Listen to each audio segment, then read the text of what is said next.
Check, check, check. Check.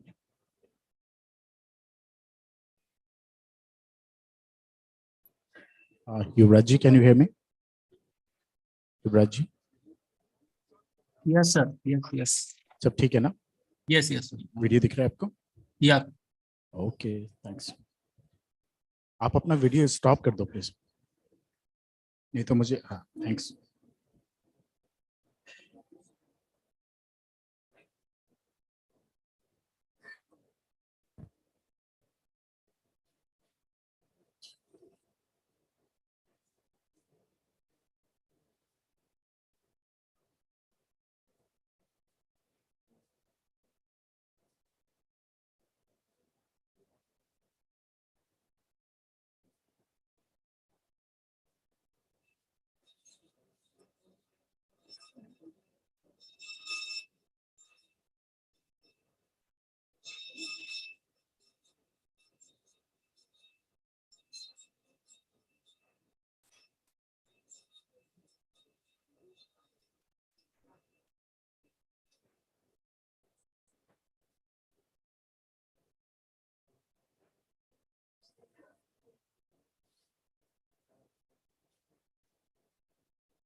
Change हुआ है।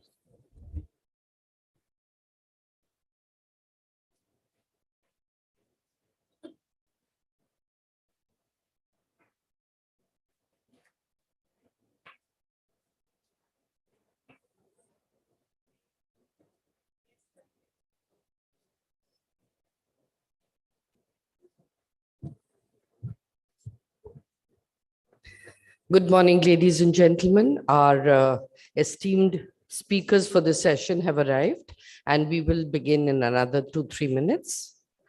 It's nice to see all of you back here again today. Thank you.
Good morning, ladies and gentlemen, and a very warm welcome to all of you to the second day of the CII Global Economic Policy Summit 2022. Yesterday, we had many interesting discussions on the theme Economic Policy for a Future-Ready Economy. Today, we continue the dialogue with many more topics lined up for discussions today to help understand the challenges and opportunities that the global economy faces, and within that context, how best to strategize India's growth. Today, in conversation session on reforms, what next? For this, we have with us on stage Shri Tuhin Kanti Pandey, Secretary, Department of Investment and Public Asset Management, Ministry of Finance, Government of India. Dr. V. Anantha Nageshwaran, Chief Economic Advisor to Government of India. Ms. Sumita Daura, Special Secretary, Logistics, Department for Promotion of Industry and Internal Trade, Ministry of Commerce and Industry, Government of India. I would like to welcome especially Mr. Sanjeev Bajaj, President CII and Chairman and Managing Director, Bajaj Finserv Limited, who will moderate this session and take it forward. So, may I request you to kindly give your remarks and take the session forward. Over to you.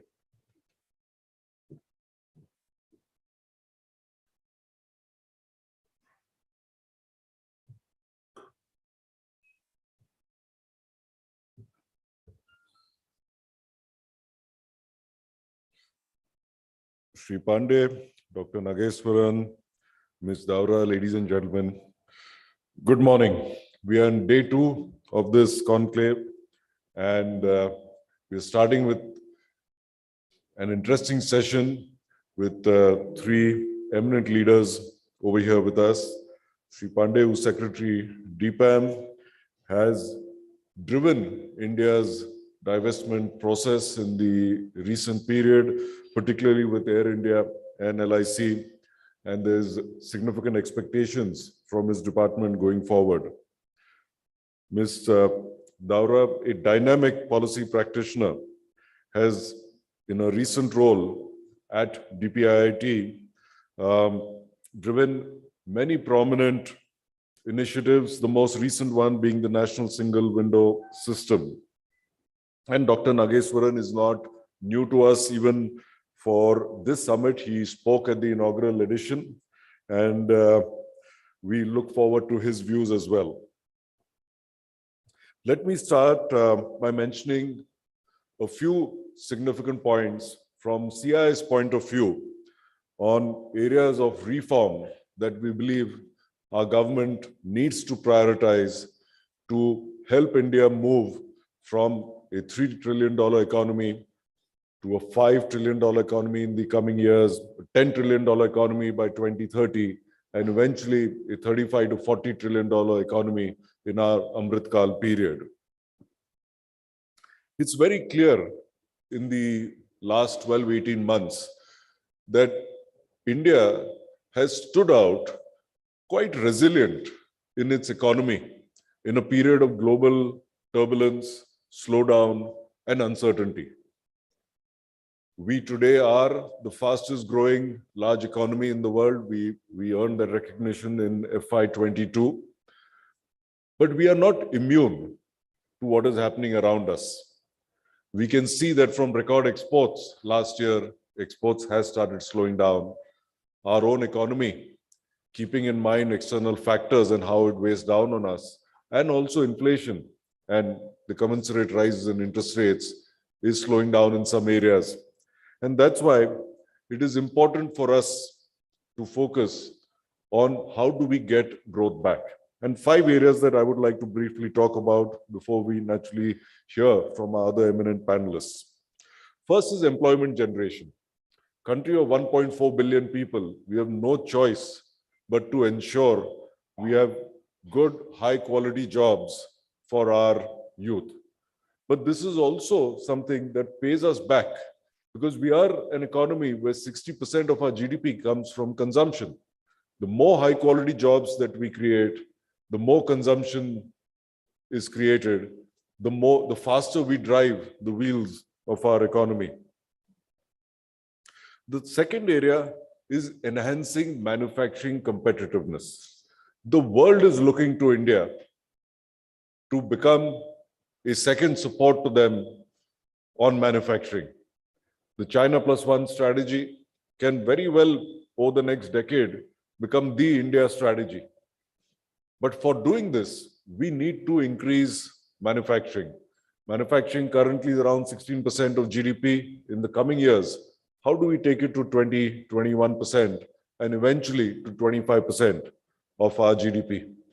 That, once again, creates the jobs as well, creates the circular economy. And to do this, we have to improve manufacturing competitiveness.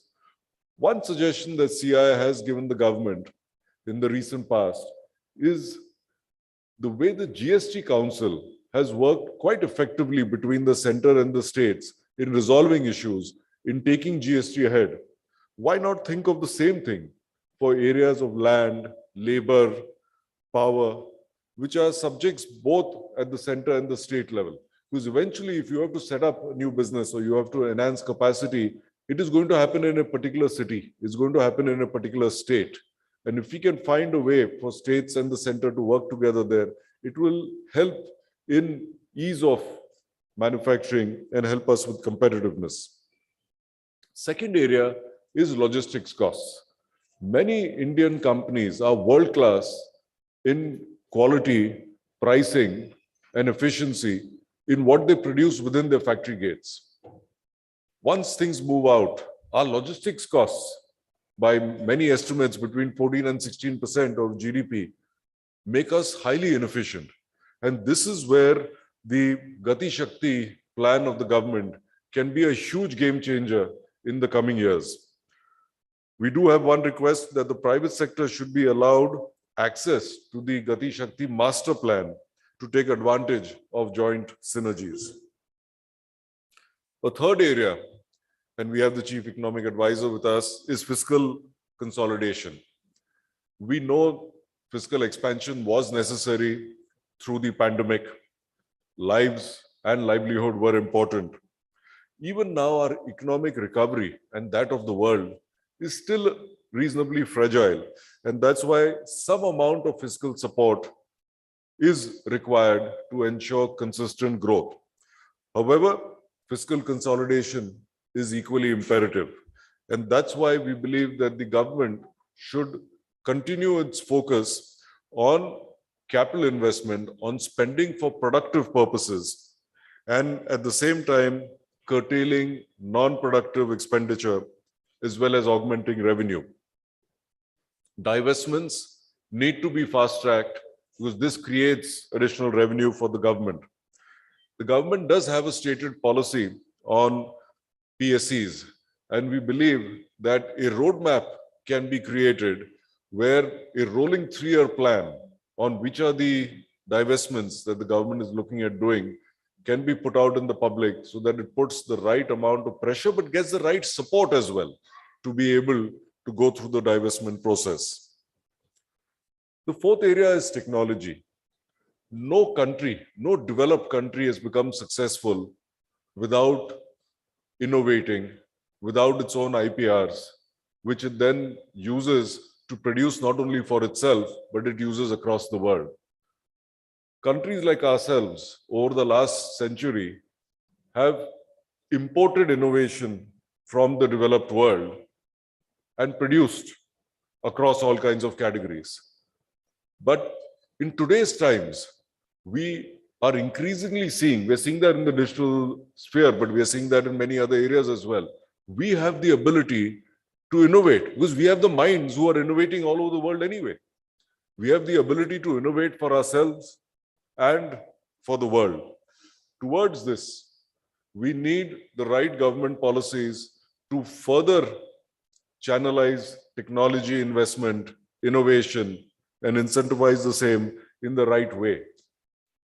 We believe towards this direction, and given the progress that we are making already in digitalization, and we can see that in financial services to start. India today accounts for over 40% of monthly digital payments around the world. We do more monthly digital payments every month than the US and China put together. 6 billion transactions on a set of digital protocols created open source, free by the government. This has happened nowhere else in the world. This is something for us to be proud of. And it's very timely that our new data protection bill is just out for comments and will get implemented soon, because this is going to set the stage for the next set of reform, business opportunity, and affordability and access going even beyond financial services, health, public utilities, welfare services, as we saw during the pandemic, and many other areas. And once again, in this type of world, India can lead. Last but not the least is climate change and sustainability. India has taken a significant positive position over here, not just complaining to the rest of the world that you've gone and created your carbon for growth. Now let us do the same. But we are walking the talk with our investment in renewable energy. Interestingly, this green world that's coming up in front of us is a whole new business opportunity as well. Whether it's products, it's services, it's green finance, it's innovation around that. India and like-minded countries can come together where we can co-innovate and co-produce for the world. Towards this, the government could come up with a green procurement policy to encourage industry as well. To conclude, as a country, we have shown significant resilience over the last few years, but we can't take our economic growth for granted. We need to think of the next set of reforms. We need to think of the next set of business opportunities, and we need to believe in ourselves as not only a country that can innovate and produce for ourselves, but for the world in coming years.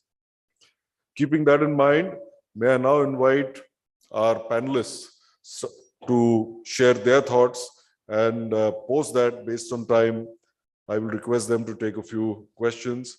Let me start by inviting Ms. Daura.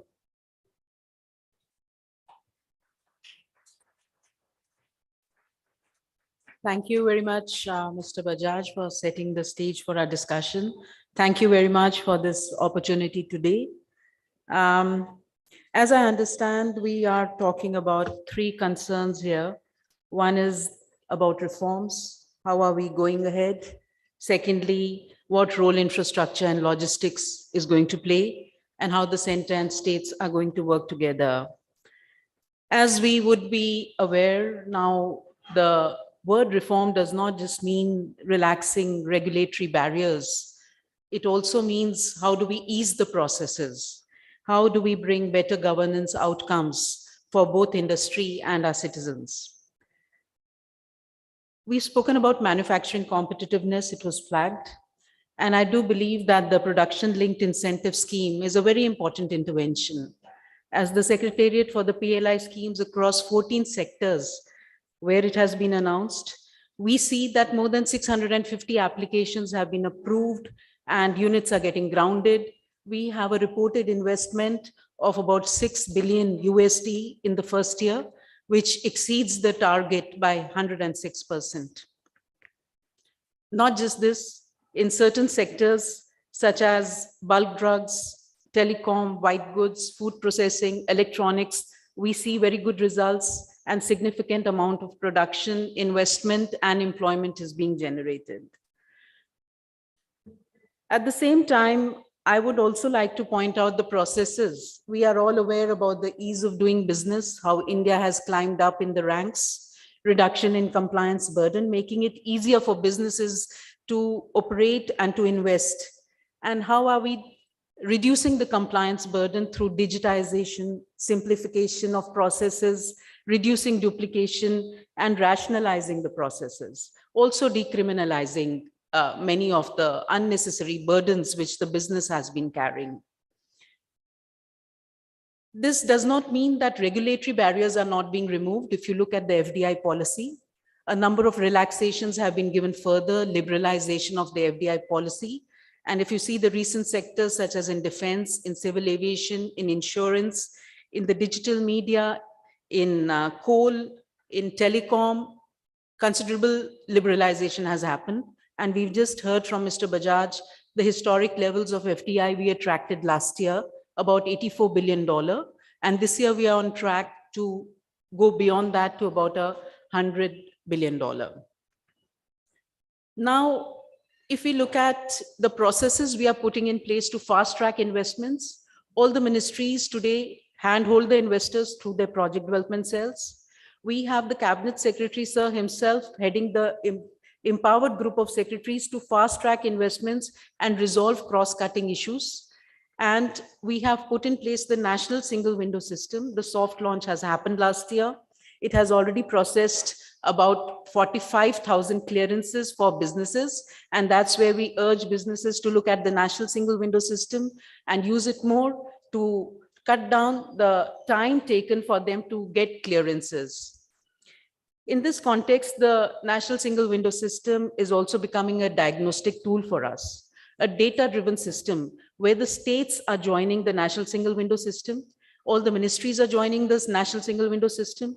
And we are able to see, we are able to monitor the roadblocks. If you have applied for clearances, where is it taking more time? Where are you giving duplicate information? Where can be rationalized further?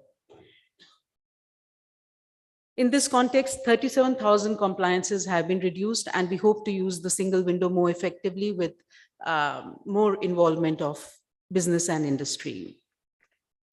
Coming to logistics, we are aware about the two great policy interventions which have taken place in October last year, the Prime Minister's Gati Shakti program, and this year in September, the National Logistics Policy. What has happened under this? Today, we have a portal where all the data layers, about 2,000 data layers of different infrastructure ministries have come together. We have the ports, the roads, the railways, and the airports, and we have the resources of the country, the raw material. Everything is already on the portal of the Prime Minister Gati Shakti program, and we are doing integrated holistic planning. So today, if you have to we have to put a railway line, we go to the portal and we plan the entire railway line. Is it going to serve the economic zones, the manufacturing clusters? Is the last mile connectivity and the first mile connectivity being taken care of? How is the road connecting to the railway? How is the railway connecting to the port? So the multimodal logistics Is it being taken care of? This is the prism through which all the projects are being planned. And this is also the prism through which we are looking at the projects which are already in place so that we can identify the critical infrastructure gaps. The Prime Minister Gati Shakti program, if you look at it, is a very effective program which brings the center and states together. So does EODB, the ease of doing business. So does the Business Reform Action Plan, and so does the National Single Window System, and so does the India Industrial Land Bank, where the states and center have plotted about 5 lakh hectares of industrial land, which is already being used or available for use. And so has the industrial park rating system, where all the parks of the country have been rated with the help of the states. So these are all processes which are already bringing the states and the center together to work together for reforms, for making it easy for business to come to India and to have competitiveness. The logistics policy, which aims at bringing logistical efficiency, where we've been often told that we need to improve. All these things are coming together with the center and the states working together. Whether we look at Ladakh, where we look at roads, connectivity, border roads, or connectivity to villages where the farmers or the self-help group women may be making some agricultural products or pashmina shawls, or we look at Andaman Nicobar, where we want better facilities at Port Blair, or we look at the new upcoming ports along the coast in India, or we look at better connectivity to the manufacturing clusters in the country. All of this is coming together under the Prime Minister's Gati Shakti program, and that is where we are all working together. These are some of the comments from my side, and I look forward to discussions. Thank you.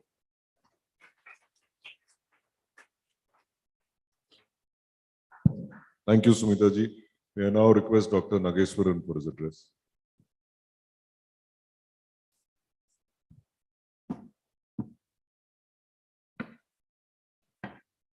Dr. Nageswaran has given some slides, I think, to be presented.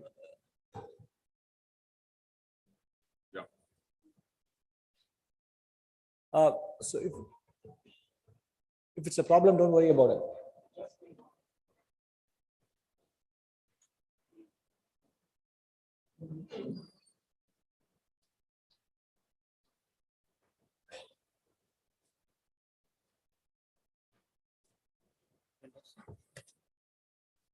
Is it there? No, sir.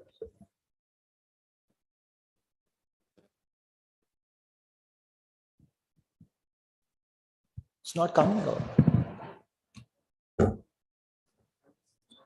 It's okay. Don't worry about it. Okay. Good morning, ladies and gentlemen. Mr. Sanjeev Bajaj did indeed set the right stage for all of us to deliberate on the subject of this morning. And my colleague, Mr. Mitra Dabra, spoke about the various initiatives that are already underway in order to make it possible for businesses to thrive and to invest in the country. And much of this is, of course, always in a country of this size and evolution from lower income to middle income category. These are work in progress and we need to keep at them. Before coming this morning, I thought since many people today talk about poly-crisis, and a poly-crisis, in my view, is something that is not just a collection of multiple crises occurring at the same time, but a poly-crisis is one that is beyond human analytical capabilities to handle them all at once. So today's global environment is supposedly characterized by a poly-crisis, which is somewhat overwhelming for all the collective intelligence that humans have to be able to address them in a coherent manner. So I decided to consult artificial intelligence to prepare my speech for this morning. So everybody must have heard of the new chat GPT.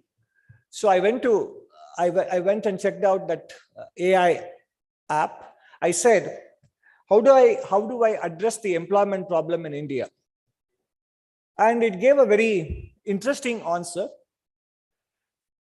You have to continue to invest in infrastructure.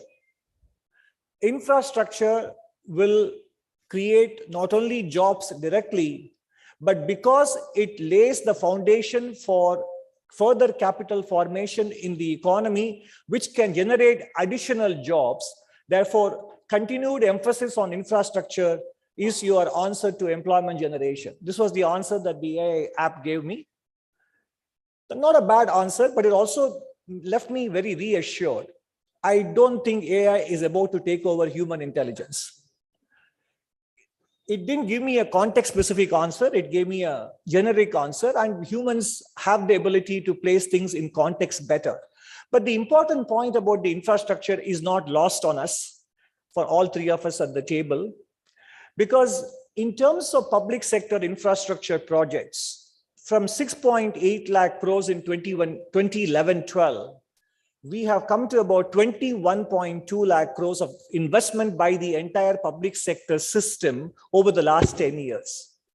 That is almost 3.5 times increase over a 10-year time span. This is public sector, not just the union government, state governments, public sector enterprises, capital expenditure that is part of revenue expenditure, etc. All those things combined, 6.8 to 21.2 lakh crores. So clearly, in the decade when non-financial corporate sector and the banking system were repairing balance sheets, the public sector took over and kept up economic growth throughout the second decade of the millennium. And it has continued well into the, I think we can skip the slides. And it has continued well into the current decade. You can skip it, yeah. Continued well into the current decade as well. So we need to obviously, at some point in time, decide whether we continue to scale up the investment at the same pace or allow private sector to start functioning as the primary engine of capital formation in the economy, for which all of us have been waiting for. Last decade was good in the sense that today, if we are looking at 2023 to 2030, with the kind of balance sheets we had in 2012, we should be very concerned. But what we have now in the corporate sector are very healthy balance sheets, very healthy bottom line, and a financial system, both banking and non-banking, that is repaired, ready to lend, and the corporate sector is ready to borrow. We see that in the credit growth numbers today. So therefore, it may not be necessary or may not be healthy for public sector to keep expanding the capital investment at the same pace. Capital expenditure has to continue to increase, but not at the same pace, because we should not only be not crowding out the private sector, but also ensuring that the combined investment spending by the public and the private sector should not drive up the cost of capital too much for the economy. What are the other reforms that we need to focus on? I think most of us are aware of product market reforms that have been accomplished largely, and we know that factor market reforms are important, land and labor, etc. And much of them involve both union and state governments. And that is why Mr. Bajaj's remarks about center-state coordination or mechanisms or forums for dialogue become important. And we know about the importance of addressing the power sector, both in generation and distribution, and ensuring financial and economic viability, etc. So I'm not going to touch upon these things which are already well known and well discussed. We need to talk about, and even with respect to the population and the demographic dividend, we know that skilling and creating a large pool of semi-skilled labor and attending to higher education, because we know that primary and secondary and enrollments have improved remarkably, but we need to make sure that tertiary education enrollment also keep up. But more than this, skilling and education, as I talked about the importance of AI, which is growing. Today, the AI app may not be giving me context-specific answers, but it may not be too far off when it starts giving me very context-specific answers. So how do we then make sure that we have the employment responsibility to fulfill? There is still room for our youth to find jobs which AI cannot take away. And we need to think hard about the kind of skills that would be required that cannot be replaced by machines. And one of the more important things in that is emotional quotient. And second, the ability to have multidisciplinary perspectives. That is what is going to distinguish humans from natural intelligence from artificial intelligence. And that cannot be acquired later in life. It has to be inculcated right from the beginning. So our educational system, schools, colleges, and universities must ensure that the curriculum inculcates multidisciplinary perspectives in our students. Mr. Bajaj also spoke about the privatization and divestment from LIC, which my colleague, Mr. Tuhin Pandey, so successfully steered in the early months of the current financial year. We should continue to divest from LIC. You might wonder whether I'm asking him to put up more stake in the public markets. No, I'm talking about the divestment from a different kind of LIC, which is the licensing, inspection, and compliance regime. That is the LIC. So that is the LIC that we need to continue to divest from. And it is happening, as my colleague, Ms. Sumitra Davra, pointed out, very substantially at the union government level, but this needs to percolate down to the local government and state government levels as well, as it is happening in many places. But the focus should be very much on micro, small, and medium enterprises. Because for large enterprises, their ability to handle the compliance burden or the inspection regimes is relatively easier. They have the bandwidth, both managerial and financial. But small, medium, and micro enterprises do not have the bandwidth, both managerial and financial, and therefore their ability to concentrate on growing the business, sustaining it, while attending to the myriad licensing, inspection, compliance requirements is very difficult. Their ability is very constricted and they don't have the bandwidth.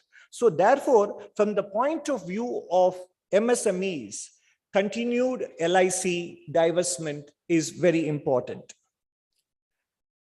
While forums such as this always have lots of requests, justifiably so, on government as to what it can do, since I have the podium and the liberty, I'm going to leave also one request with the private sector, which is here, that we need to continue to do whatever we can to ensure that our MSME suppliers are paid on time. That ought to be the goal for industry forums and associations such as this. We need to see a big spike in these numbers in terms of number of enterprises, number of transactions, and the amounts that are paid on time to MSME enterprises. And also, the private sector, as much as the government, have a role in creating a trust-based society. The reason why we have elaborate LIC is because we are not a trust-based society.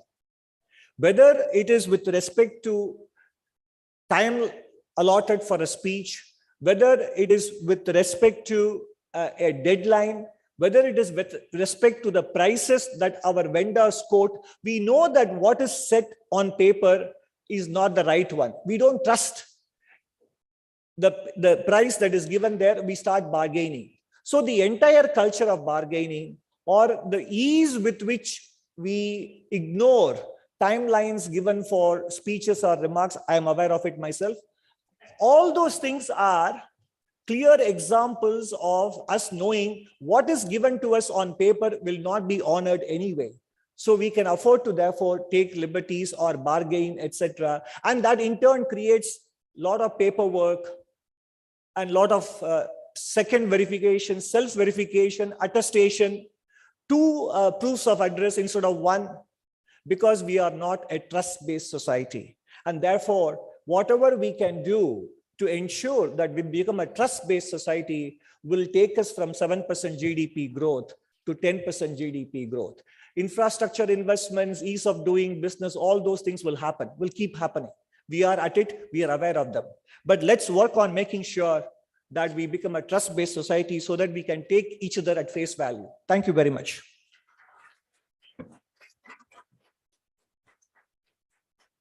Thank you, Dr. Nageswaran, for those comments. We actually agree that both LICs need divestment.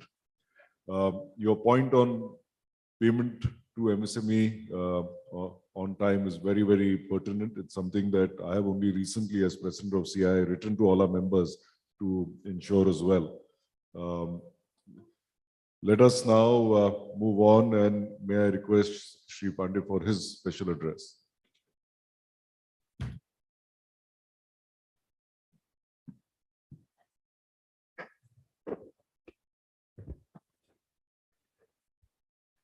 President CI, Mr. Bajaj, friends, and my distinguished colleagues. My task is easier because I think CA has set the tone, and he is now, I don't know in what way, in the trust-based model that he is proposing, I fit in here. Shall we say that we have a lot of consensus that India must grow and must grow at at the rate at which we have been talking about double digits, touching double digits in case we have to graduate from, where we are at $2,000 per capita to something like $10,000 per capita by 2030. That itself is a tall order because I was listening to a conversation yesterday. Mr. Kotak was mentioning, let's think about the denominator. While we can go gung-ho about several things that we are doing on the numerator, but the denominator always has to be kept in mind. And we have to grow with the two things in mind. That means we have to have macroeconomic stability, and especially we have to be mindful of a fiscal deficit and also the external current account deficit. Then we need investments within this context, and investments in infrastructure, investments in manufacturing activity, in agriculture, investments in human capital, in health, education, skills. And we also don't need zombie investments. In fact, we can't afford them. Investments must give us returns, and they must pay for itself, because then only we can, again cycle them back.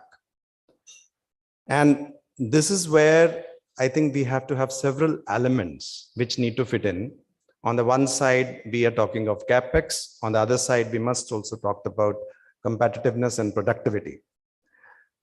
Divestments, asset monetization, all these things are usually, in fact, Mr. Bajaj also put that in a bucket of raising resources.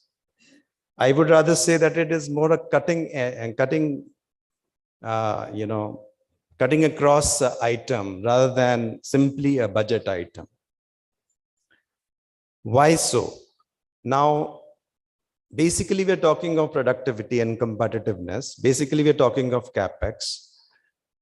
What's happening is when we are actually divesting, instead of the government taking the responsibility of further capex, we are entrusting that possibility of capex to private sector. So it's not that in the same economy. And why we are saying so, we said private sector should be able to raise productivity, and therefore they would be able to get better value for money from the same investments. And that's the key. So I would say that if you really, and just to give you an example of some of the divestments too, many people are aware of Air India privatization. And you can see, spin-off happening every day. So it's not in the nature of, the government getting resources, or to some extent government saving the opportunity cost, because we had to put 20 crores a day in the budget, from the budget. But also because, there was a stage in that organization where it couldn't grow, and growth was very important, particularly for when we had India as a 5 trillion economy and onwards to a very large economy. I mean, the second or the third largest. So we have to have growth of enterprises in mind. I'll give you another example of, Nilachal Ispat Nigam Limited, where for 10 years in the public sector, the asset was completely underperforming to its potential. And within 3 months of its divestments, there is, 3 times the workers on the spot. The workers are all paid.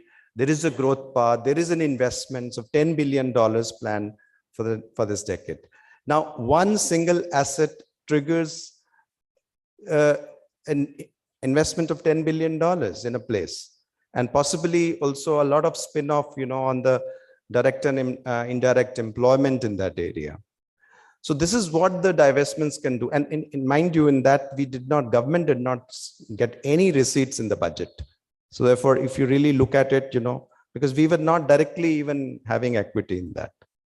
So the question is, if we start looking at reforms, we should start looking at divestments not from that budget angle, from the way the economic growth of that enterprise as well as the economic growth of the country. Because after all, we're talking of capex, we're talking of productivity. Both these things are met when some of the things. Asset monetization is another bucket.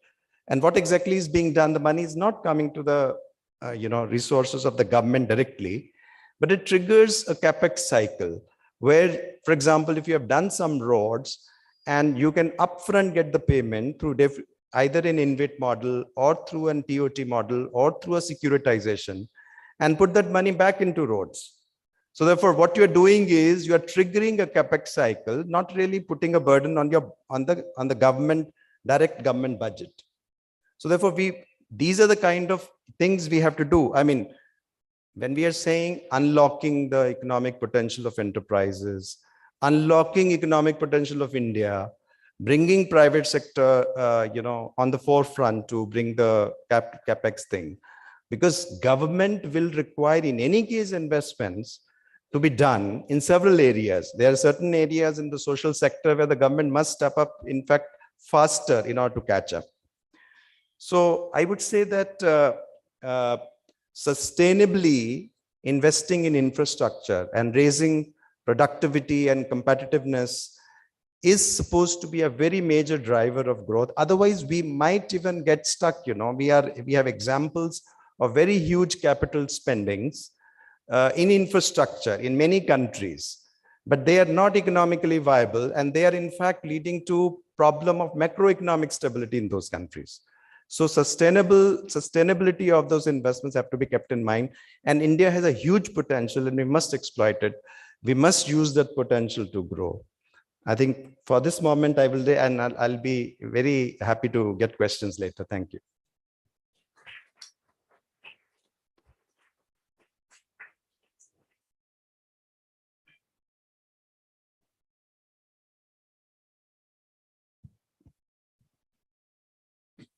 Thank you, Mr. Pandey. I'm going to start by asking a question each to our guests and then open it up to the audience. So please think of your questions as well. We do have 15, 18 minutes or so. So starting with Mr. Pandey, you actually made a very obvious but interesting point that divestment is not only about the government letting go of an asset at a fair price. Of course, that happens, but it's also about releasing that asset or that business for further growth, further capital investment, and which helps growing the economy. But coming back to our CA's truth-based suggestion, I'm going to go back to the divestment target of 65,000 crore for the year, of which about 28,000 crore has been completed.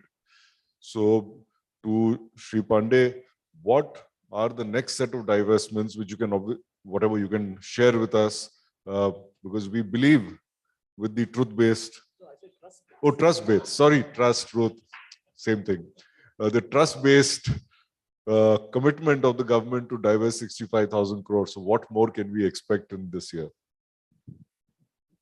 I think divestments are an ongoing thing. And as said that divestments are of two kinds. One is that we have minority stake sales in the market, some of the listed companies. And I think there we have a clear stance of be very mindful, like any prudent thing of, doing a value-based divestments rather than just to chase a target. We know that we have got minority investors in mind. We know that those have investors. So therefore, it's not a question of just, coming every other day and diluting whatever we have. And it's not like a golden, just for that golden hen, and you just cut it out one day. We have got actually 62,000 crores of resources already raised this year. And Mr. Bajaj, you picked up only on 28,000 crore.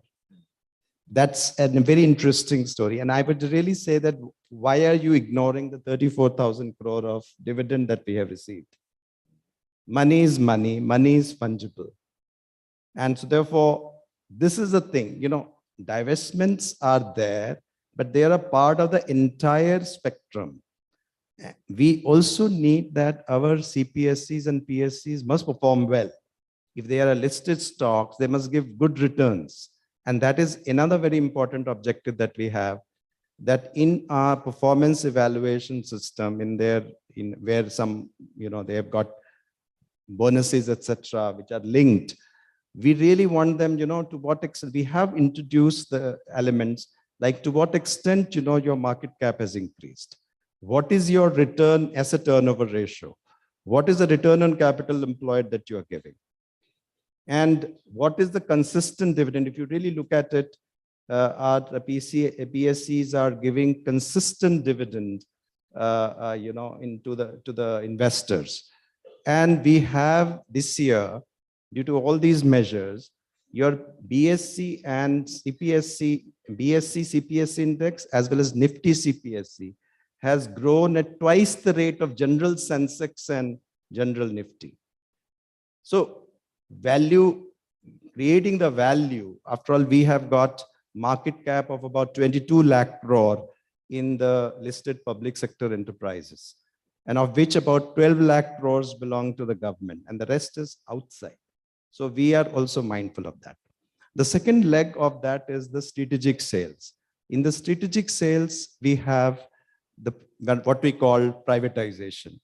There, it is a handing over of management control. So essentially, it takes about 9 to 10 months minimum in order to do that, because all the prospective bidders have to run through a process, and they must also do due diligence before they make a financial bid.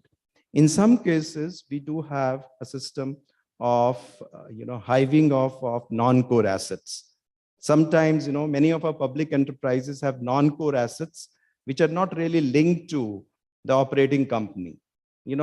Earlier, there was a system when PSC used to be given land very liberally by the state governments. So many of them are holding very big land banks.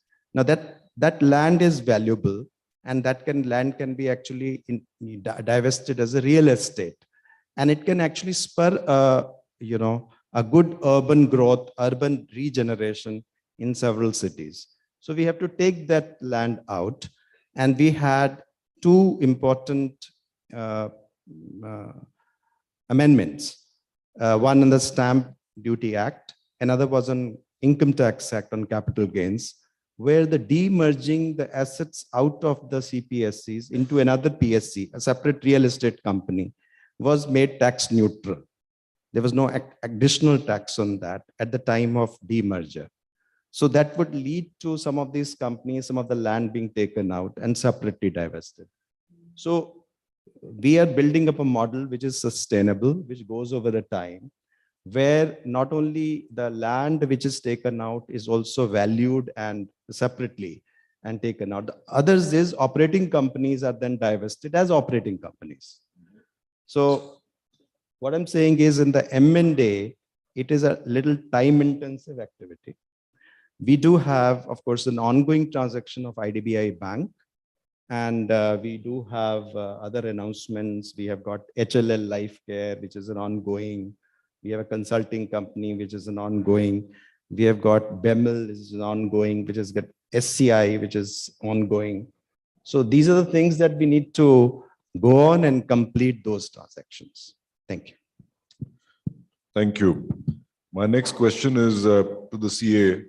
The government has, over the years, come out with a number of very significant reform and is committed to continuing to do the same. Now, two of those were the labor and the farm reforms. And we know that they ended up facing some opposition, but the important thing is both of them are very important reforms. In your opinion, is this something that we can expect to see coming back on the table, keeping in mind that in 24 we are going to go into elections, or do you think this is something that will go into the next government? Actually, I would take the liberty of responding to your earlier question to Tuhin for a few seconds before I respond to your question. So you invoked my comment about the trust-based society when you posed the question. Of course, I was speaking about contracts. And a budget commitment is not a contract, it is a statement of intent. And secondly, also, when we talk of the various impediments and the processes that come in the way of divestment or privatization, there is multiple stakeholders feel that they may lose out when this happens. That could include competition, that could include the region, that could include labor class, etc. So there are so many hurdles, including sometimes even the private sector has a role to play in helping with the timeline of divestment. So I will leave it there. And then the question about product market, factor market reforms like land and labor. I think there is supposedly a consensus in the country across political spectrum and even otherwise society, social spectrum, that these are needed to improve productivity of land and also to improve labor productivity and also to incentivize more hiring.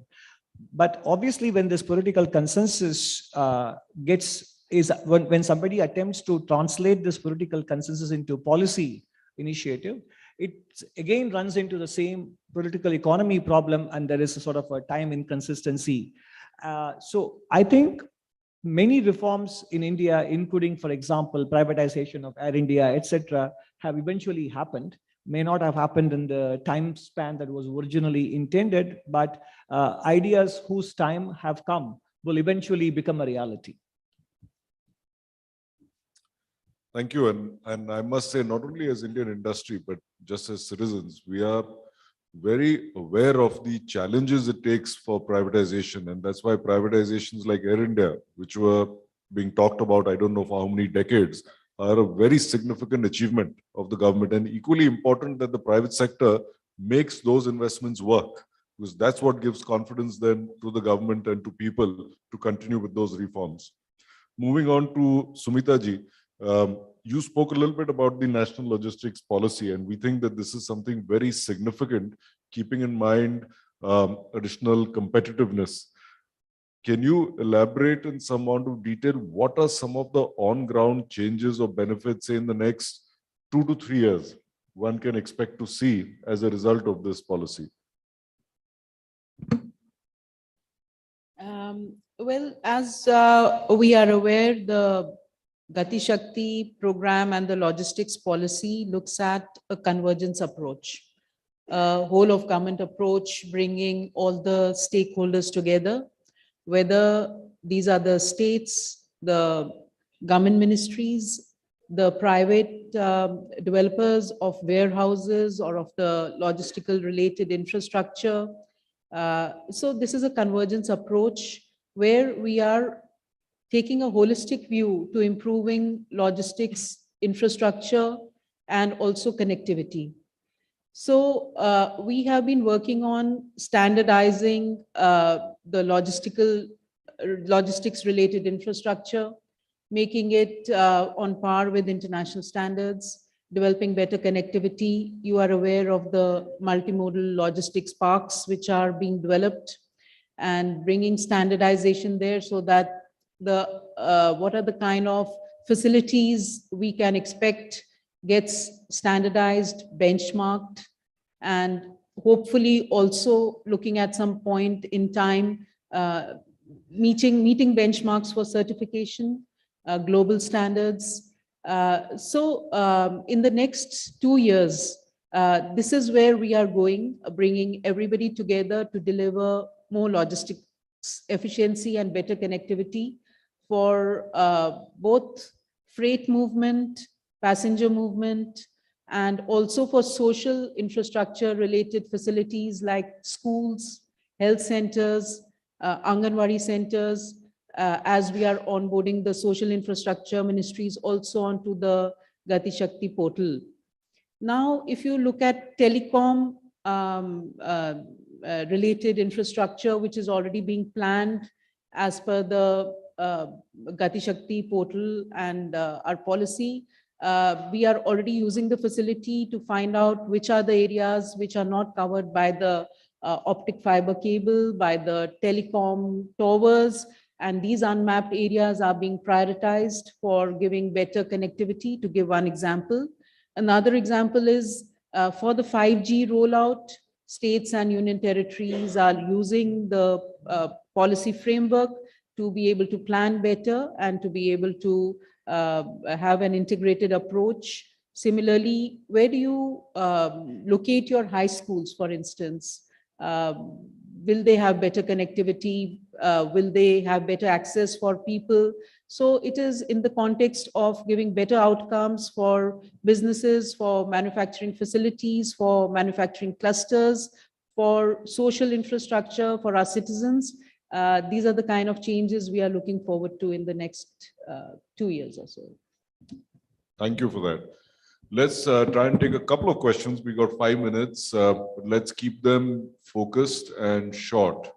Where can we start? Okay, gentleman here in front in the blue shirt. Can somebody give him a mic? Please state your name and your question. Yeah, my name is Ganta Parmeshwara, shortly GP Rao. I'm an ex-executive of RINL, Visakhapatnam Steel Plant. The question is for our Deepam sir, Pandeji. What is the meaning of strategic sale of Vizag Steel? Then that is my main query. Then maybe privately I will discuss with you 1 or 2 points about Vizag Steel. No, can you just repeat your question again slowly? The RINL is a Rashtriya Ispat Nigam Yeah, Limited. yeah, right. It is on a strategic sale now. Strategic sale. Yeah. So you want to know whether that is going to happen or not? But anyway, it is going to happen for sure. Then what is the roadmap? What is the timeline?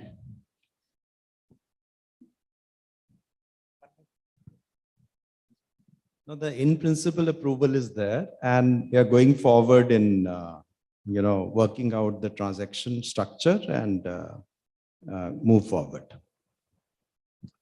Can we get some gender diversity? Any ladies in the audience that would like to ask a question? Okay, the gentleman over here. My name is Pradeep Dheer. We are talking about India moving towards 7 trillion or 10 trillion economy in next 10 years, or we're targeting 2030. To increase this GDP growth in a multiple fold, we need to spend on R&D to ensure that we have a backup plan for basic and allied and developed technologies coming through, which will increase the employment as well as resources. India has not been able to spend or not spending much on R&D. We are dependent on developed countries to bring technology into India, and then we would like to grow there. Any thought on increasing R&D expenditure? On the budget session is coming up. Are we talking about that? How we built up this R&D into growth of moving towards 3 times the economy?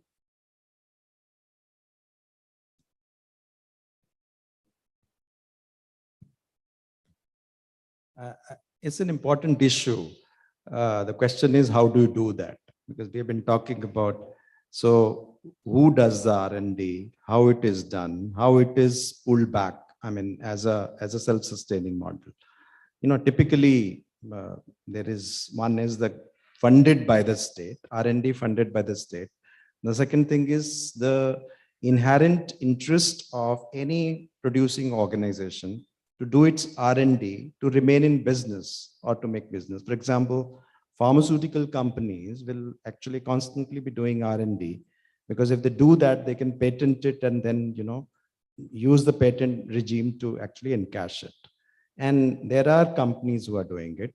Same thing is with, in Indian auto companies and others, they would also be, doing that. In Indian steel companies, they would be interested in doing an R&D because they would, I think any industry where, there is a certain level which is reached, then obviously there would be resources which the company management must do in order to do that R&D. And the question is whether there's an incentive structure to do that, whether there's a tax incentives which need to be done, whether a national research foundation could be used to do that, or whether the government, industry partnership through government research institute can be hastened. I think this will require one full day to see how it should happen. As we have been talking about it, we still are less than our expectation in R&D, but how to push it, what's the sustainable model of pushing R&D is an issue.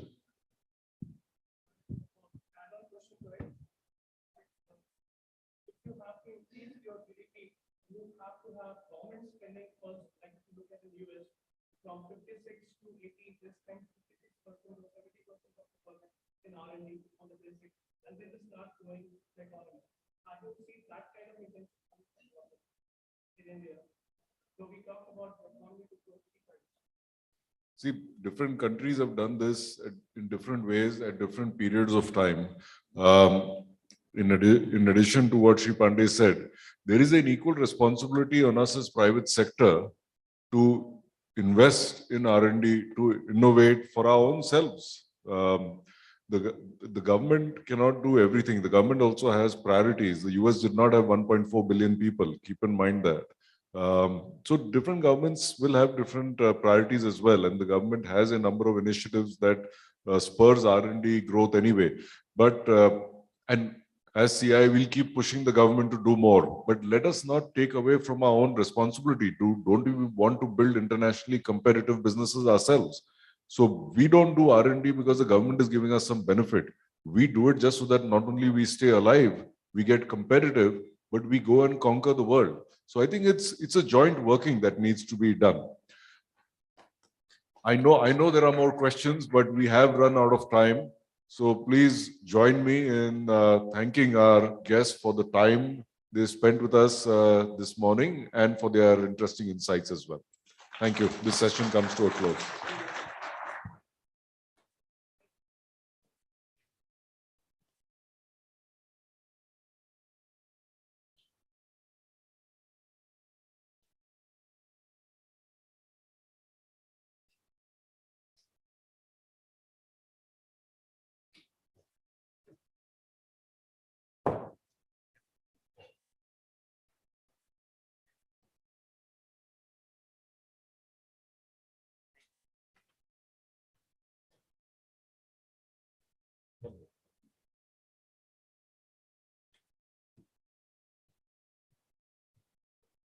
Ladies and gentlemen, our next session is going to start immediately as soon as we've got the table set. But for your information, there is another session at 12, between 12 and 12:30 in the hall upstairs, in the Regal Hall that you all are familiar with, in conversation session on Center-State Partnership, where we have Mr. N.K. Singh and Mr. Nadir Godrej in conversation. So for those who would like to attend that, that's from 12 to 12:30 in the Regal Hall. And our session now is the session on economic slowdown, inflation, government debt, policy priorities for emerging economies. We will have the session right here now in another few minutes.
Who's ringing the bell? I don't know. You have to get everyone. Let's get people in.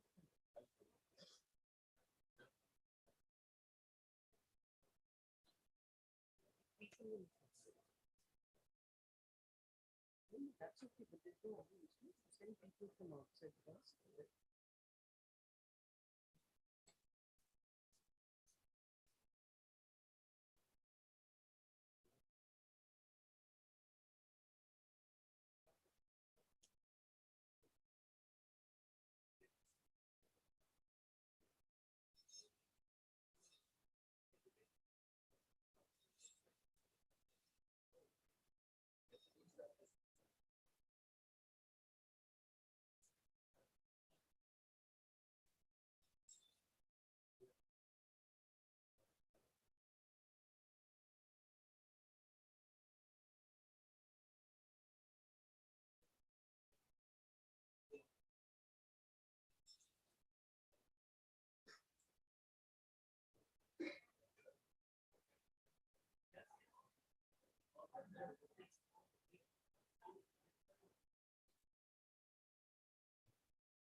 I think we're now ready to start with the next session. Our speakers will be joining us soon. May I request some of you who are walking in to come and sit forward.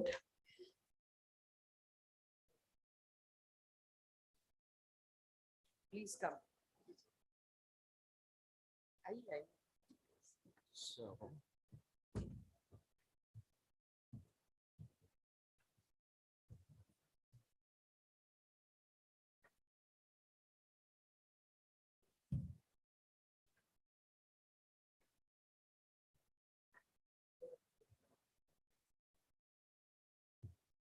I welcome all the speakers and all of you to this session on economic slowdown, inflation, government debt, policy priorities for emerging economies. We have with us Mr. Neelkant Mishra, Managing Director, Co-Head of Asia Pacific Strategy and India Strategist, Credit Suisse, and Member Economic Advisory Council to the Prime Minister of India.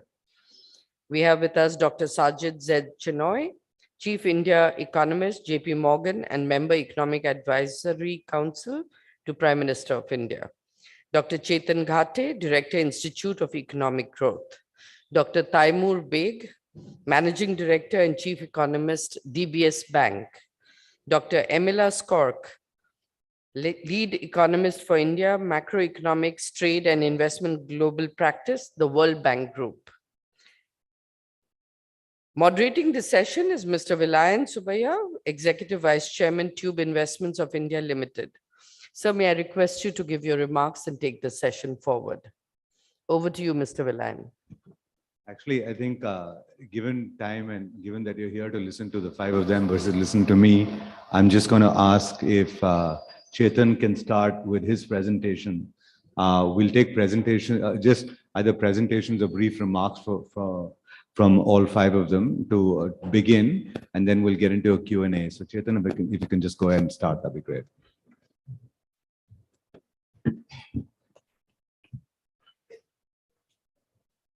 Okay, thank you very much to the CII for inviting me.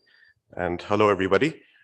This draws on recent work with Piali and Shubhadeep.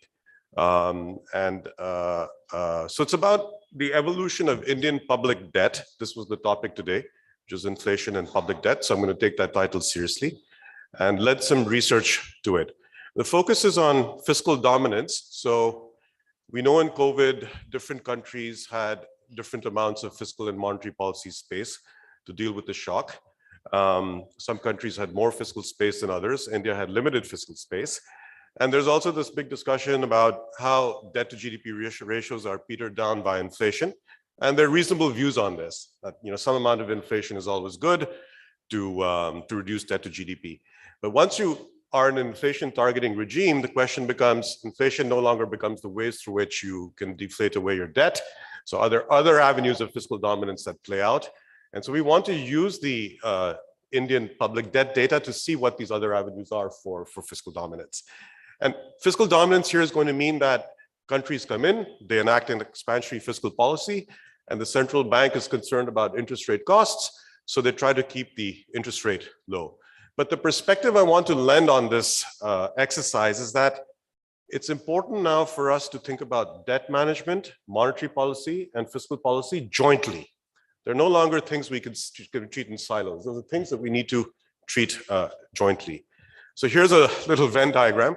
Sorry about this early in the morning. So the left part of the circle is the fiscal authority and how much government spending it does. The more government spending the fiscal authority does, the more debt the economy accumulates, the less fiscal space there is, and therefore bigger the scope for fiscal dominance. So you enlarge the left circle, you'll get a bigger bluish circle in the middle. The right-hand side is what the monetary authority does. It will try and keep interest rates low, either through asset purchases, financial repression, other tools. And then the debt management office is going to vary the maturity structure of debt. So all those three things are going to determine the scope of fiscal dominance. And what we want to argue in this work is that inflation becomes one less way through which fiscal dominance can happen. Another way through which it can happen is by changing the average maturity of public debt. So this is the evolution of general government public debt for India. This is between 1951 and 2018. So this is dated to 2018. We've just updated it to 2022. This is center plus state. So you can see that it kind of ranges from about 18% around independence. 2017, this was about 55%. Okay, this is items on the consolidated fund, not on the public account, right? So that's how we measure fiscal public debt. And this is with total liabilities. So if you see the blue line, the dark blue line, that's a notch higher because it takes into account the items on the public account. So again, here it ranges from about 22% at independence, and it's gone to about 75%. So this is the number that we hear about in the media a lot, about debt being roughly, having gone up from 60 to 80 and so on to 90, and then now bringing that back down. So you have to distinguish between items on the consolidated fund and items also on the public account. The government budget constraint, once again, apologies for putting some algebra here, allows you to decompose the change in public debt across any two time periods via the nominal interest rate, inflation, growth, and the primary deficit. That's that equation at the bottom. And when you do it for India, what we find is that look at this column here, inflation, which is this column over here. Inflation is more or less the biggest number. In other words, the negative sign means that inflation is reducing public debt. So take, let's say, 1963 to 1972. Starting amount of public debt was 32.4%. Ending amount was 39%. The change was 6.6% in that year.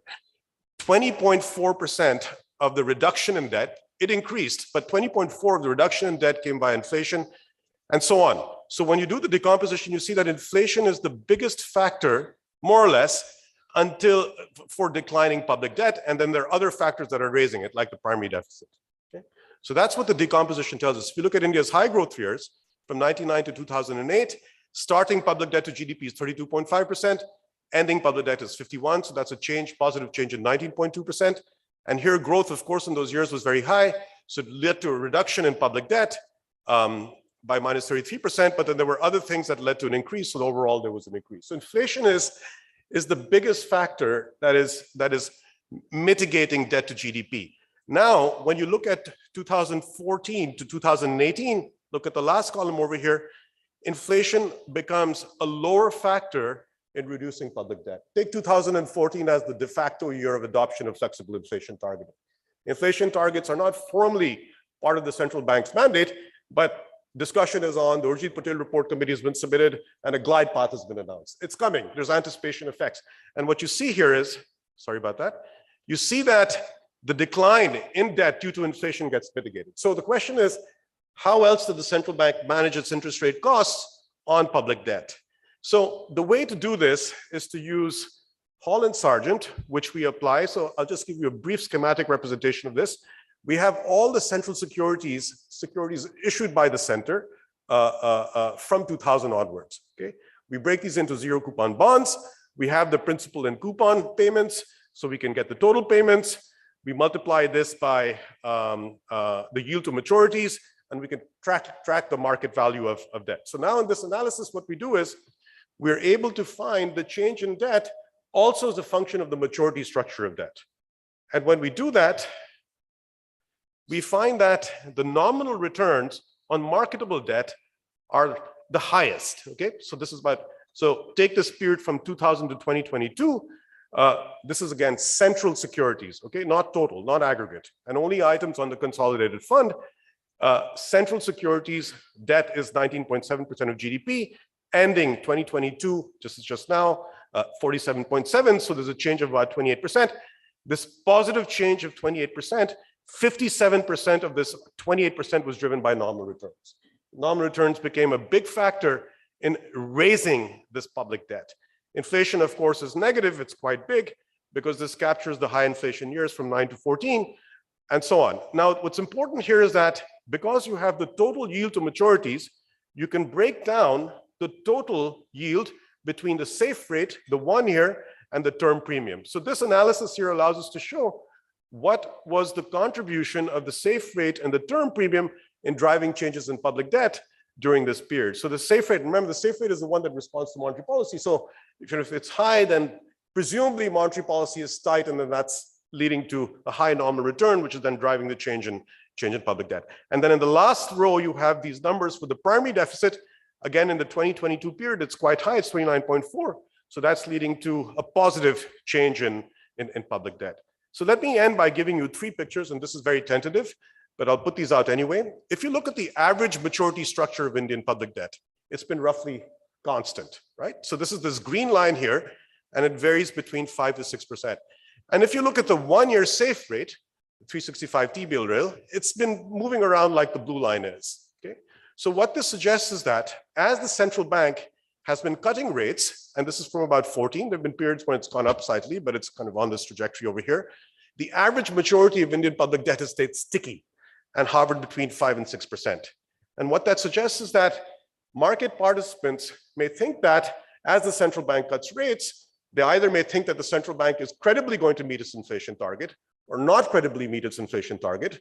And if they think that they're credibly going to meet their inflation target, they may require a lower term premium in demanding higher issue security. So you're going to get the debt management office be more likely to issue longer term debt because they can do this at a lower term premium.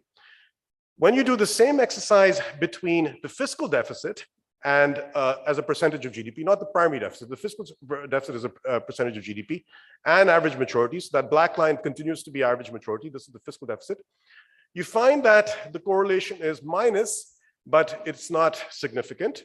But this picture is more revealing, which says that the longer, more higher public debt is, the longer is the extension by the debt management office, in raising the average maturity structure of debt, because you want to spread out the fiscal costs of public debt over time. So you want to minimize rollover risk.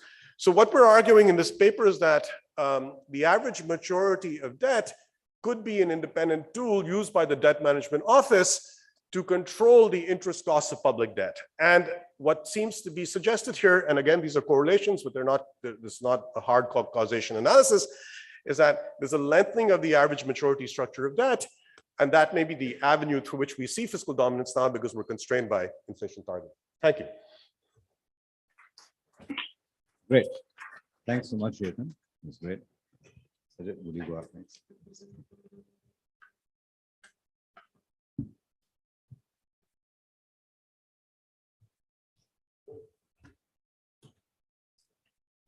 Good morning, and thank you very much for having me.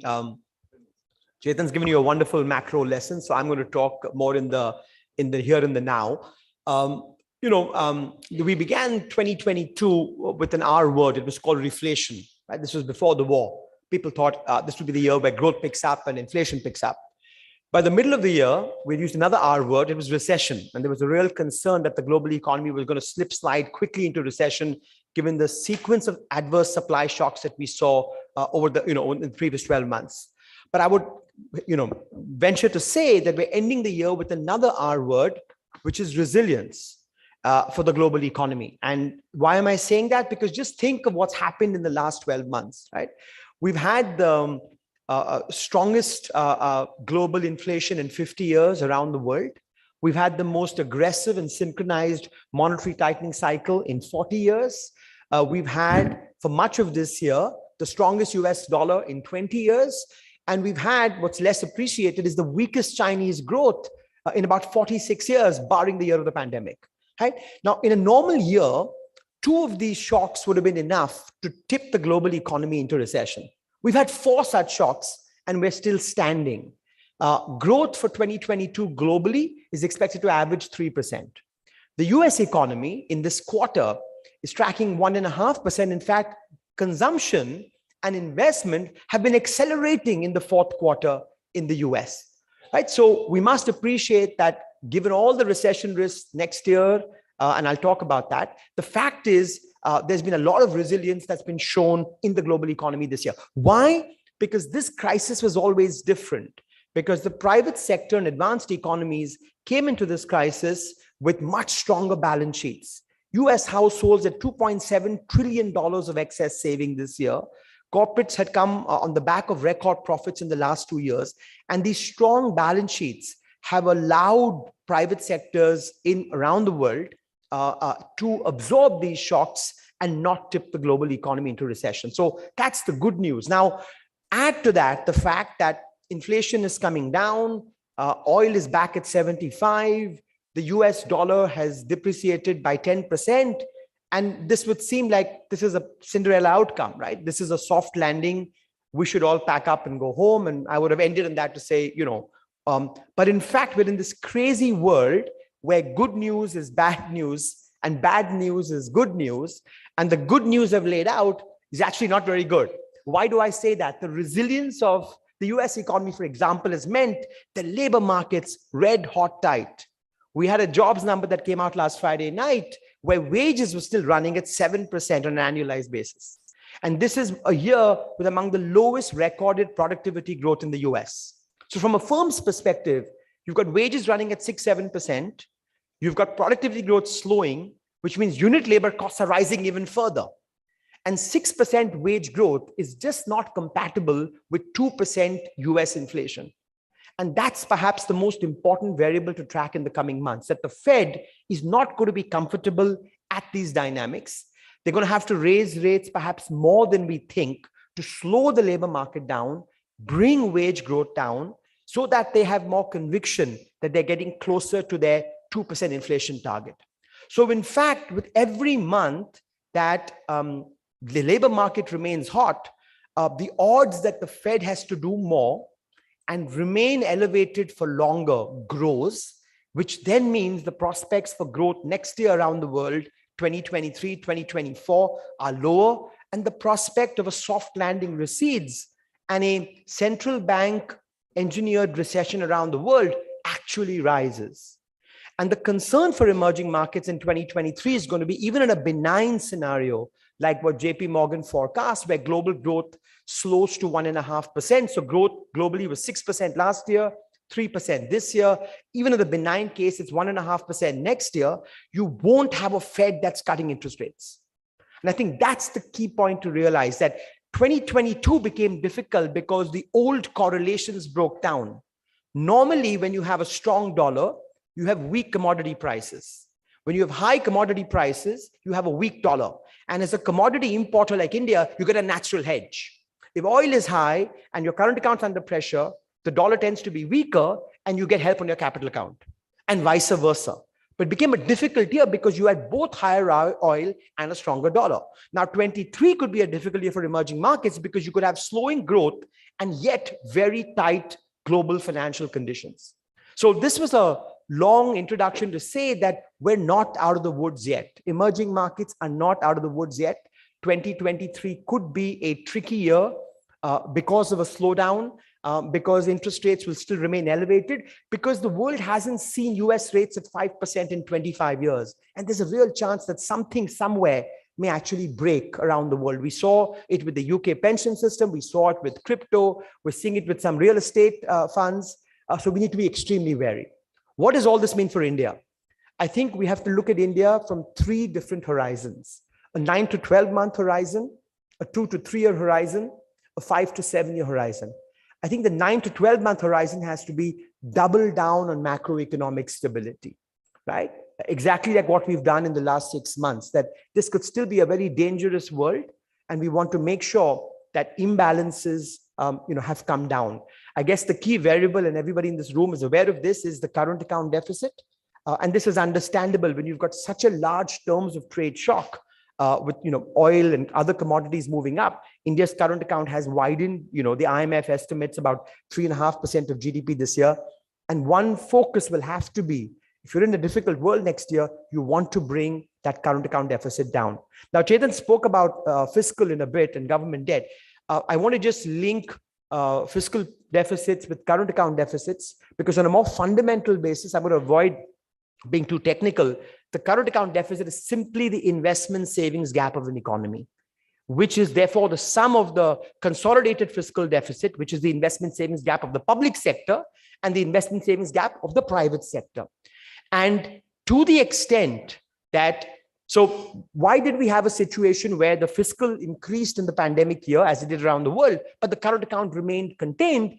Because the private sector savings went up, private sector investment came down because we couldn't spend in the lockdown. And so large fiscal deficits did not translate into higher current account deficits. They were absorbed by the private sector. But now things are changing. The private sector is recovering nicely in India. Savings have come down, investment is going up. And so the fiscal automatically spills over into the current account.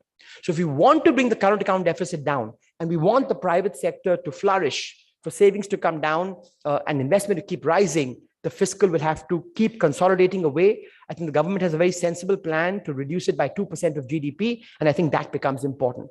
The second instrument here has to be the exchange rate. That if we want to bring the current account deficit down, but we don't want growth to slow too much, we don't want to choke imports, you want the exchange rate to become a shock absorber. A weaker currency makes imports more expensive. It increases the chance that people will move to domestic substitutes. A weaker currency in trade weighted terms makes exports more competitive.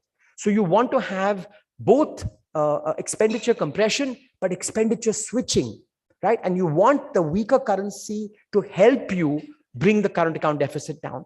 And the third element here will have to be focusing, on inflation expectations, which the central bank has done commendably over the last 6 months. So short point is, over the next 9 to 12 months, the focus will have to continue to be macroeconomic stability.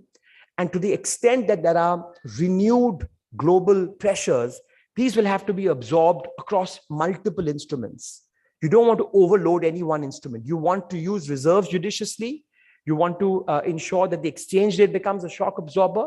You want to ensure that fiscal takes some of the pressure off the current account. And you want to make sure that monetary policy keeps inflation and inflation expectations very anchored, right? And so we'll just need to be patient to get through this global storm. Now, if we can get through this global storm, which I have no doubt we can, the next 2 to 3 years looks, in fact, incredibly constructive. For 10 years, we've been debating on stages like this, the twin balance sheet problem, right? That corporates had large levels of debt, banks had large levels of NPA, nobody was lending, nobody was borrowing. That's changed. That there's been significant deleveraging over the last 5 years. Corporate debt to GDP is the lowest, as you will know, since 2006. Balance sheets are looking better than they have in a very long time. Both corporate balance sheets and bank balance sheets. And the fact that credit growth is picking up is testimony to that. But again, we need to be patient for an investment cycle because utilization rates are still somewhere between 75 and 80 in a world where you worry about a global recession, rates are moving up, there's so much macro uncertainty. It's understandable that entrepreneurs in India will take a little time, right? So the investment cycle may well be pushed out a few quarters, but at least the preconditions are falling into place. This is where I think the government's sustained push on infrastructure becomes so important.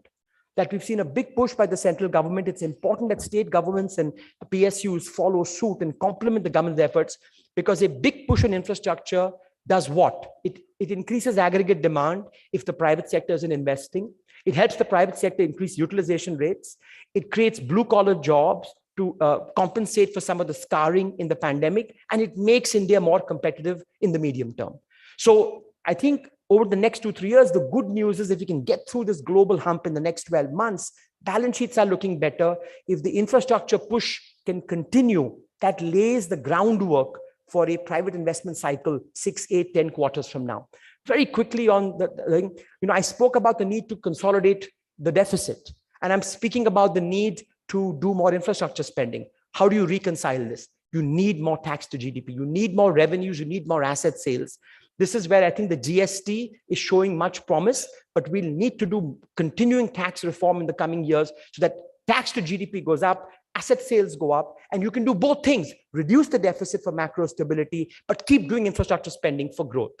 Finally, what's the 5 to 7 year horizon? Well, the geopolitics on paper look troubling, right?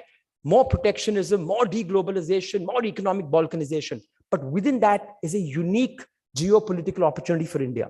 All of you have heard about China +1 and friend shoring. What's less appreciated, and I'll end with a couple of final thoughts, is that China is vacating large amounts of space in low-skilled, unskilled, labor-intensive manufacturing. Textile, shoes, leather, ceramics, furniture, right? And over the next 10 years, as the Chinese workforce shrinks, right, and China moves towards more high-tech exports, a lot of this space globally is going to become available.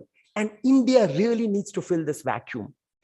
Because given our demography, we're going to have tens of millions of blue-collar workers coming into the labor force. So what you want is labor-intensive manufacturing that will create those jobs.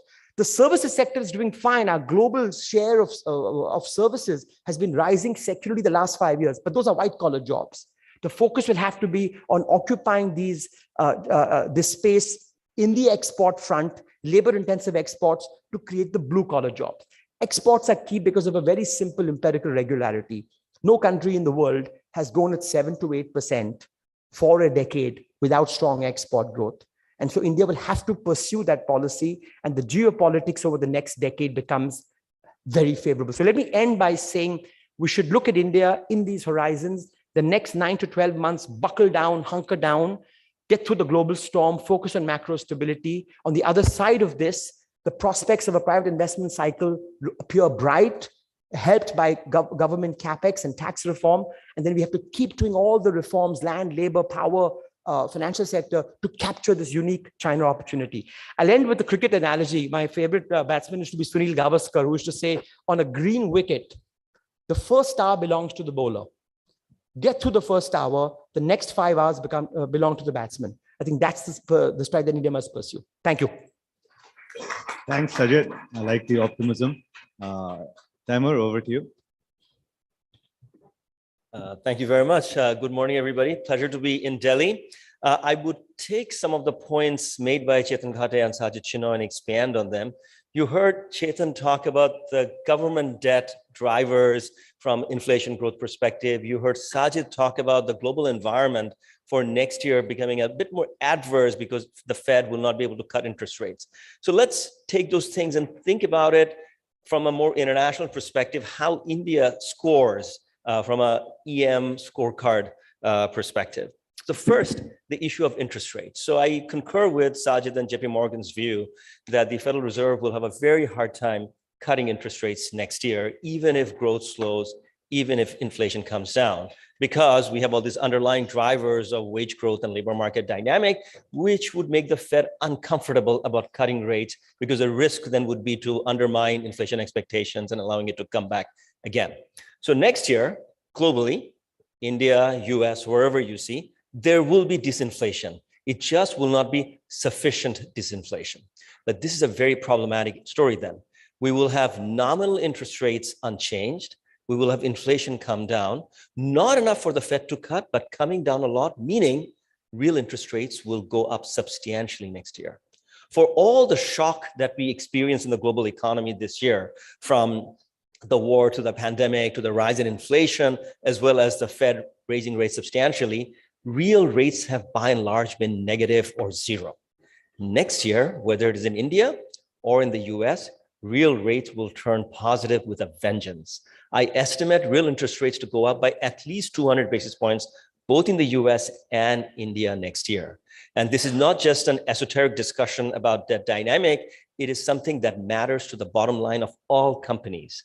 Your debt service cost relative to your revenue growth, revenue to your bottom line, will become more adverse in 2023.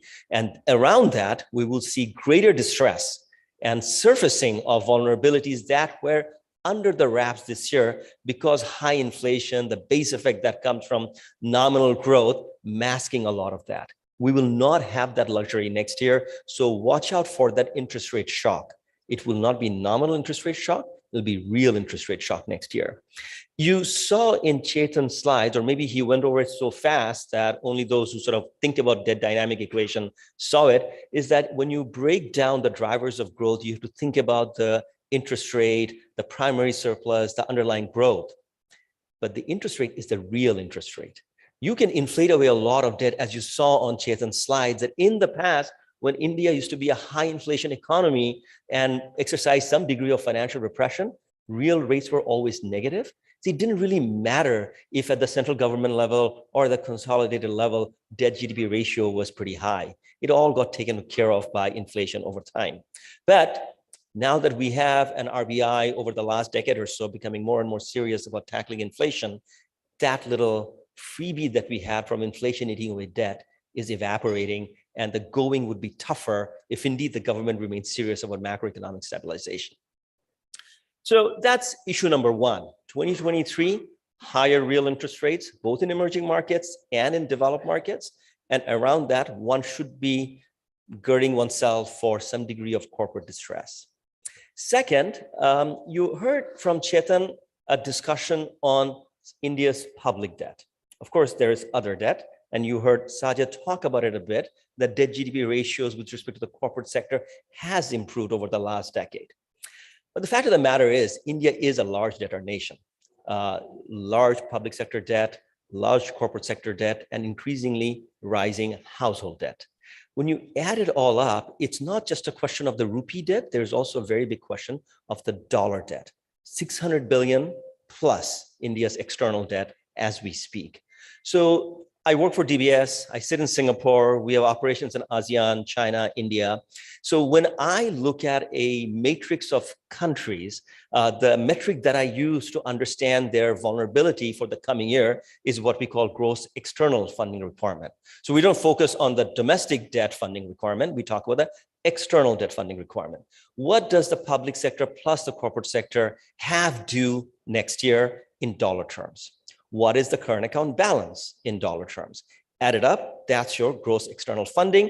And the way to scale that is to basically scale it by reserves. So always from a macroeconomic surveillance perspective, from a bank risk assessment perspective, it's the amount of funding you need next year in dollar terms relative to how much reserve your central bank has. 9 years ago, 2013, taper tantrum.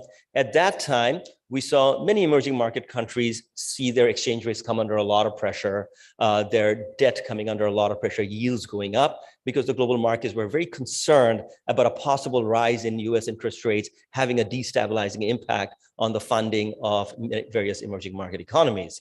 You may recall, if you were involved in the industry in those days, we were talking about the fragile 5 economies, and a fair number of countries in Asia were part of that. Thankfully, we are sort of past that critical risk period that Asian economies, by and large, India included, are not seen as acutely vulnerable from the perspective of a global portfolio manager. But at the same time, when you think about that metric, gross external funding requirement, who looks good and who looks relatively not so good in Asia with 2023 in mind? At the top of the ranking would be the North Asians, Korea, Taiwan, strong exports base, strong savings, strong reserves. So even if rates go high next year, even if the dollar remains stubbornly strong, doesn't matter. Their corporate sector will be able to tap into substantial domestic hard currency reserves to take care of their debt. And you see that in the pricing in the market, the spreads of their corporations, the spreads, the credit default swap on their public sector debt, nothing looks worrisome or ominous. China used to be in that group. Extremely strong cover because they had multi-trillion-dollar reserves, running burgeoning capital account and current account surplus. China remains in comfortable territory, but not the way it was in 2013. It has lost a lot of reserves, and its external financing are not as strong as they used to be. But still, on a relative basis, China, Korea, Taiwan, in a total different league. Nobody worries about them running out of dollars. Who's at the bottom of the ranking? Indonesia, Malaysia, and India. So we talk a lot about how over the last 4 or 5 years, RBI has intervened in the market and built up a war chest. Unfortunately, the size of the current account and the amount of debt that India's corporate sector has due in dollar terms, they haven't come down sufficiently to make that ratio get much, much better. So India doesn't look any worse than it was in 2013, but on a relative basis, it is still in that club of India, Indonesia, Malaysia, at the bottom of the ranking as far as external funding requirement is concerned. So 2023, we would need some softening in the global economy, but not too much so that exports get harmed in a very bad way, but imports remain stagnant or stubbornly high. We also would need interest rates to not skyrocket. So, you heard Sajid talk about the possibility that the Fed may have to go higher than what the market expects. That would be unambiguously bad news for all of us in the emerging markets. So let's hope and pray that doesn't happen. But those risks are things that we have to be cognizant about. What are the silver linings? How could we get bailed out next year? If inflation doesn't come down sufficiently, well, that adds some degree of that debt dynamic mitigation. It helps erode the base effect on debt GDP ratio. If we see China come out strongly after this year's debacle around COVID and 3 red line and common prosperity, maybe that becomes a source of demand and a stabilizing, balancing factor for the global economy. And perhaps, if indeed the dollar turns the way it has in the last 3 to 4 weeks and continues that trend, maybe that becomes a source of breathing room for emerging markets. But lots of ifs and buts, so watch out. It could be a bumpy ride. Thank you very much. Thanks, Taimur. Amelia, over to you. I think Taimur is kind of balancing out Sajid's kind of optimism here, but I think, and a bit of a scary prognosis for some of us in the lending business, but I think it's a useful set of points. Thank you. Thank you very much. Good morning. After this a bit scary discussion, maybe I'll bring some more positive light into the discussion, and I agree with many speakers before me. But I think will present a little bit different perspective, maybe much broader perspective than few emerging economies. There are a few slides that would actually show some of the trends that have been discussed before. Of course, we see, the whole presentation will be about India resilience today and what India needs to do to strengthen further the resilience and continue to sustain very robust growth. My colleagues mentioned that oil prices has increased tremendously. It was also followed by the food prices, which is shown on the chart. And as a result, inflation has increased in emerging economies, but also very importantly in advanced economies. So we are also seeing this monetary policy tightening, a big shock to the global economy, emerging markets, and advanced economies. We see that monetary policy tightening is much higher in more advanced economies than emerging economies, but they started from the much lower level. And of course, we're always following the news that every second month we see the growth projections being reduced, and basically maybe not as much this year as we expected, but as we expect, this is not the end of the story. The next year is going to be also very, very tough. So how India has been reacted to some of these, what we say, unfavorable growth and interest rate shocks, including oil shock.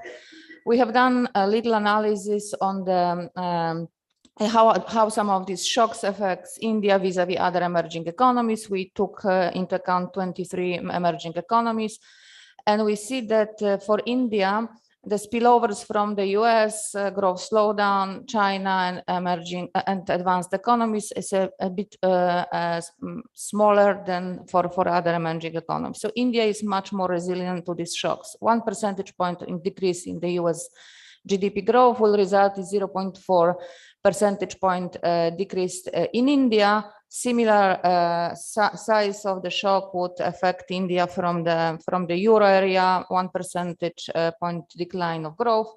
And if you see other emerging markets, the shock has much bigger impact, almost twice bigger. So then the question is why India looks more resilient than other emerging economies. And if we think about overall framework for resilience, we discussed many of those elements before. We looked at the vulnerabilities, actually how country is able to absorb the shock, how fast the country recovers, and of course, going forward, what is the country growth potential in the long term. So it seems that India has been doing pretty well in both in terms of reducing vulnerabilities, shock absorption, and also, as we have seen after the COVID-19 recovery of growth. We look again at the emerging economies, the broad group, a bit around 20 emerging economies, and without getting into details and the figures, we look at the indicators of the external vulnerabilities on the macro financial stability, external environment, and market perception of country risk, and we compared how India compared to other emerging economies before the taper tantrum and what India looks today. And of course, this is relative, but you can also compare India between now and in 2013. And we see that the colors from red move to yellow and green. Of course, what Chetan was pointing, there are some reds, and it concerns the public finance, mostly budget balance to GDP. It's high. We know also that public debt is high, but it's still the increase in relative to other emerging economies was not as high. So India remains in yellow. There are some still scope to improve in terms of the corporate debt or the financial sector stability, but overall it seems like India has strengthened or reduced the vulnerabilities compared to other emerging economies. And here I would say I'll be more optimistic than my previous speaker, because as we see external debt, actually, and short-term external debt to reserves looks much better in India than other emerging economies. So on that indicator, we have not been too worried so much. If we look at the current account deficit, it's also in yellow. So it means that it's not the best performer, but actually it's pretty well financed. We have seen that FDI inflows in India have been pretty robust, and the financing side look much better than in many other emerging economies. So what I would turn now to after discussing a little bit the vulnerabilities and the shock absorption, because the shock absorption also come from the buffers that India had, and some of them has been discussed, high reserves, still fiscal space to respond and monetary space to respond. One can also think what would be after those shocks passes, and we would think about long-term development of India. We have looked at the potential growth, and it seems to be again comparing favorably to many emerging economies. The growth of India last 2 decades was around 6.5, 6.8%. And we know that it has been driven by very strong productivity growth, total factor productivity. And you see, even in compared to China and many countries in the region, it has been much higher than elsewhere. However, if you look at the level of the productivity and compare it to the high-income countries, because India aims high, want to become high-income economy in 2047, there is still much to be done in terms of labor productivity in almost all major sectors. I will not go to all these details, but what we do now in the bank, we're working on the long-term growth trajectory for India and what are the structural constraints, and some of them are mentioned in that slide. However, I want to put more emphasis not only on the how robust growth will be, how to further strengthen productivity, competitiveness, economic dynamism, but also what is super important for us in the bank is looking at the quality of growth. So both social and environmental quality, we can discuss this more, and I hope to have a chance to present to you finalized analysis in a few months, but it is very important looking forward to see what is the progress in education, healthcare, sanitation, and social infrastructure that India made, how to strengthen federalism and social mobility, and very importantly, how to increase female labor force participation, which would have important impact for social quality. On environmental quality, we know that India is one of the countries that is most impacted by the climate shocks, and from that perspective, it's very important to decouple growth from the pollution, not for the world, but mostly for India. Less polluted or less fossil fuel dependent world would also benefit India, because the shocks are affecting country tremendously. I'll not go to the natural capital, etc., but these are all the factors that we are looking at in terms of further developments of India and strengthening potential growth. So in summary, I want to point to these main areas. So we see that vulnerabilities has been reduced for India. Still are a few areas that I mentioned that require further strengthening. One is the high level of debt, absorption capacity. Again, we can say that health of financial sector is very important. Here, the improvement has been made, but policy buffers has been declining, and it's important to build them. In the recovery phase, I haven't discussed this a lot, but what is also very, very important is not only how much the public sector is going to support investment, but it's also very important that India has this flexibility to reallocate resources. So product market, institutional labor market reforms that India have started, it all concerns doing business and labor laws that are being under preparation. The more flexibility is very important, because in the shock, the economy needs these reallocation capabilities. And going forward, to strengthen the productivity growth, I haven't discussed details here, but in the bank, we're looking how to complete the structural transformation, mostly to increase productivity in agriculture, sustain very strong productivity in service sector that has been benefiting India tremendously, and support further private investment. On social quality, India has started and is doing very well on digitalization that is already reducing informality, further increase or making more efforts to increase female labor force participation and strengthen federalism, which could incentivize deliver of public services. And finally, on environmental quality, we all know that if India have done tremendous progress in moving to the renewables, but getting to in long term to net zero would require investment in clean technology, and some of the technologies that do not exist today, further strengthening green investment on the private and public side. And finally, don't forget about just transition support. Thank you. Thanks so much, Amelia, for that outside-in view. Neelkant, over to you.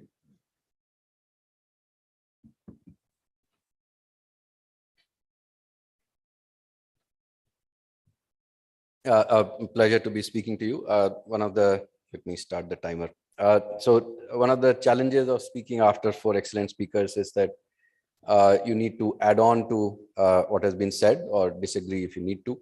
So I'll focus on 5 things. The first, I think both Sajid and Taimur talked about, which is the external environment and the strength of the dollar.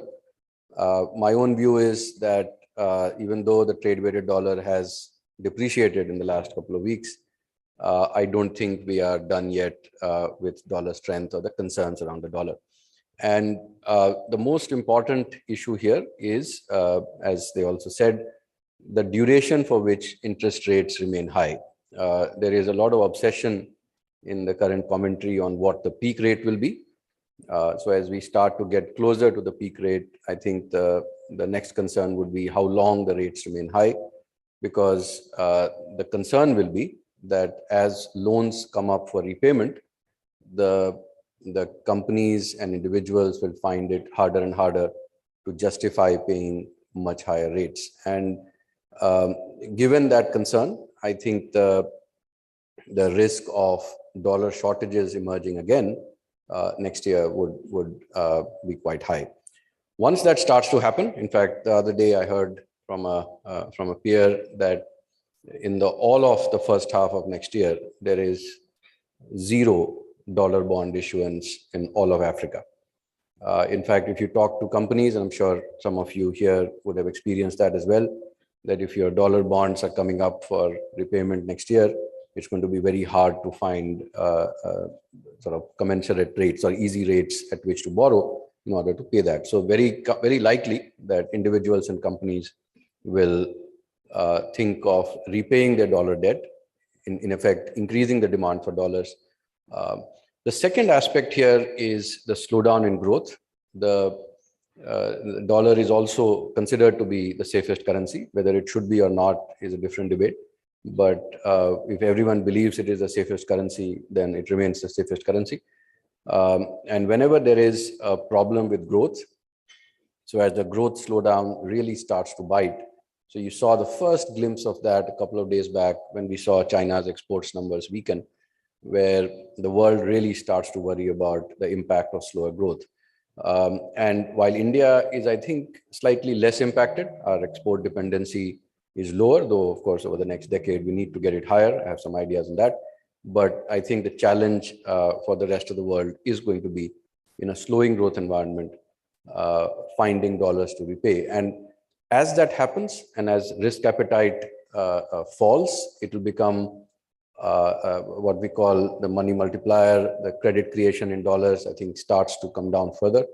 And given the high inflation in the US, the demand for dollars is anyway going to keep going up at a time when there is quantitative tightening. And I think the concerns on a potential accident happening in the global financial environment, even though all of us are expecting it, is something that we need to plan around. The second big issue I must talk about, as the chair of this session asked me to, is the prospects for emerging markets. I think most emerging markets are dependent on external demand. There are very few, like India and Indonesia, which have slightly more dependence on domestic economy. China is becoming slightly more domestically dependent. But I think the important issue here is that for China as well, I mean, Chinese demand, consumption demand has been very weak. In fact, Chinese real estate markets look very uncertain. In fact, there's a lot of work done by the government. There's possibly more work happening, more policy steps being taken in the next week or 10 days to ease the supply of credit to developers and all that. But I think the challenge for China is going to be real estate demand. Next year, their local government financing comes under stress again, and the potential for infrastructure investment comes down as well. And this is on top of the fact that Chinese consumption demand, which is now very large. Just for perspective, Chinese retail sales are now 2/3 of US retail sales. So on a per capita level, they are much lower, but as a contributor to global demand, now they are right up there.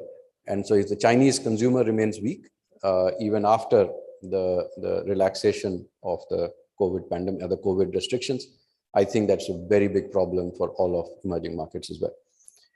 The third is coming to the topic on inflation. I think the inflationary drivers are easing. In fact, as supply responds, so one of the surprising changes, not surprising really, but I would say the incremental changes in the last couple of weeks has been easing of further supply restrictions, even in India. We have also seen crude oil come down to the 7 handle. So it's a sign that as the world starts to slow down, some of the inflationary pressures will come off. We need to be very careful though in extrapolating this to lower dollar funding costs, because what matters for the US is now services inflation more than goods inflation. So goods inflation is easily transmissible. The cost of a DRAM chip is the same in the US as it is in India. The cost of a taxi ride, if it goes up in the US, doesn't really affect us directly. Now, the Fed will still be fighting services inflation in the US, whereas inflationary pressures in most of our part of the world will start to come off. In fact, those of you who do your vegetable shopping yourself would have been surprised by how sharply the prices have fallen. Some of it is seasonal, but the decline is quite striking. So I think inflation will be less of an issue in the next year or so. But I think we need to focus on the next point, which is what is a binding constraint in the search for dollars. Now, if you see crude oil prices falling by about $20 a barrel, so most people had expected $100 a barrel for the next year. Now, suppose you take 80 a barrel. Every dollar per barrel is about $1.5 billion a year. So we gain about $30 billion on a 12-month basis. But remember that if your exports are falling off by 8 or 10%, that's a $40 billion drop, right? So from a $440 billion base, you see a sharp reduction. What is perhaps going to be a bigger issue is on the capital account, because of our current account deficit, we are perpetually in need of dollars from outside. When there is an accident, when there is high risk aversion in the global markets, capital flows start to slow down. And I think that creates significant risks for India as well.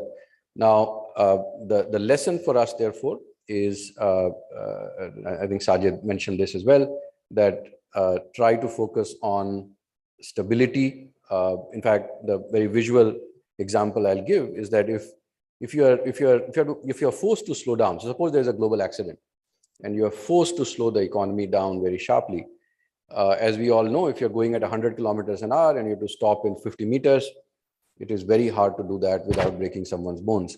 But if you're going at 60 kilometers an hour and you have to stop in that, so people will be a bit jittery, it will be uncomfortable, but no lasting damage. And once you cross that hump, you can start accelerating again. And I think that has to be the policy prescription.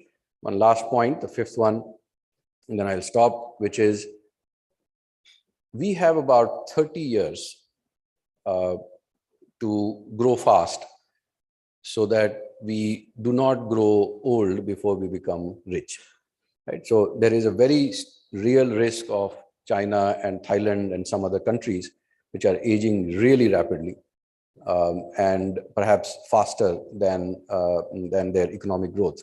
And there's a very real risk that they will grow old before they become rich.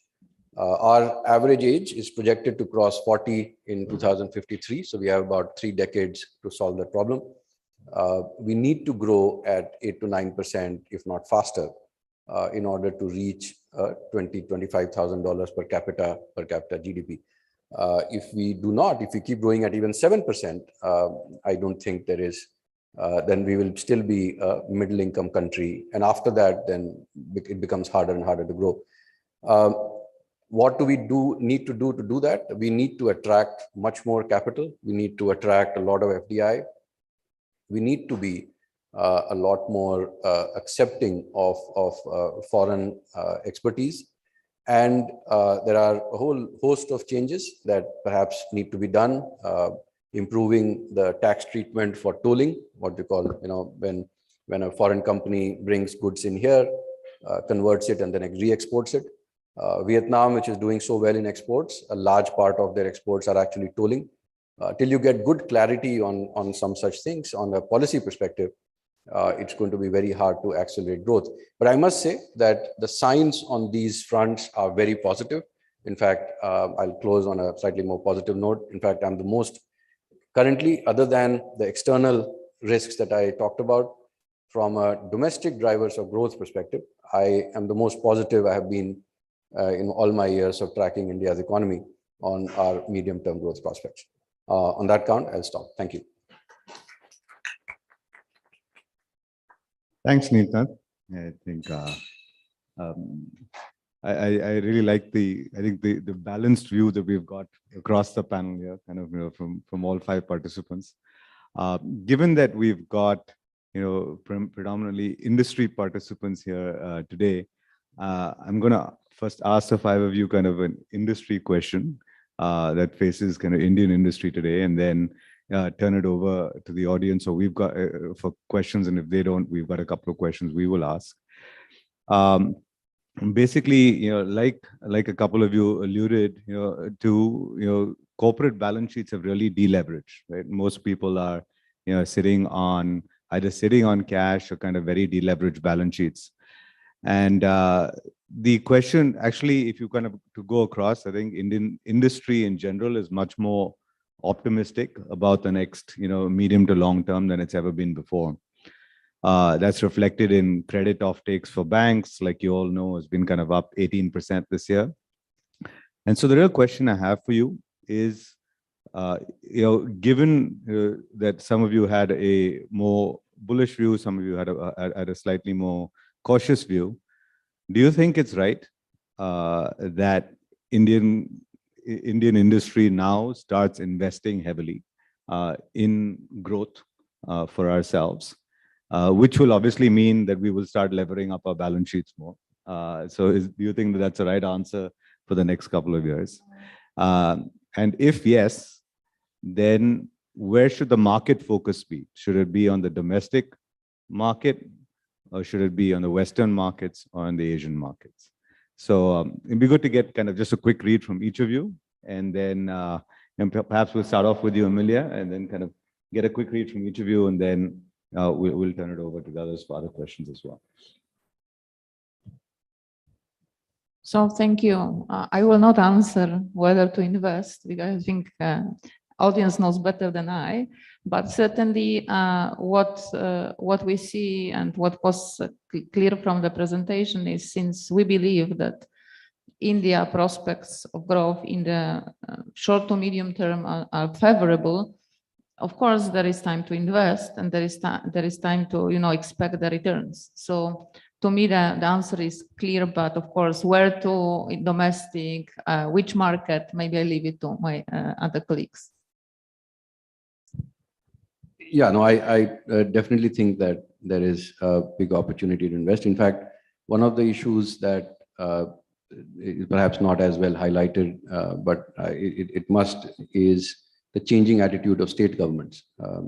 Sitting in Delhi, we seem to think that it's all about the central government. A lot of the incremental reforms need to happen at the state level. It is remarkable that there are state governments like Tamil Nadu, UP, Maharashtra, all of them have $1 trillion GDP targets.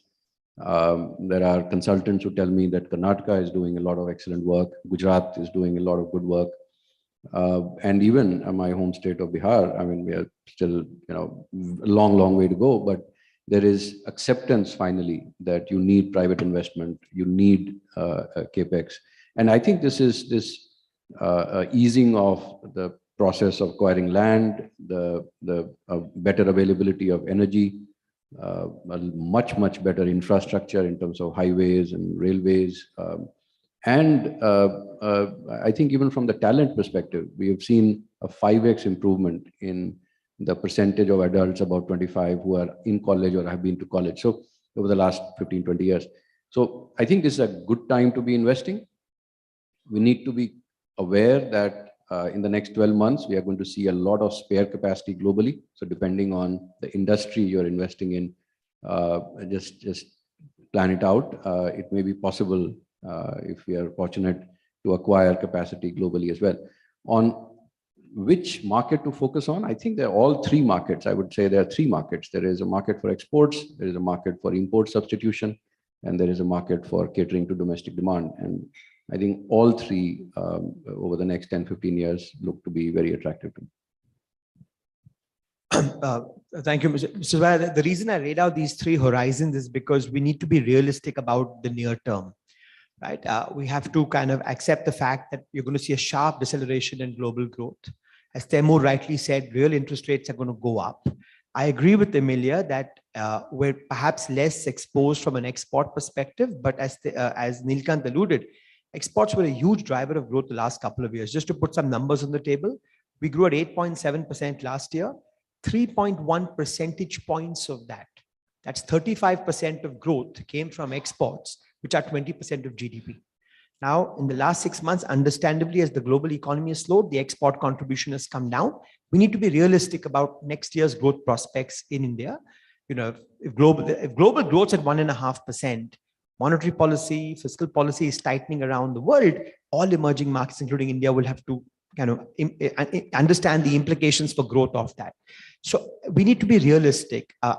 I think the preconditions for a capex cycle are clearly falling into place. But if you're worried about a global recession, US rates are at 5% and utilization rates at 75 to 80%, we may need to be patient. We need to be patient to see the next capex cycle, which is why in the interim period, it's so important for the government, central government and state governments to not let up on infrastructure investment. That public investment fills the gap until we're on the other side of this global hump, and then private investment slowly takes over. I'll add one more point. I'm less concerned and more agnostic about where the investment happens. I think all the fine people in this room are best positioned to make that decision, domestic, global, exports. My concern a little bit has been, if you look at the last 15 years, we're becoming more capital intensive in our production techniques. Look at our export basket. We've gone in the last 20 years from textile, leather, gems and jewelry to auto parts, engineering goods, pharmaceuticals, all up the value chain. We've become market leaders in some areas. But for an economy that's very young, where our demography over the next 30 years is going to have lots of young people coming into the labor force, the key is how do you make production more labor intensive? And that means from a policy perspective, how do you make labor more attractive as a factor of production? Because entrepreneurs vote with their feet. So I think the policy kind of challenge or imperative for the next few years has to be that we do the things from a policy perspective that make labor more attractive. That naturally means that entrepreneurs move towards more labor intensive industries. And then we create those jobs that we so desperately need. And we occupy the space that I mentioned globally that China has vacated. So I think that's more important than which industry we're in. Yeah.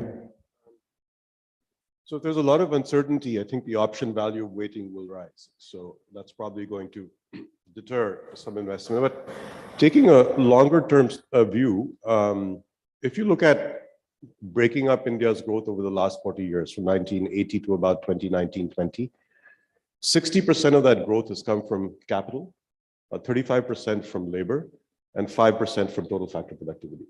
So as the gentleman was saying yesterday on the panel, that a lot of India's economic growth is driven by factor accumulation, capital and labor, less by total factor productivity.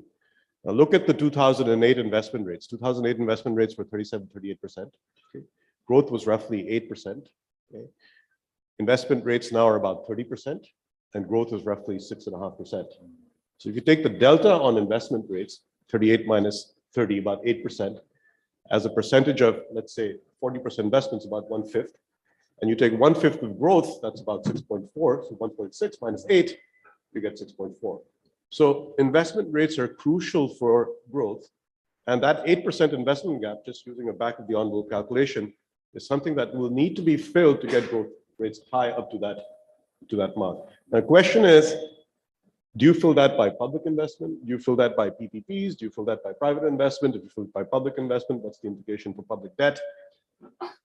Does it crowd in private investment and so on? And those are all important questions that need to be understood. But getting to that high growth will require filling that investment gap through some combination of all of these things.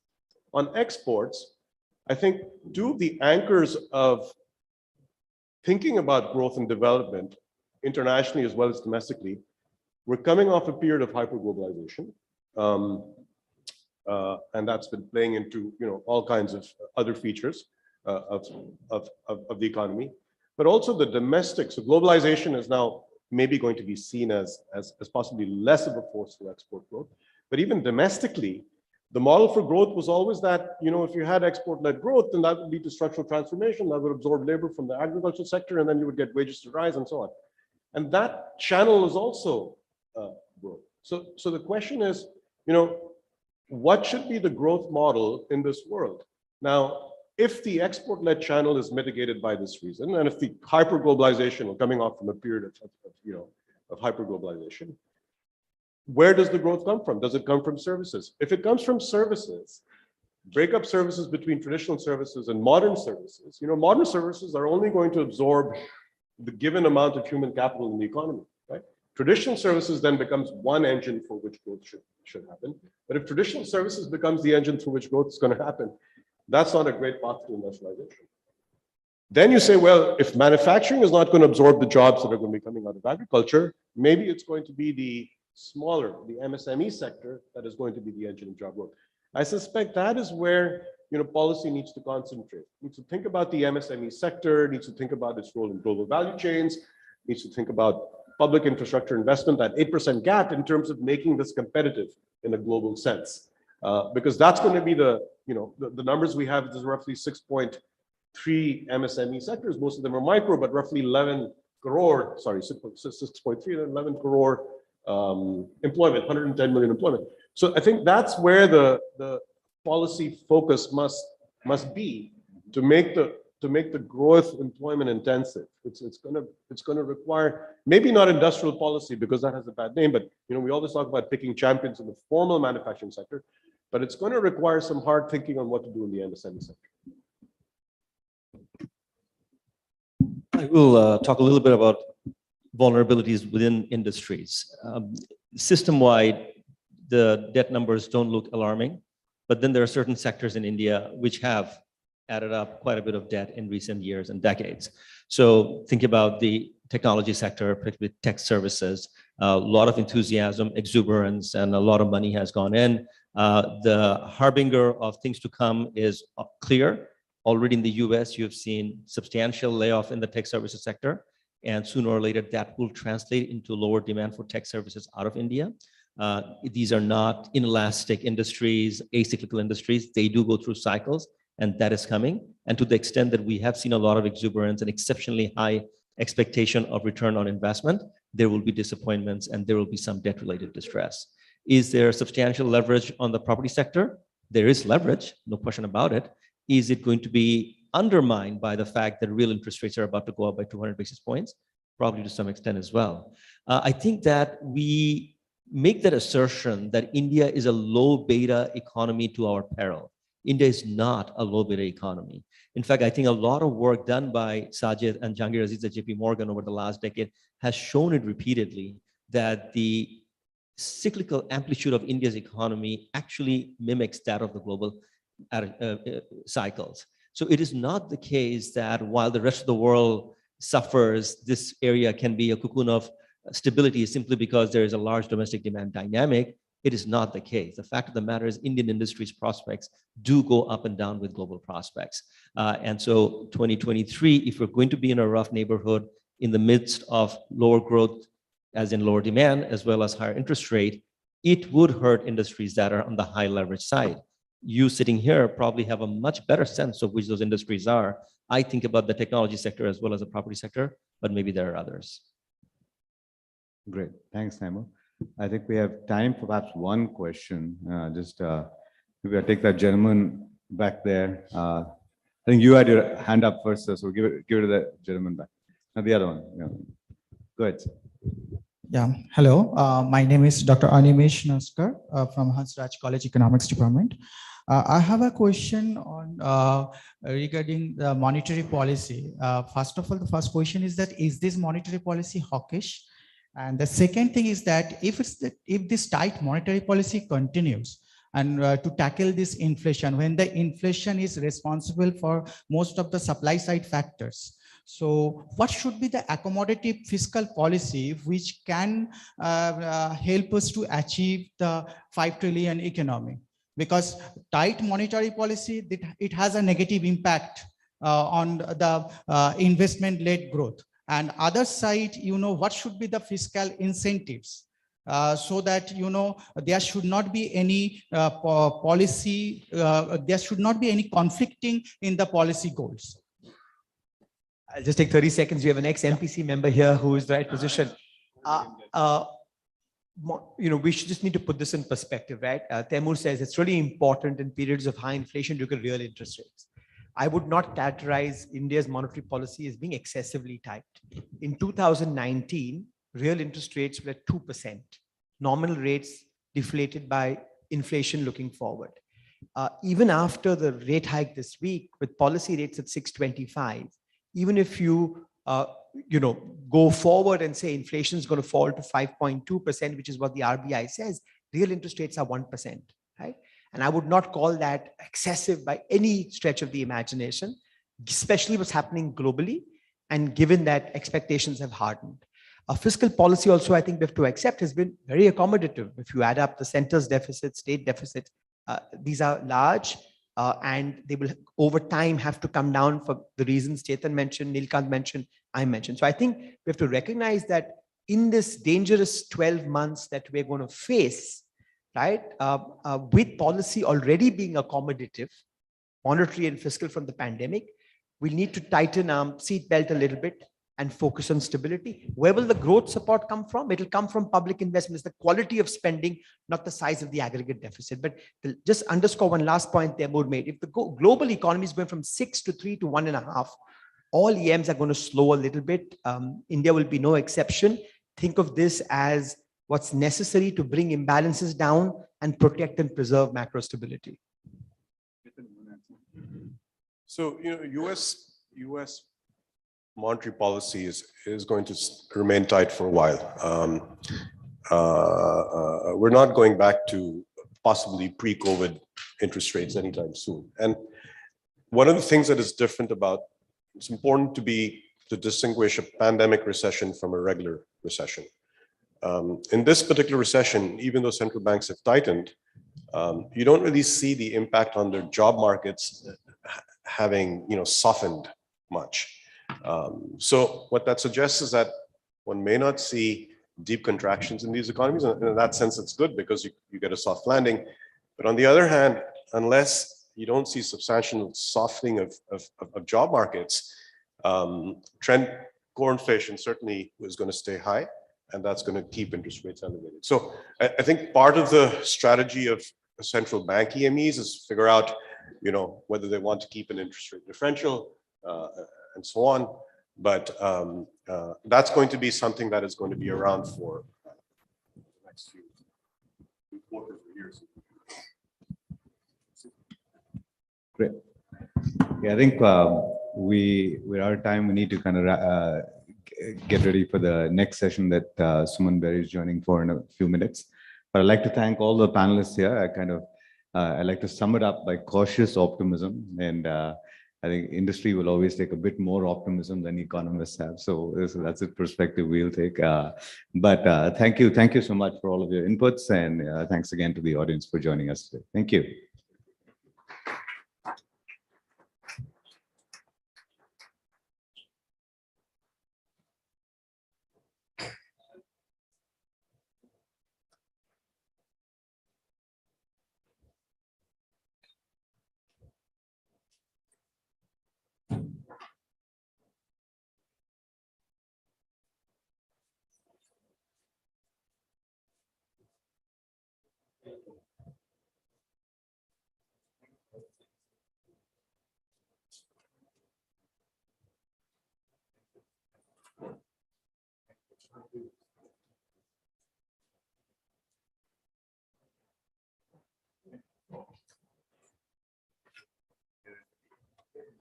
Yes.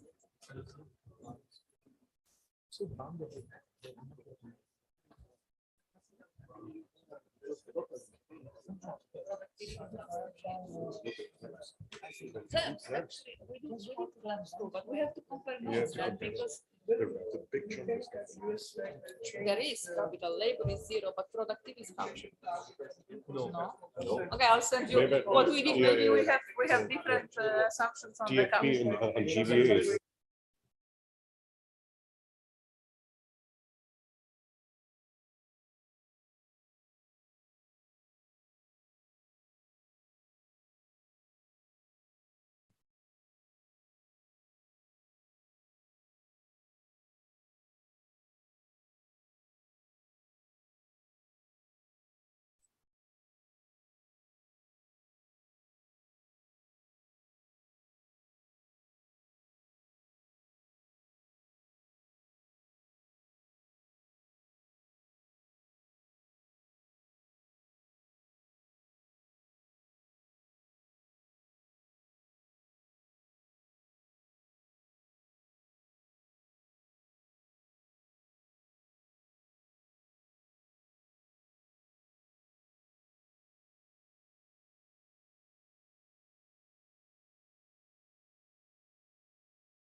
Very nice to meet you. I don't have my card only. I dropped you an email, so you have my email address and we can be in touch. Yeah, thank you. Hi. I see.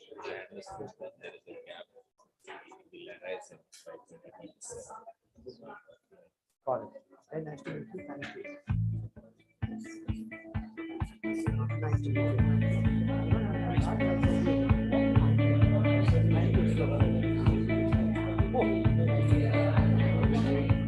Thank you. Okay, understood. Please, got it. Thanks. I'll drop you an email.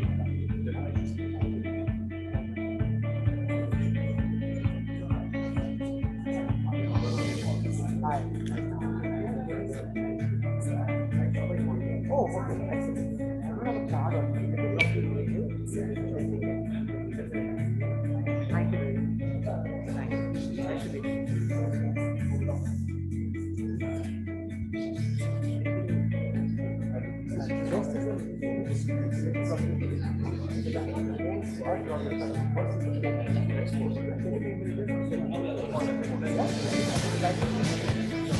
In another 5 minutes, ladies and gentlemen, we will be starting with a very, very interesting session, in conversation session on Indian economy at 2030.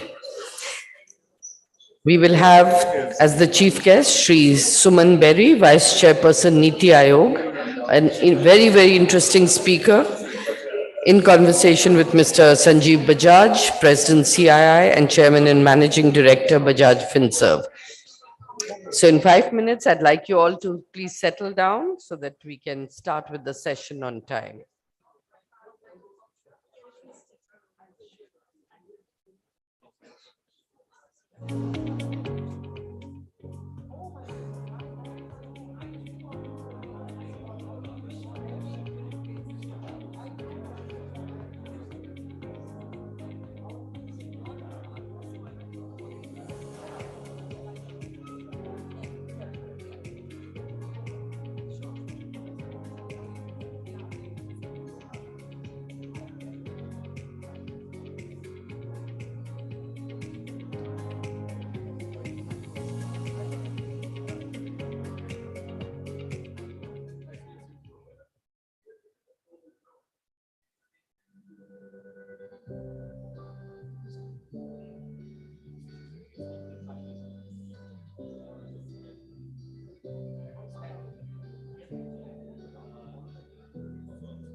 Good afternoon, ladies and gentlemen. Our session in conversation session on Indian economy at 2030 is about to commence, and we have as our chief guest for this session, Shri Suman Berry, Vice Chairperson, Niti Aayog.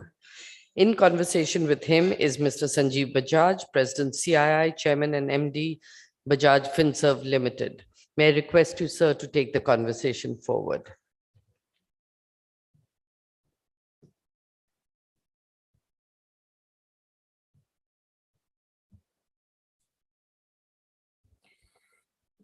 Mr. Suman Berry, Vice Chairman, Niti Aayog. Ladies and gentlemen, good afternoon. It's my pleasure to welcome Mr. Berry for a discussion on the Indian economy from now to 2030. As Mr. Berry and I just spoke, I'll make some opening comments, so will he, but he would much rather make this a lot more interactive, so I'll have a few questions for him and we'll open it up to the audience as well. India is in a very interesting place in time. We have built a resilient economy, but which is still exposed to a world that is going through a period of uncertainty and slowdown. It is interesting that in this period of time, we have emerged as the 5th largest economy in the world, overtaking the UK at close to $3.3 trillion. We are expected to surpass Germany by 2027 and probably by 2030 become the 3rd largest economy in the world. Our goal of the finance minister has been that by 2030, we need to be and can be a $10 trillion economy, 3 times from where we are today. And that in many ways can set the stage for what I'm sure will be an interesting discussion today. Over the last few years, we have seen a combination of significant reform practices and investment from the government, coupled with the tremendous entrepreneurial spirit of India and its own impact, with over 77,000 registered startups, over 100 unicorns, by some count, a unicorn being born every 2 weeks, and also large business and how they've grown in their capability, in their size, to spread their wings in recent years beyond our own shores. Let me put down a few points which we as CI think are important for us to prepare for a much larger and a faster growing economy in the coming years. One, a country of 1.4 billion people needs a strong manufacturing-led economy. And the world in the last few years, for multiple reasons, we know a lot of them political, is looking in India as a valuable partner in providing them with manufactured goods and services. We have to use this opportunity to drive manufacturing from a 16-17% share of our GDP to 20% in the coming years, and thereafter 25%. It's also a responsibility in a country of 1.4 billion people, where our youth both need the jobs, but with high quality jobs coming to them in the coming years, they also become consumers of our own products and services, thereby fueling our own domestic consumption. The second area is promoting scale and technology in manufacturing through a combination of measures promoted by the government, industry, academia work together, because no country has become a developed country just by copying stuff from others. We have to create this environment where not just few sectors like pharma, technology, the financial services, and we can see that in its digital avatar in the last few years, are creating innovation, but we have to spread this across multiple more sectors in the country. The third area is aligning industrial and trade policy. This is very important because as we go to set up manufacturing capacities for the world, we have to make sure that the free trade agreements that we are signing, our own trade policies are getting aligned so that we have a consistent roadmap that's getting created for further industrialization of our country. Fourth, a significant amount of initiative taken by the government is improving the ease of doing business, and we have to supplement this with reducing the cost of doing business in India, and also by ensuring that we keep eliminating criminalization of laws in business and declogging the judicial system so that it just gets smoother and smoother to do business in India. And that's where I believe that recent initiatives undertaken by this government, including Gati Shakti, ease of doing business in its 2.0 avatar, will assist. Fifth, if we have to grow from a 6-7% economy to a 9-10% economy, where is the capital going to come for that growth? We need to ensure that we expand our financial services industry, take banking, take credit, whether through banks, through NBFCs, all across the country, through the creation of many more competitive and capable banks, by offering full banking services to large capable NBFCs, also ensuring that we are deepening insurance penetration in this country so that we can create a protective layer for our citizens and for our small businesses. Sixth, the government has very proactively created the production-linked incentive program to champion a set of sectors where India has both capability and can build capacity. And as CII, we have recommended the government to look at ELI, employment-linked incentive schemes as well, in select sectors which employ large number of people, like tourism, logistics, animation and gaming, and film.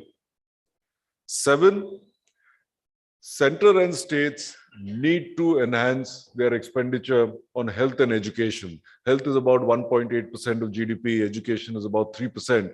This needs to double, both capacity and of course quality, because we owe it to our people to create a set of employable Indians of high quality, so we can bring in high quality jobs, increase per capita income levels, and thereby help build the consumption side of our economy as well.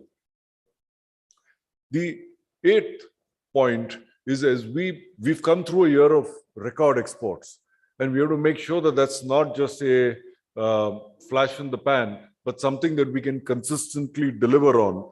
And at CI, we believe that India's export effort should be led by an export mission. This export mission can comprise of a National Trade Promotion Council at the center, supported by councils at the state. This has to be done by the center and the state together, so that they can develop common strategies, policies, and ensure that the necessary infrastructure is available for industry to grow. 9, to achieve our ambitious net zero goals, we should prepare a sectoral roadmap towards the net zero transition. And we at CI believe that this is not just a responsibility that we owe to our future generations, but is also a significant new set of opportunities for innovation and business for industry. And lastly, to keep alive the spirit of cooperative federalism, the government should look at forming GST-like councils, which have worked very well for the center and states of all parties to work together, similar councils for consensus building on reforms related to land, labor, power, agriculture, issues which are both center and state driven, so that the smooth functioning on the ground just becomes that much easier. So those were a set of 10 points that on behalf of CII, I'm happy to share with you. But with that, let me now request Sri Berry to deliver his remarks. Thank you. Thank you, Mr. Bajaj, and thanks to you and to CII for giving me this platform and opportunity. I was just looking at the full program, and I see that we have 45 minutes, of which 15 minutes more or less have passed. So let me spend, and I will speak from here because I find that podiums kind of get in the way of eye contact. So a bit like you, I'll just share a framework as an economist who slightly unexpectedly has been catapulted into this role of Vice Chairman of Niti Aayog, and provide, I hope, some hooks on which the discussion might be pegged. Let me just start from, as it were, the mission and mandate of Niti Aayog, which actually has rather surprised and overwhelmed me since I was asked to take the job of Vice Chairman. 2 or 3 quick points. One is that my role is Vice Chairman, and as many, but perhaps not all of you know, Chairman of Niti Aayog is the Honorable Prime Minister. And let me assure you that the Prime Minister, takes his role as Chairman very seriously.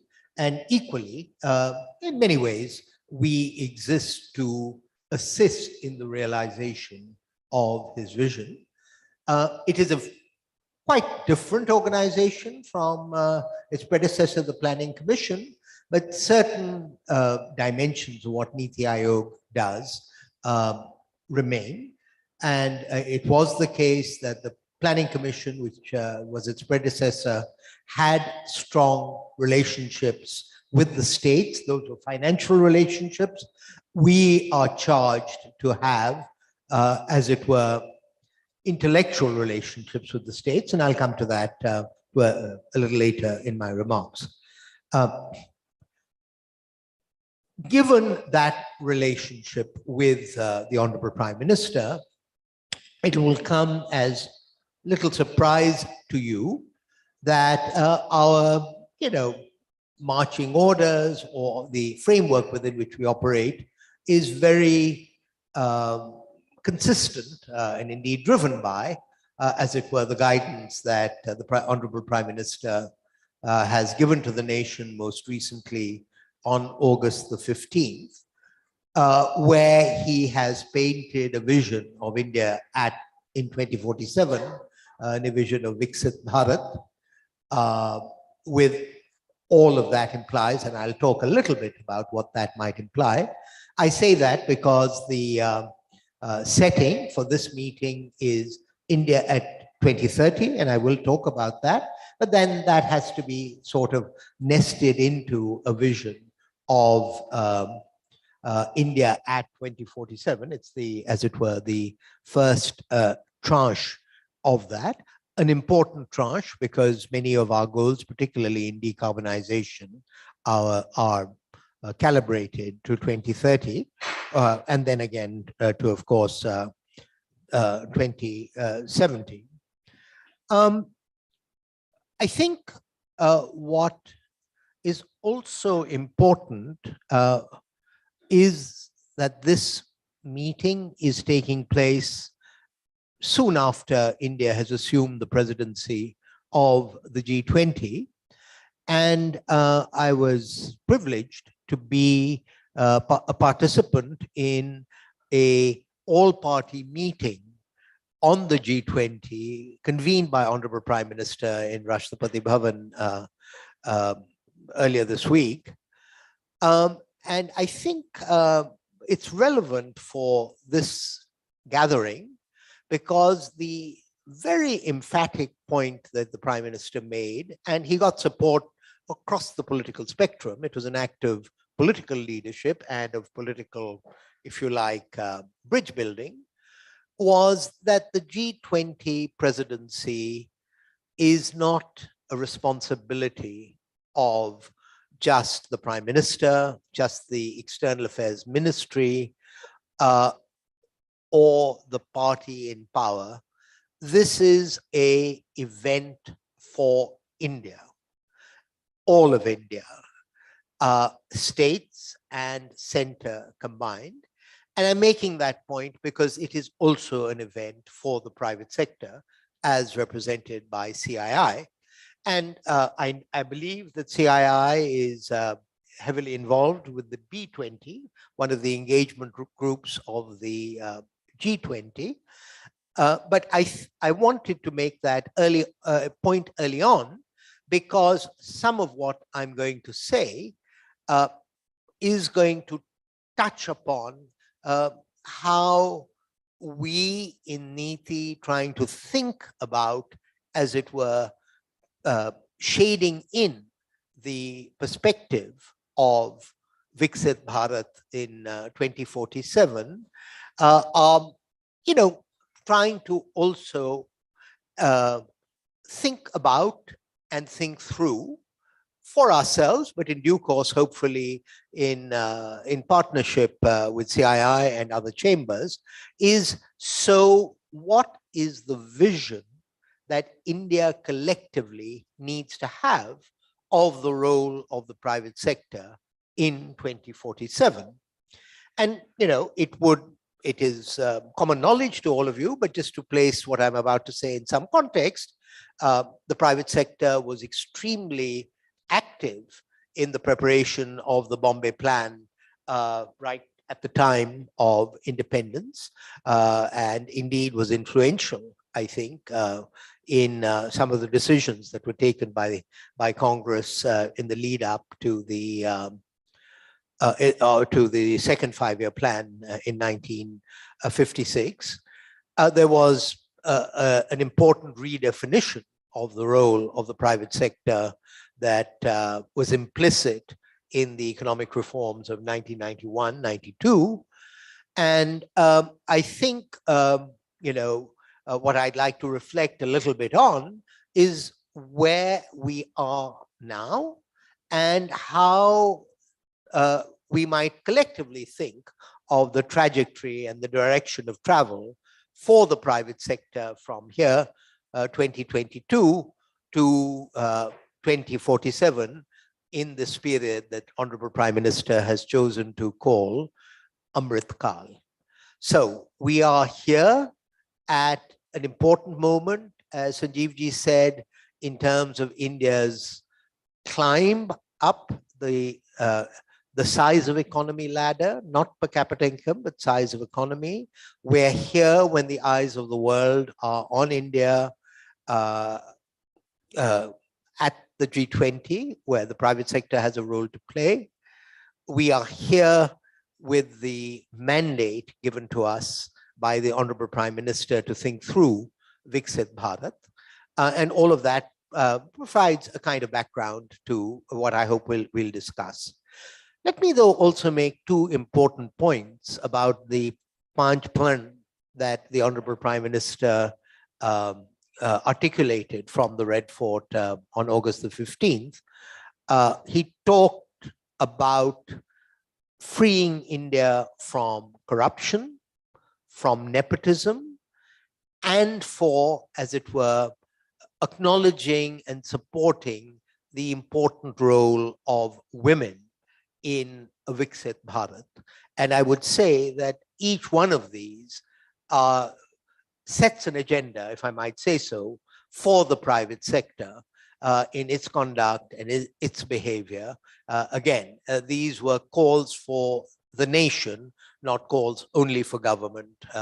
And therefore, I feel as his agent and his lieutenant to bring, as it were, the importance of the vision that he articulated on August the 15th to this August gathering. Now to come to what I see, excuse me, as the, Sanjeevji, could I trouble you for some water? As the choices and opportunities and uncertainties on the trajectory facing the private sector. Let me start by, my surprise, and I think our collective surprise about where we happen to be in 2022. Sanjeev ji has already spoken about China +1 and all of that.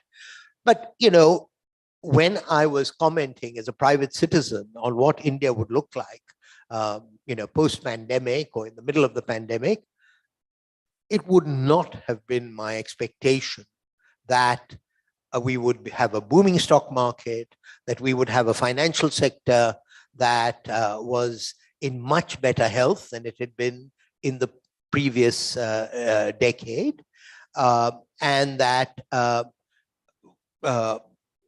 our stock market would be booming, etc.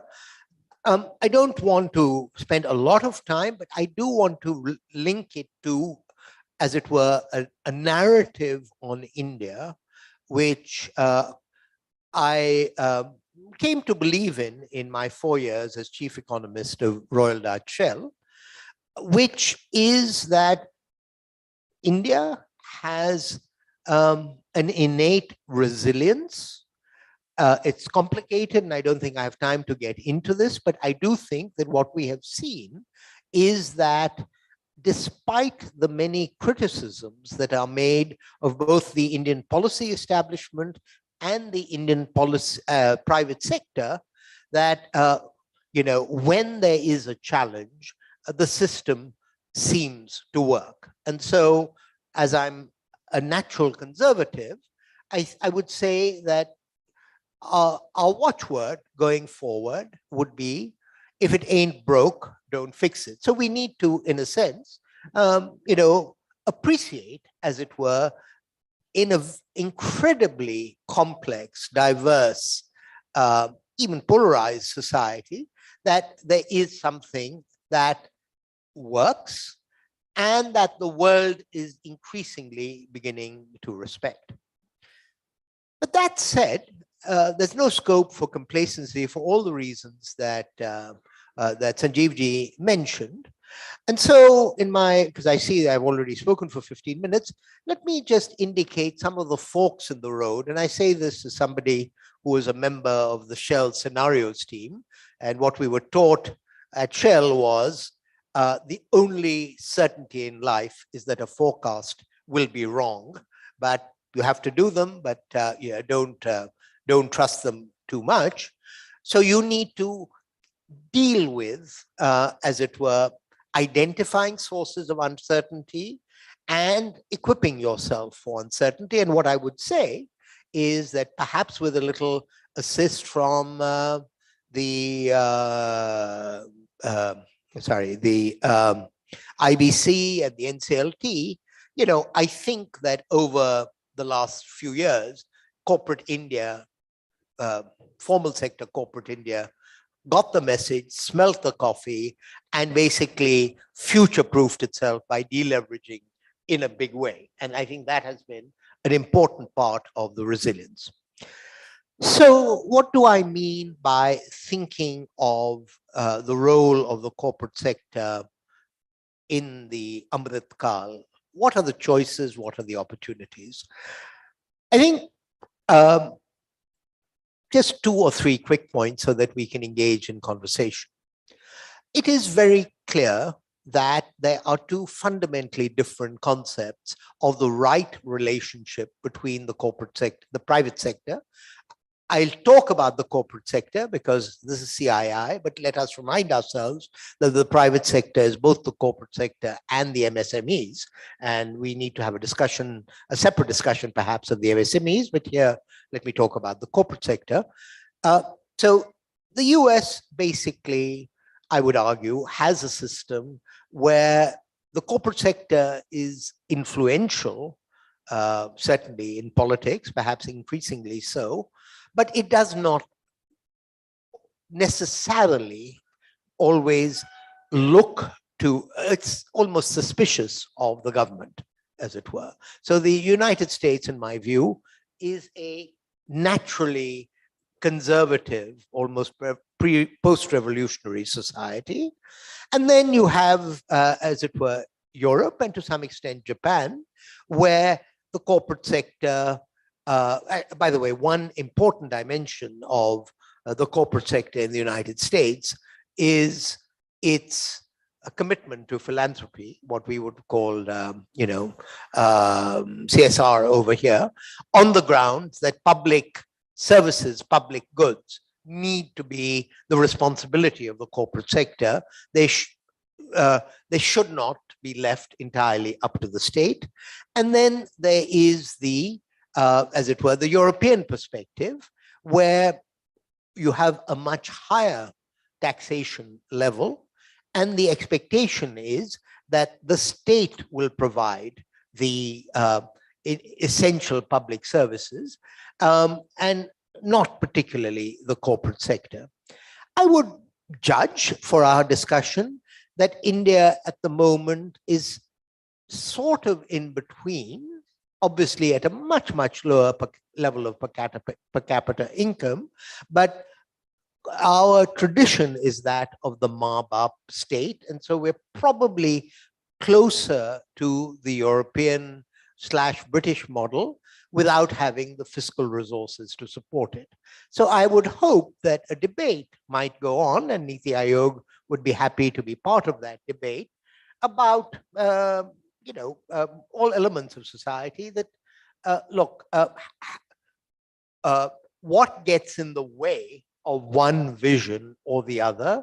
And, is there a clear view in the chambers, led perhaps by CII, about what it means for us to realize the vision that way back when Prime Minister Manmohan Singh articulated, that the public sector should do only what the public sector needs to do, and the corporate sector should do everything else.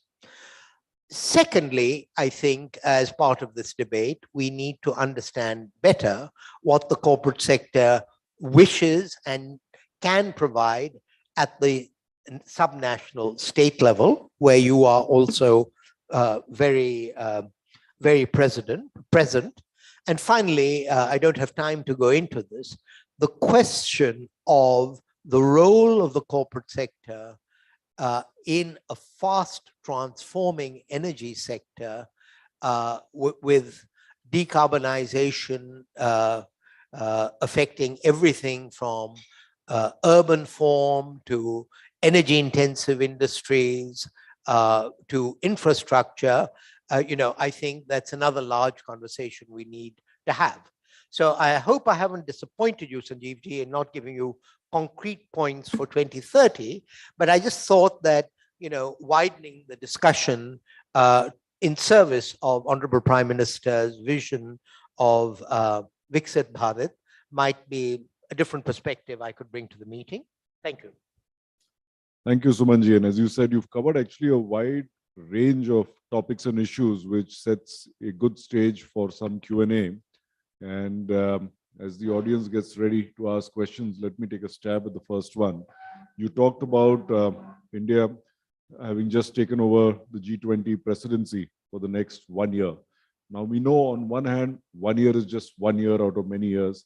On the other hand, 1 year is the chance that we have on the world stage to present India's points of view from government, from industry, larger society, all towards whether it's G20 or B20. From a Niti Aayog point of view, is there a perspective on how India can leverage this next 12 months as president of G20? Well, we are part of a collective effort led by ultimately, the apex is the leaders summit.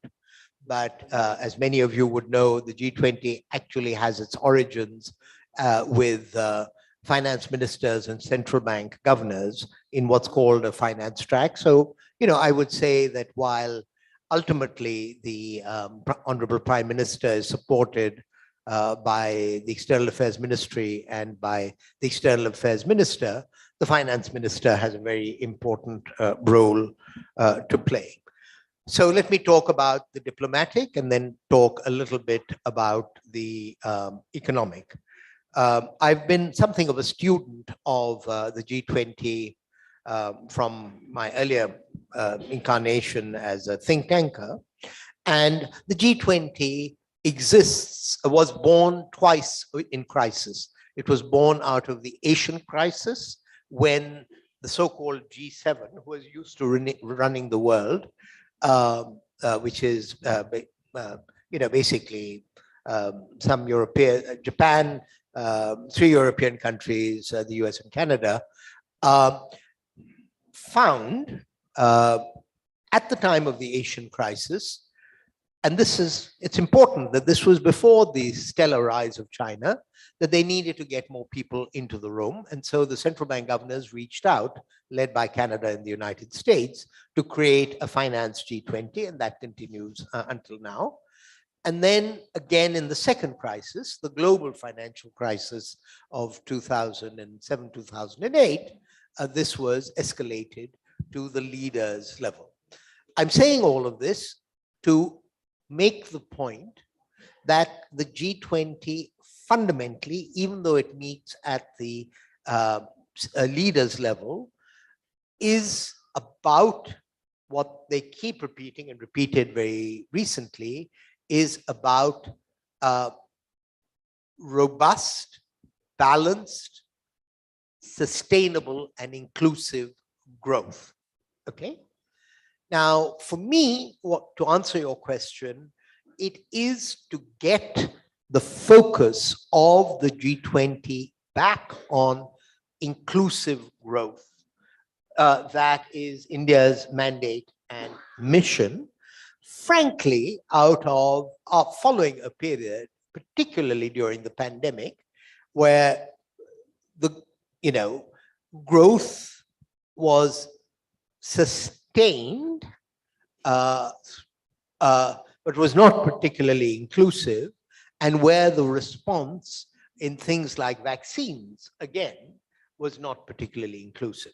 So I would say that an important part of the branding of, and this has already been indicated to some extent by the G20 Sherpa, my good friend and colleague Amitabh Kant, is, and also by the External Affairs Minister, that India, is determined to make sure that the G20 is not a tool only for the rich countries. Okay. Which, secondly, we are assisted in this by the fact that it's by rotation and by choice that we have a succession of G20 presidencies from members of the G20 from the global south. We are taking over, we did just take over from Indonesia. We are being succeeded by Brazil. Brazil is being succeeded by South Africa. And this turns to your point about what can be achieved in 1 year. In any case, it's a little bit of a relay where the baton gets passed on. But the fact that you have 4 successive presidents from the South who have, other fora within which they interact with each other, ASEAN, BRICS, etc. So I would, say that these are the elements of the India brand. No, I think the last point is a very important point. Sure, let's start over here.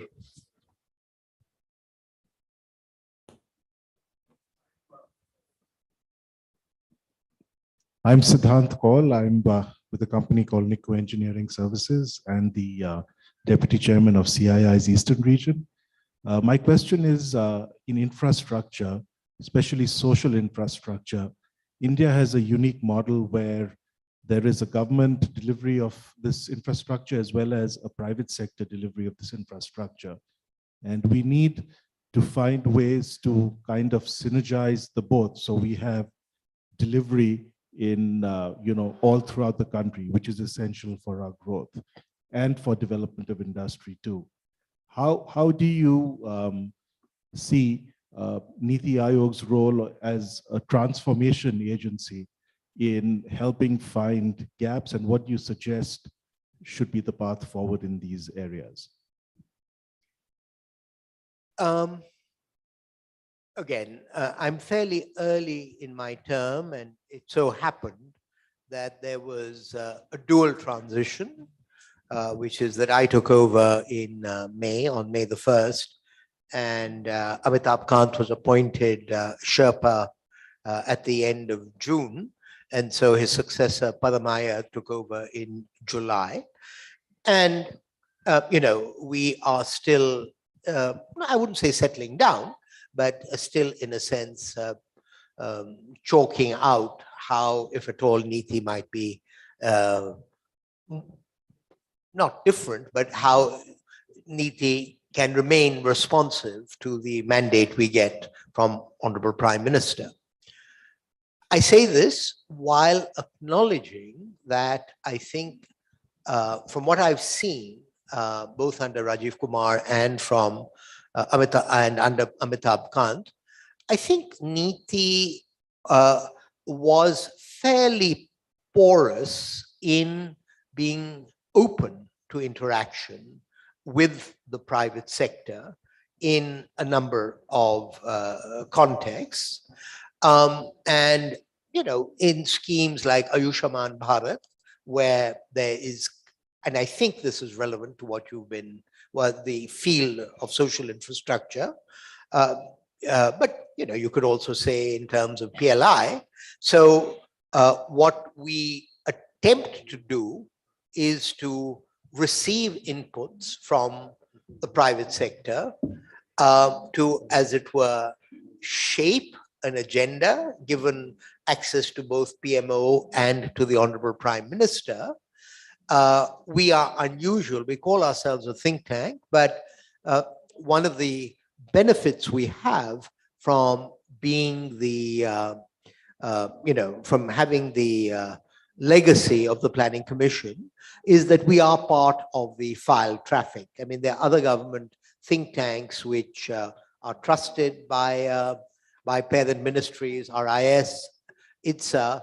They may get papers, as it were, circulated to them for comment, but they're not actually part of the file traffic. So we have the possibility even to initiate cabinet notes if we so wish. So those are the means and tools by which Niti can be helpful, but we are constantly reminded by the Prime Minister that our role is to stimulate, shape, but not to implement. And we get slapped across the knuckles if PMO or the PM believes that we are being too assertive in the implementation. So I would say, I think the answer is very different depending on what kind of social infrastructure you're talking about. I did, though, make the comment earlier that the US model depends quite a bit on civil society organizations, on philanthropy. And I would say that it is impressive the extent to which the Indian private sector, using CSR funds and otherwise, does support activities in social infrastructure through philanthropy. Niti has a minor role in certifying, as it were, civil society organizations. But I would just say that, that activity is also important, particularly at the subnational level. We're out of time, but yes, let's take one quick last question. Why don't you go? I think we've got Santosh also. That person has just stood up. So maybe we do Sir, that. my But question quick one, about the and then one here. my question about the building the human capital for future ready economy. Example, my name is Vishal Sanghvi and I'm innovator and running innovation accelerator company. I was the others conference where Apollo Hospital promoter told about that when they start the Just a quick question. quick We are question, out yes, of yes. time. Yeah, so that was not that time. There is a not recognized hospital to establish hospital, not recognized. So do you think that we should design a policy where building a human capital so industry can get the financing or individual who are coaching the enterprise staff actually. So they can systematically, they can invest the money on early, people actually to make them industry ready actually. So we can desire policy that can, fund will be flow to the making a systematically. Let's take all the questions. Yeah. So let's take one last question from here.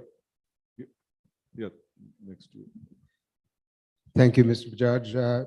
Dr. Bari, I want to take you back to the point that Mr. Sanjeev Bajaj made, one of the 5 points that he made about aligning industrial policy with trade policy. And it's something that I know CII and FICCI have both been making a representation to the government for some years, which is about the inverted duty structure. The inverted duty structure, implying that in our country, we've had for a whole series of products, tariffs for finished products, which are relatively low, while tariffs for intermediates or raw materials for producing those same products are relatively high, and which has sort of undermined industry and industrial production and industrial policy. So, and as I said, CII, FICCI have been making representations about it. Can we expect, and that's my question, can we expect that the Niti Aayog could, under your leadership, might actually raise this issue more emphatically than has been done so far with the Department of Policy and Industrial Policy and Promotion? Thank you. I'm not sure that I fully understood the first question, but it seemed to suggest that,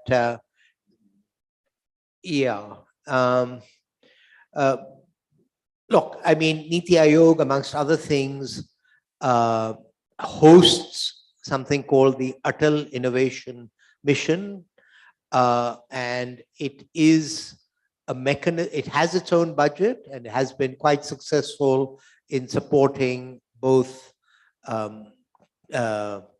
tinkering labs in schools, as well as sorry, what are the other things called? Well, so that is one machinery by which Niti is engaged with this very vibrant startup culture. I'm informed by Chintan Vaishnav, who heads that initiative, that there is going to be a Startup 20 as an engagement group in the present G20.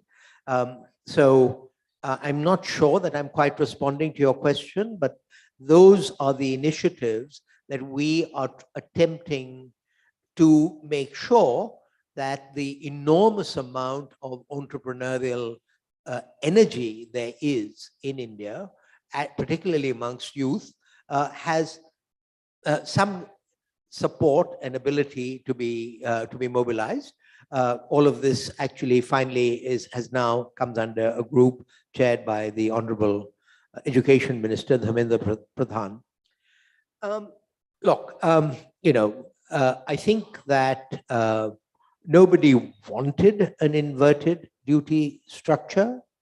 I mean, those of us who were reared at a time of greater faith in liberal ideas would always have said that you are playing with fire if you attempt to fine-tune duty structures, and that where we ought to end up is something like Chile, a country I once worked on, a flat uniform tariff. That's the simplest way of getting around this. I'm told, without knowing the details, that, as it were, reconciling our commitments to the WTO with our concern with certain WTO members who don't always play by the rules means that we have no option except to, as it were, use more interventionist instruments. And if you play with matches, this is where you end up. Yes, it is the case that we were trying to do some internal work on inverted duty structures. Yes, it is the case that, to my understanding, both the Finance Ministry and the Commerce Ministry are seized of the issue. But, since we are approaching budget time, I don't want a headline that promises that this is going to be, on the agenda. So I just say, I hear you, and I will take it back. Thank you, Sumanji. We've exceeded our time, but thank you for both your time and for your keen insights as well. With that, this session comes to a close. Can we all thank Sumanji for being here with us today?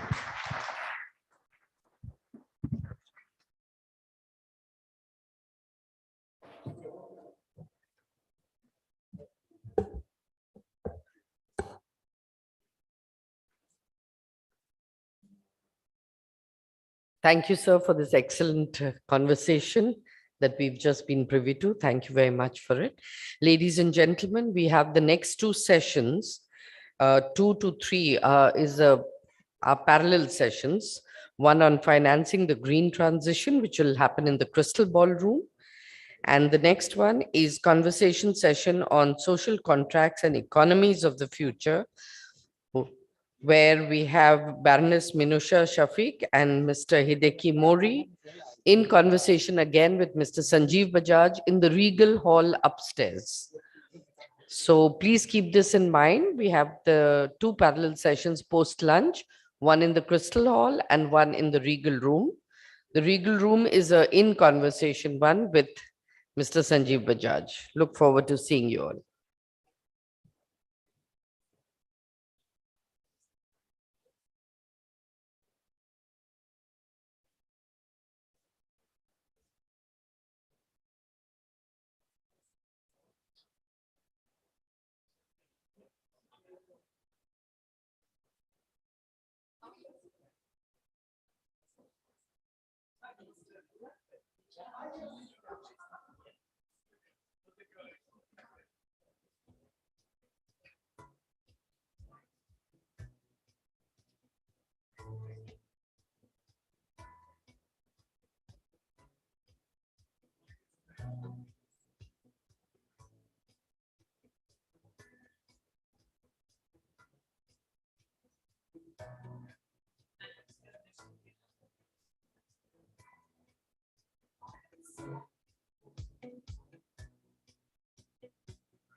Our own Ayog, which sets an agenda, if I might, India's point of view. circulated to them for me, by which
Fifth, party, somebody who is a member of the ship.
Yeah, I'll just.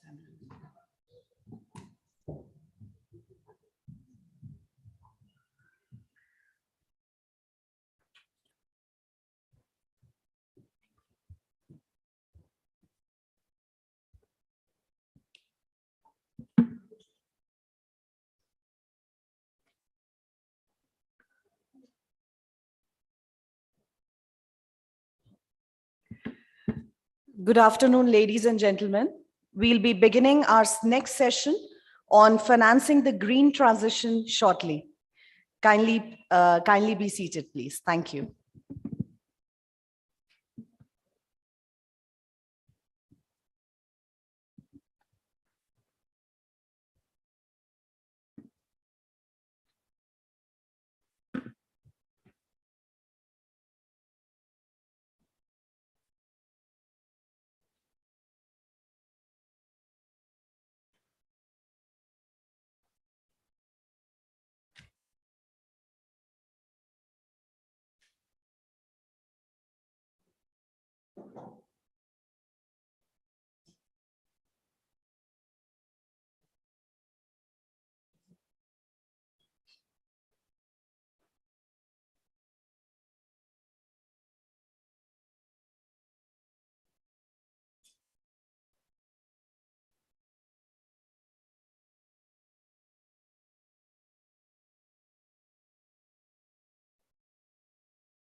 Welcome back, ladies and gentlemen. I welcome you all to this session on financing the green transition. I would like to welcome our esteemed set of panelists, Dr. Eric Bergloff, Chief Economist, Asia Infrastructure Investment Bank, Dr. Dhruba Purkayastha, India Director, Climate Policy Initiative and Program Director of US-India Clean Energy Finance Facility, Mr. Gaurav Gupta, Senior Specialist, Nature Finance United Nations Environment Program. And to moderate this esteemed and distinguished set of panelists, we have distinguished Mr. Manish Chaurasia, Managing Director, Tata Cleantech Capital Limited. I would now request Mr. Chaurasia to kindly take over the session, please. Over to you, Mr. Chaurasia. Thank you.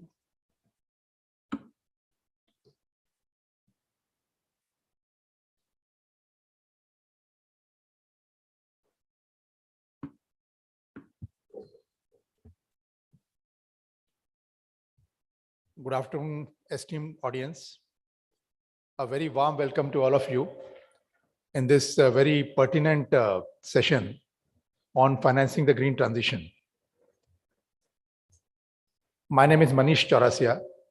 I am Managing Director of Tata Cleantech Capital, which is a specialized climate finance company, which has funded over 350 projects in clean tech space, with a total disbursement of close to $2.5 billion.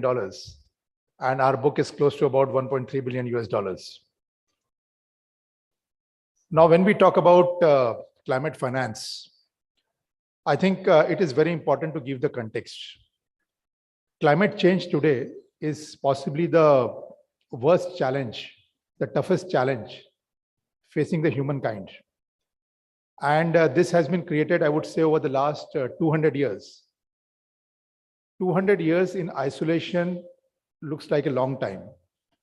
But if it is compared with evolution, evolution of Homo sapiens, which is not more than a million, which is about 1 million years, 200 years is a very small period. So a big problem has been created in this small period of time. And onus is on us to see how we can address it. When we talk about this whole challenge, I think there are 3 important dimensions on which we all have to work to really make a difference. First dimension is clearly the technology. And I'm happy to say that as far as technology is concerned, humankind has made a lot of progress. You all are aware that solar power, which used to cost as much as 20 rupees to a unit of power, is now down to 2.5 rupees to a unit of power. The second important dimension is the policy. And even on policy, globally, we are seeing a lot of initiatives through COPs and otherwise. Not only at the government level, but even at the corporate level, at the civil society level, a lot of initiatives are being taken, which are important. Now, third dimension, which we are going to talk about today, is the financing. On financing, while to some extent, the capital flow has happened, but the fact is that a lot needs to be done. When we talk about financing, estimates vary, but overall, it is clear that about 3 to 5 trillion US dollars are required per annum over several decades to really fight climate change. Now, 3 to 5 trillion dollars is a big amount. I think GDP of India today itself is around 3.5 trillion US dollars. So it is bigger than the GDP of India and some other economies like, say, Germany. But then if you see this in a context, you get a different picture. If you see the global GDP, plus minus few trillion dollars, it is about 80 trillion US dollars. And if you see the global savings, it is around 20 trillion US dollars. If this fund requirement is compared with the global savings, then it is not much. It is 15 to 25% of the total global savings. So clearly, when we talk about financing climate change, when we talk about financing the transition to green economy, it is not a macroeconomic problem. Because as I told you, 20 trillion saving, 3 to 5 trillion investment, it's not much, especially when it comes to the survival of the humankind. The key challenge is that when we talk about this saving, most of these savings are in the developed world, while all this requirement is in the developing countries. So how can we ensure that this flow of fund happens? I think that is what we need to talk about when we talk about financing the green transition. Earlier, a lot of talks have happened, regarding the flow of funds, which was expected to be 100 billion US dollars from 2020. But that has actually not happened. And the flow of funds has actually been much less than that. So this is the first issue which I want to raise, and probably we'll discuss this in the panel. The other issue which I want to raise is actually starts with the good news. The good news is that if you really see this financing, a lot of this financing are to those projects which are actually in the money. In the money means that they are viable. So actually the private capital can fund those projects. And our own estimate is that this would fund about, say, 50 to 60% of the transition. But then the other side of the coin is that still there is 40% which require funding on those technologies, on those business models, which today are not commercially viable. So for example, technologies like green hydrogen, carbon capture and storage, this will be extremely important going forward to fight the climate change. And today these technologies are not commercially viable. So how can we ensure that fund goes into these segments? Will only public funds go into this segment, or even the private funds can go? That is the second question we need to answer. Now, apart from this, while the focus is a lot on global warming, but then I think the bigger issue we are talking about is the ecological imbalance. As important as global warming is the fact that we are losing biodiversity. We are losing the quality of our soil. So how can we ensure that financing can go into these important segments, which are very important? So this is the second important point, I would say, or rather third important point. Now today, if suppose, some kind of a wonder happens and all the power generation is green, even then, unfortunately, so much carbon dioxide and other gases have been already injected in the atmosphere that we are bound to see a rise in temperature, which perhaps will be more than 1.5 degrees centigrade. So how can we adapt to the climate change? And how can we finance it? That's also a very important point. Last but not the least, when we talk about investments, it is not just about the implementation of project. It is also about supply chain. We need the raw materials, we need the basic equipments which are required to implement the project. Now, today, unfortunately, most of this supply chain is concentrated in very few geopolitical areas. How can we ensure that this can be more democratized so that the transition happens in a smoothless way? How can the financing be arranged for that? I think these are some very important questions when it comes to financing the green transition. And I'm very happy to say that today we have a stellar panel, which are expert in this field. And it's my honor to introduce you to the panel. And this panel will try to answer these questions. And obviously, we will make the session interactive. So I'll be very happy to take some of the questions from the audience, provided we have time. So starting with the introduction of the panel, we have with us Dr. Dhruba Purkayastha, sitting right here.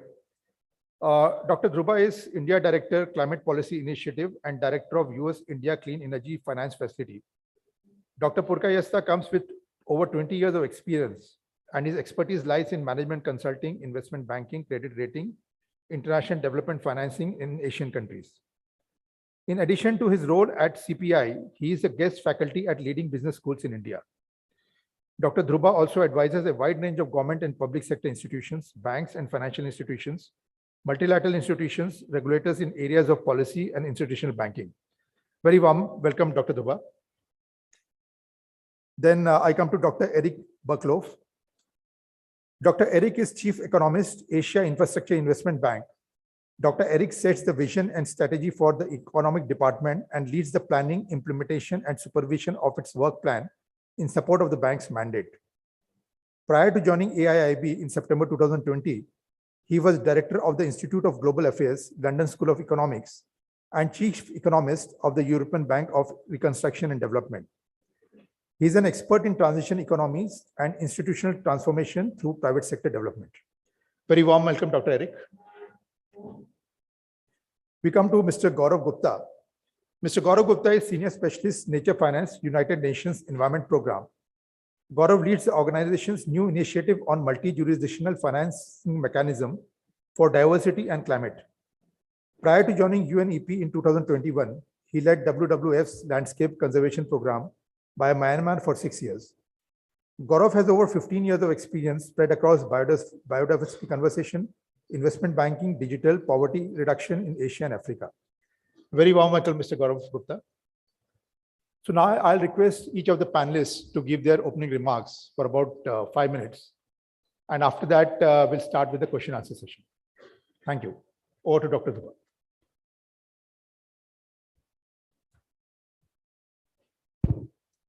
Thank you, Manish.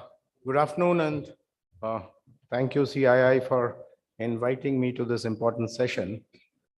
I'll just take over from what Manish said. Actually, Manish brilliantly summarized the present state of affairs globally and for the world and the conundrums or the trade-offs that there are.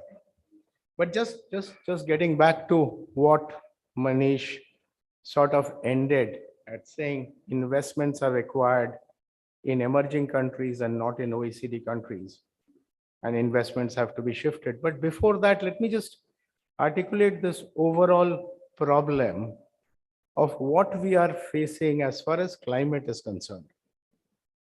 Yes, 200 years is a small speck of time in Homo sapien evolution, and it did start.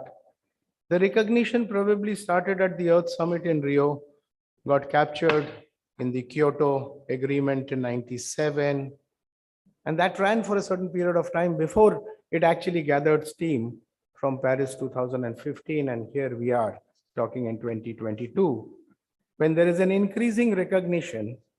And this is what science sort of tells us. To start with, the science tells us, I'm not a scientist, so I believe what IPCC says is my usual caveat. And therefore, we have a short time.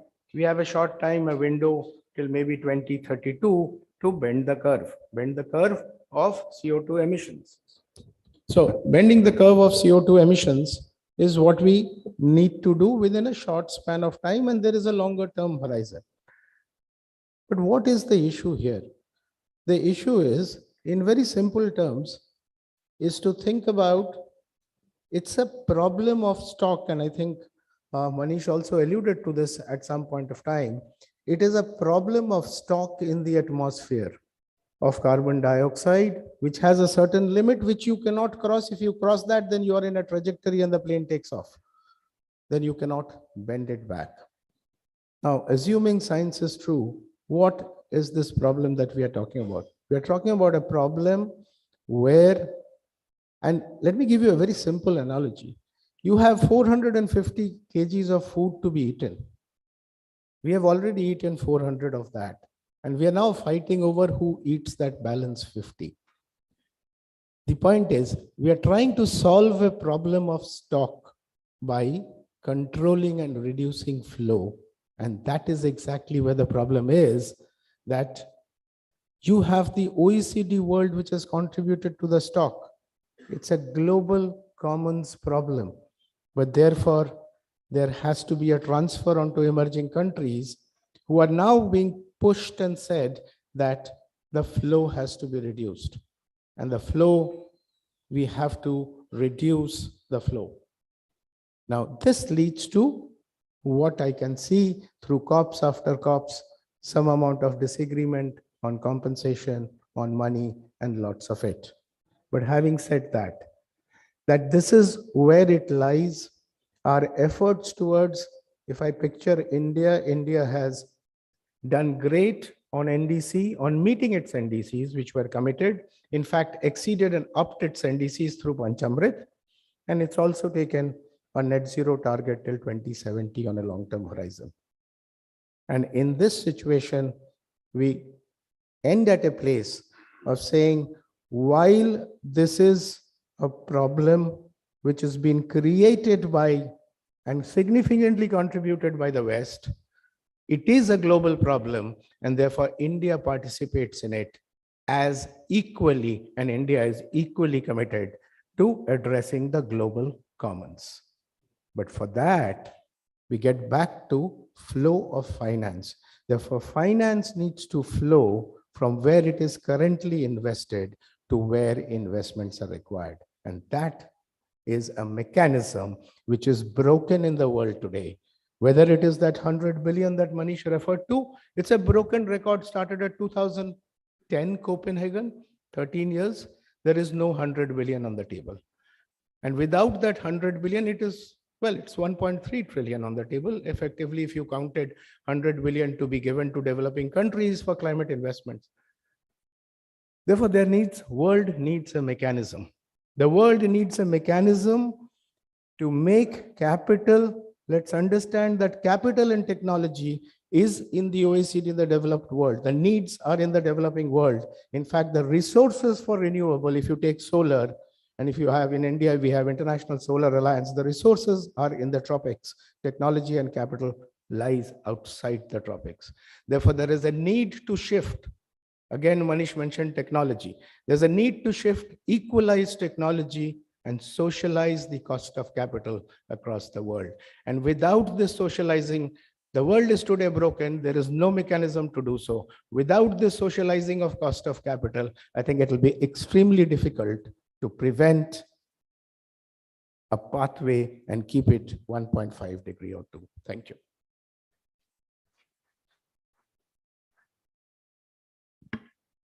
Dr. Eric.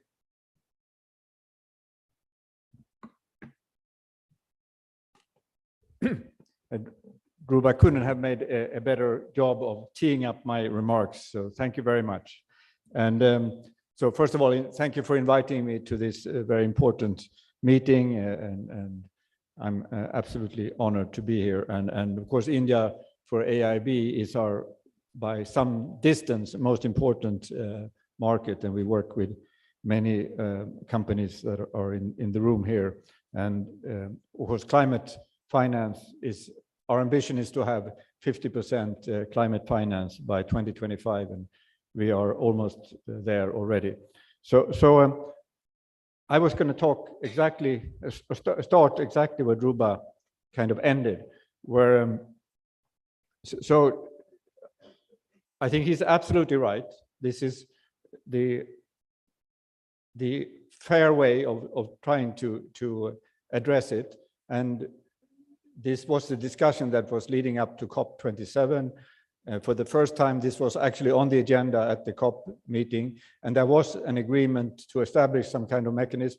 I think we are very far from actually having that mechanism.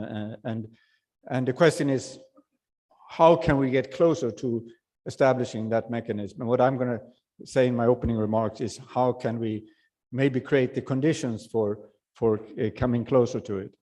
So the likelihood that such a mechanism will be established, I think, has to be created to some extent in the countries that will be the recipients of those monies and that technology. And so so what I'm going to talk very briefly about now is what is needed from those countries, because I'm completely behind what Dhruba says, but we need to think about how can we make it more likely that it will happen. And that will require policies and institutions and reforms in the countries that will be receiving these funds. And I'm talking about India, but I'm talking actually much more generally about the emerging and developing world. And what's needed? Well, there's and this is not just an issue for you know, of fairness and you know, actually dealing with the climate issue, because what's happened now is, of course, that we are way behind at the global level in terms of achieving the objectives of the Paris Agreement, and we are particularly behind in emerging and developing countries. And part of that is, of course, understandably, you know, the appetite for the race for net zero is not as strong in emerging and developing world for some of the reasons that were raised, but also because, you know, the issues in terms of social appetite for this is much less. So what does it take? Well, I think it takes, first of all, a commitment in countries, and I think India has gone ahead and declared, you know, 2070 a net zero target. That's an important statement, and I think it is something that is a sort of precondition for money flowing. You know, have to make a statement. I think the first element of a policy then would have to be, what are we going to do in terms of building state capacity? How are we going to try to reform the state institutions that will have to decommission fossil fuels? We find, in these countries, the state-owned enterprises, state-owned financial institutions are heavily overexposed to fossil fuels. They need to go from being laggards in terms of the race to net zero to be leaders, and they need to start both engaging on decommissioning fossil fuels, but also engaging in renewables, also engaging in absorbing some of those technologies that we've been talking about.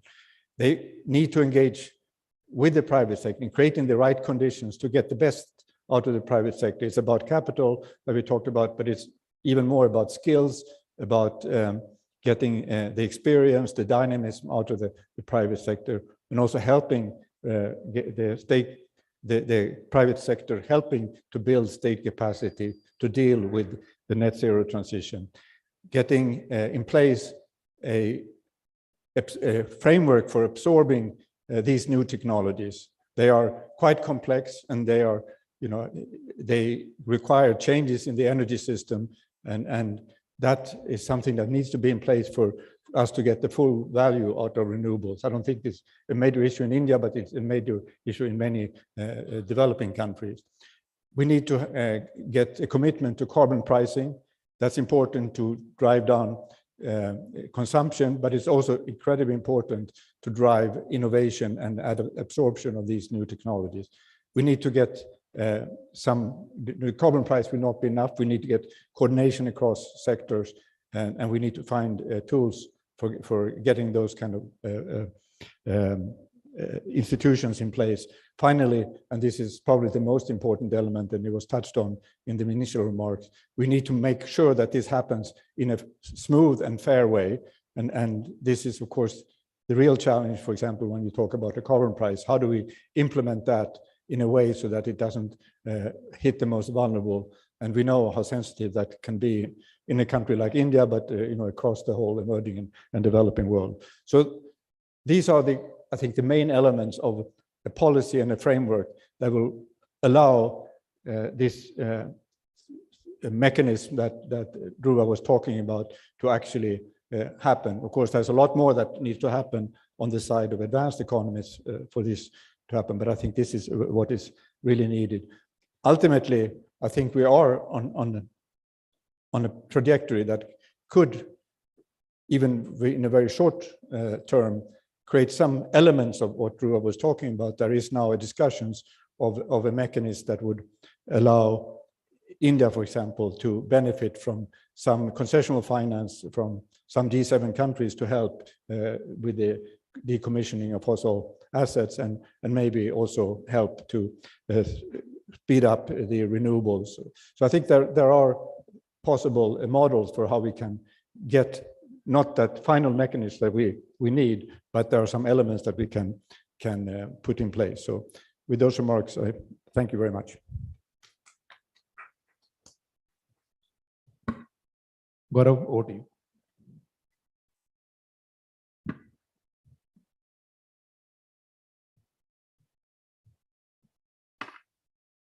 Thanks. One challenge, when you speak after experts like Dhruva and Eric, is really that you don't have much to talk about.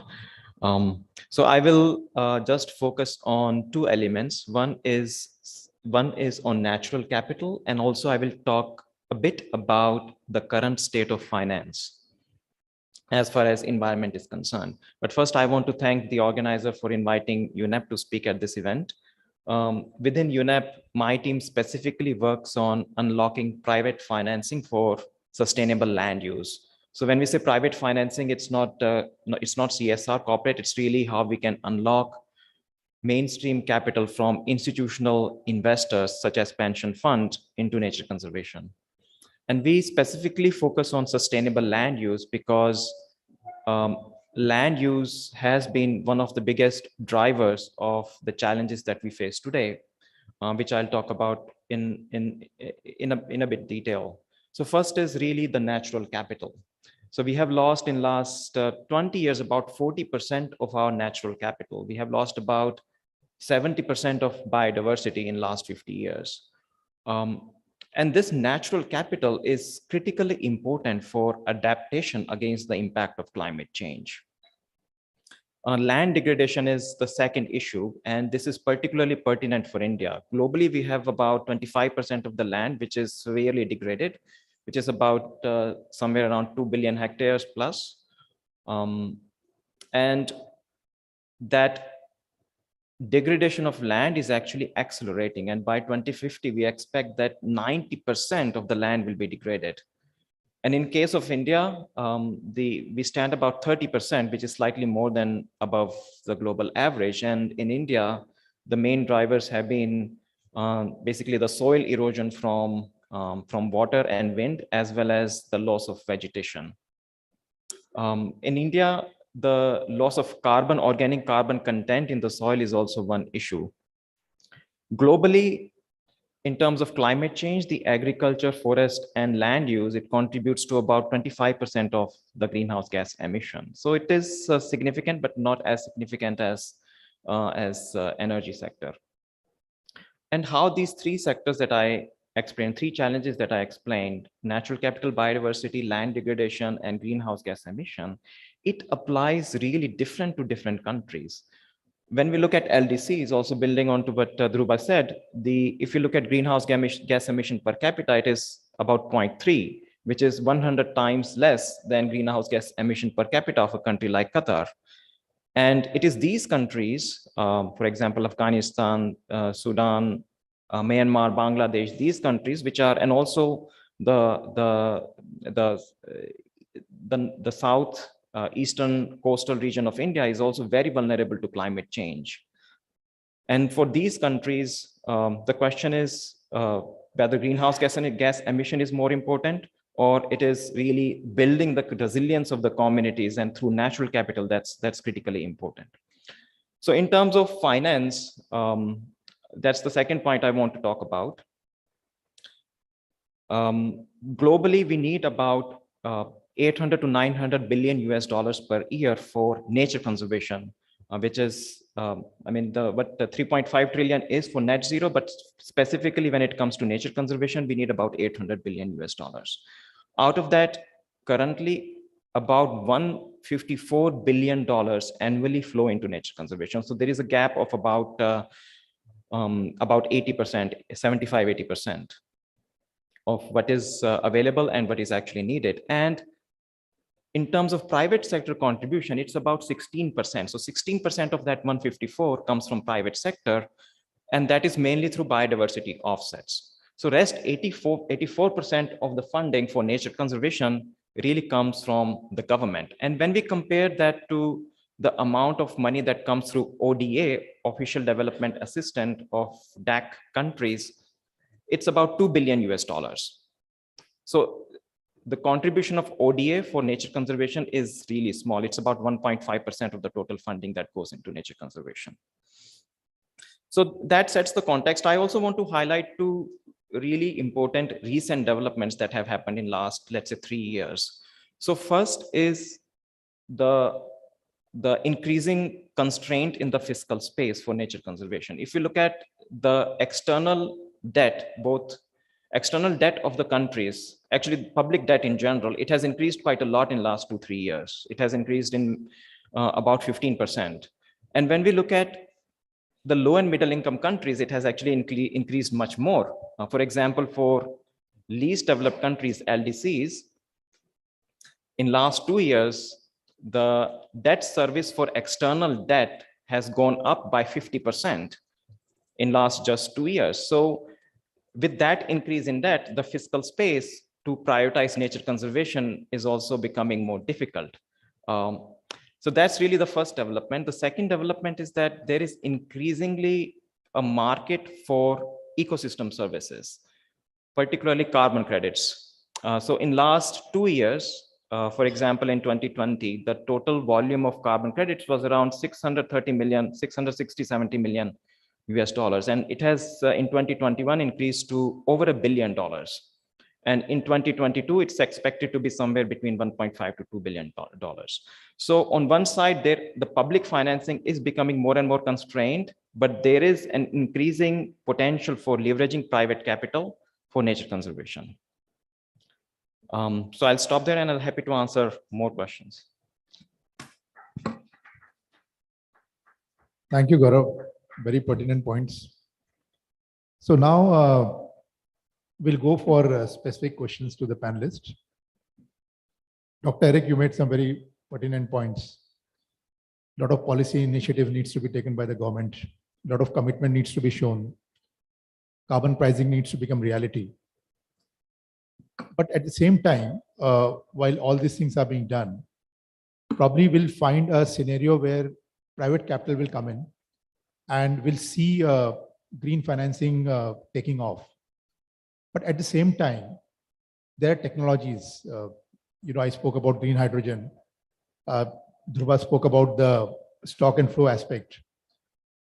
Now, certain technologies, we also need to take out carbon from the atmosphere, which is carbon capture and storage. These are not viable. So how can multilaterals play a role in this to ensure that money goes into these segments and eventually they become viable, as has happened in the renewable sector? Your views on that?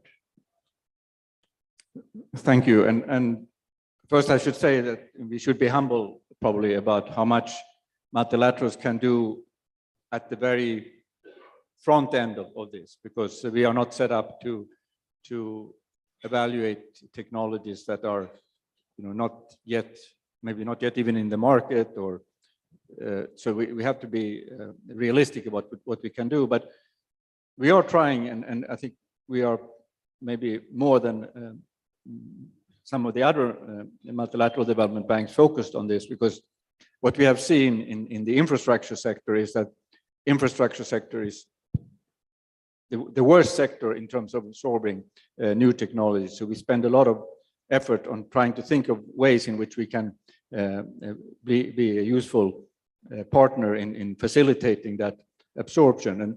And there are a few ways in which we can do so. One is that we have created a hub or a portal where we allow sort of meeting points for more traditional infrastructure companies and startups or smaller high-tech companies.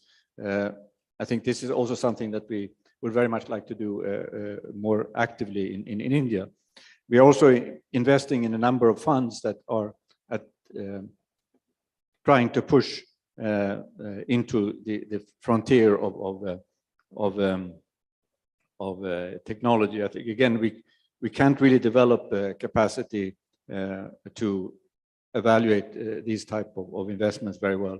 I have a previous life, as was mentioned, in the European Bank for Reconstruction and Development, and we made a number of attempts and not very successful. But what we did, which I think is something we can learn from, is that we created a separate investment committee that had a participant from high-tech sector in participating along with our own staff. And that was the way in which we could play that role. So I think there are ways in which we can be helpful, and we have definitely a role in trying to help facilitate also the kind of institutional setting around these technology transfers, because this is going to be absolutely essential that these technologies become available for developing countries also. It has been a fantastic development in terms of bringing down the costs of renewables, but we're going to have to bring down the costs of some of the more the technologies are out there that are not yet scalable or not even maybe in the market. Green hydrogen is probably the one that for us is the most exciting. We are now joining up with several other multilaterals to try to help push that agenda. In COP27, we announced this green hydrogen initiative together with a number of the main players in that sector. So yes, we can be part of this, but we should be humble about how much can we do at the sort of front end of this. Thank you. Very pertinent points. But the fact that you're involving experts, you're looking at funds, are all good initiatives, and also things like portal. I think all these initiatives will eventually help a lot in terms of development of these sectors. Now, I want to come to a different point. When we talk about financing, normally we see that most of the financing is garnered by the big groups who implement large projects. But at the same time, we have to be realistic that when we talk about industries, more than 50% actually is MSMEs. Plus there's the agriculture sector, which Gaurav spoke about, which also contributes 25% of the emission.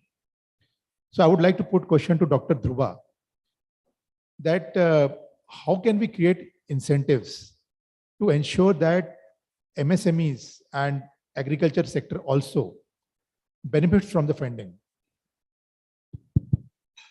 Yeah, thanks, Manish.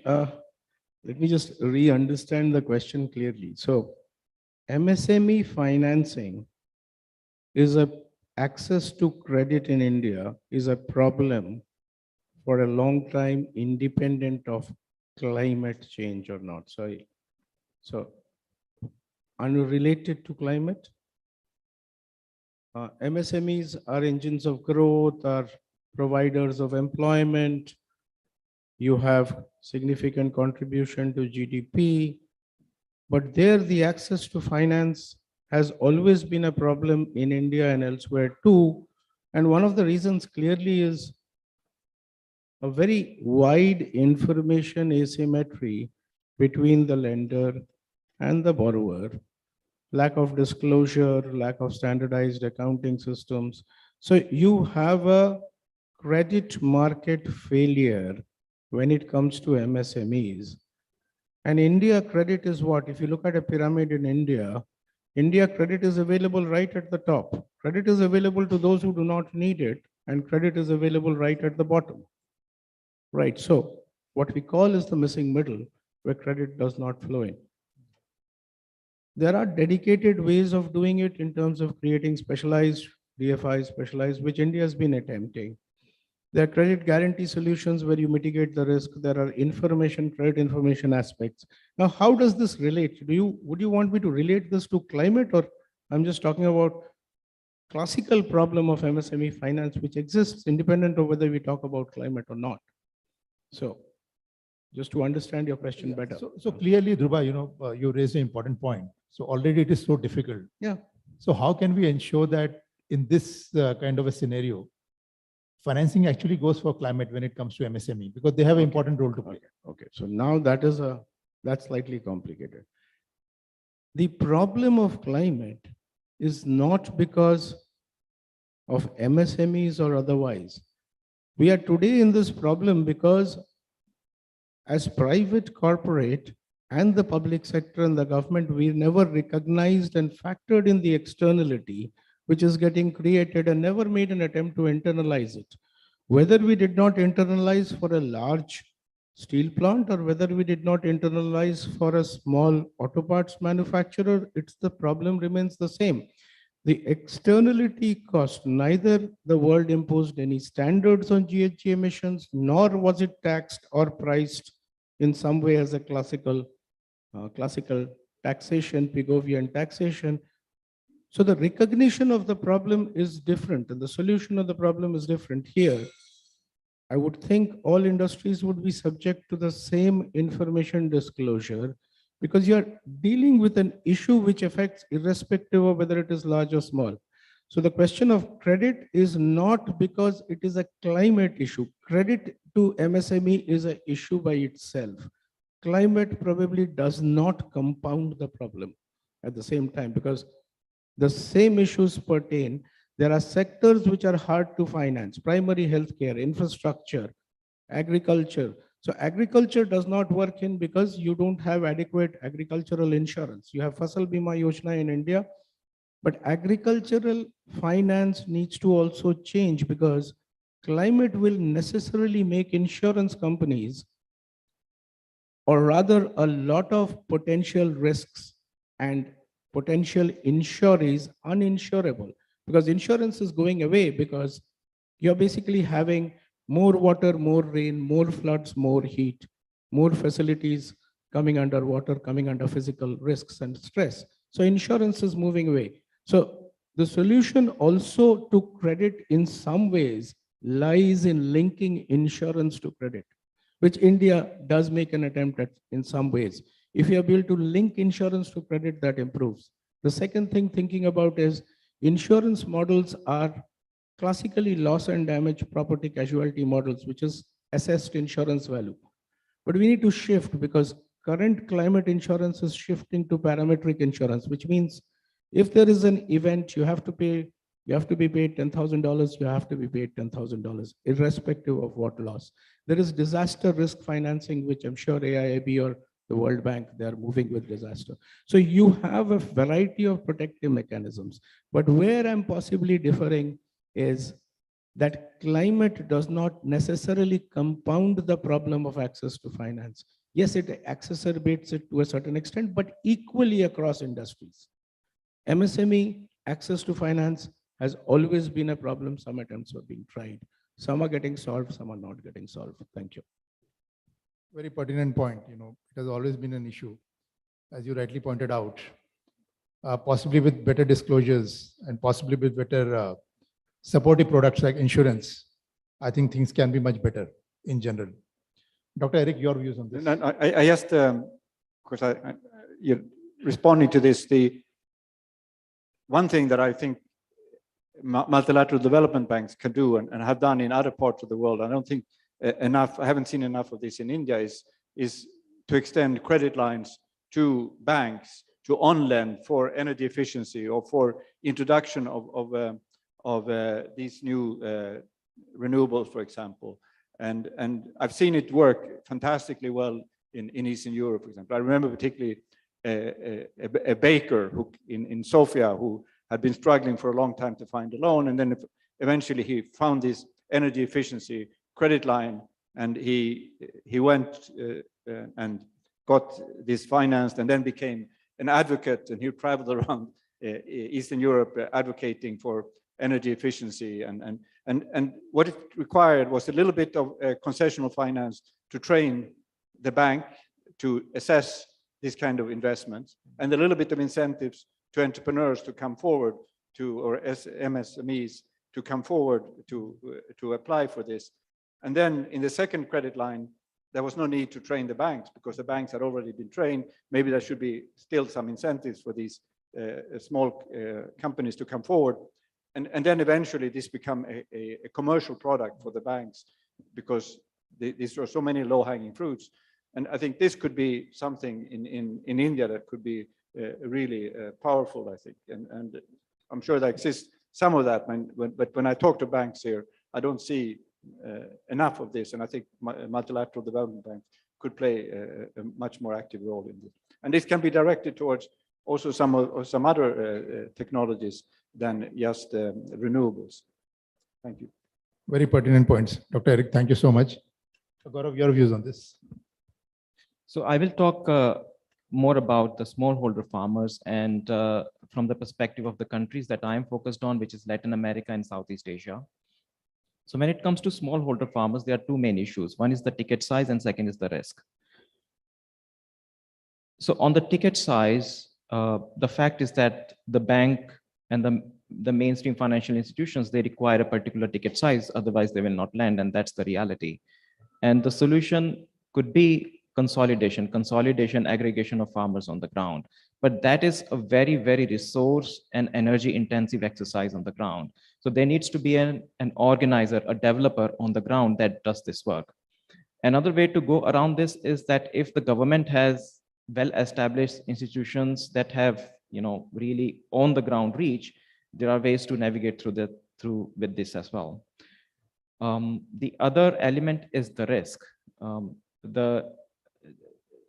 The risk, particularly with the climate change, has been increasing, and the banks, there is also very limited history of lending from the commercial banks into the farmers. So there is also no history, no proven business cases. And this is where the multilateral development banks and the bilateral guarantee facilities such as the USAID, SIDA, they have their guarantee facilities that could be leveraged to provide some sort of first loss guarantee. So there is more willingness from the institutions to lend to smallholder farmers. Where I see the climate angle comes in is that it can create additional incentives, for example, through carbon credits to shift the practices from high intensive,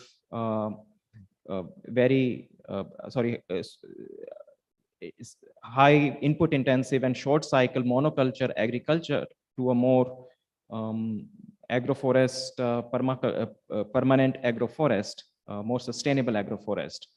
And that requires, again, capital investments, and that these shift generates carbon credits, which have value in the market. So this is where these carbon credits can create incentive to shift from existing practices to more sustainable practices. Yeah. Thanks, Gaurav. Very important points. Carbon credits, then first loss guarantees, aggregation. But you beautifully explained that the requirement is about 800 to 900 billion. Well, actual investment which is happening is the figure which I remember is about 150 billion. So we still have a huge gap.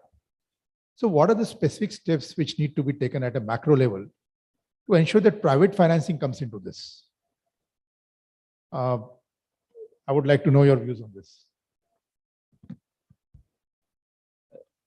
So one of the fellow panelists mentioned that the question is not about the availability of financing. There is, over $100 trillion that are managed by institutional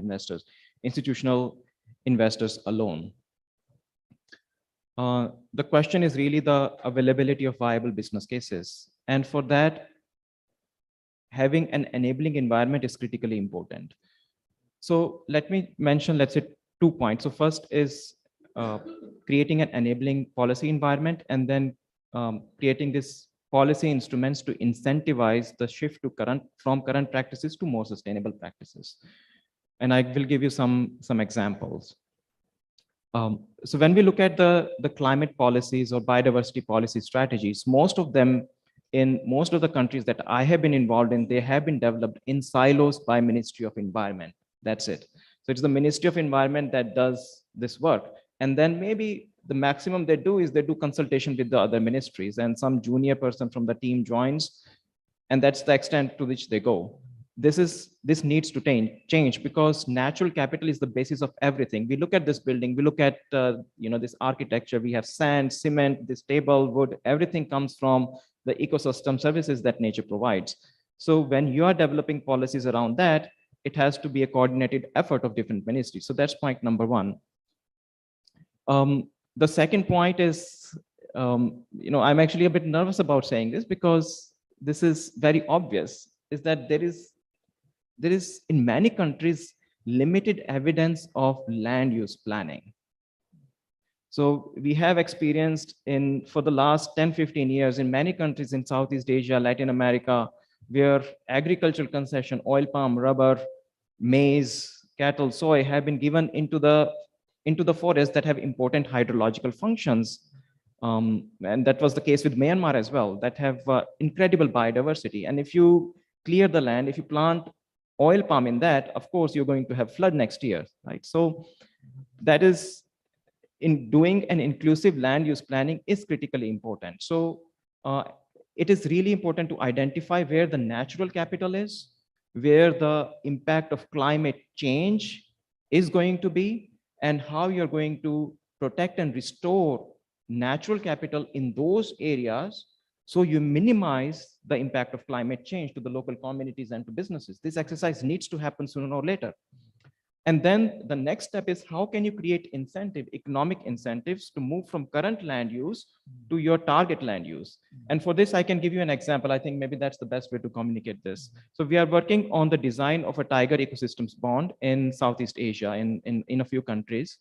And the name is Tiger Ecosystems Bond, but it's really the protection and restoration of natural capital where tigers live.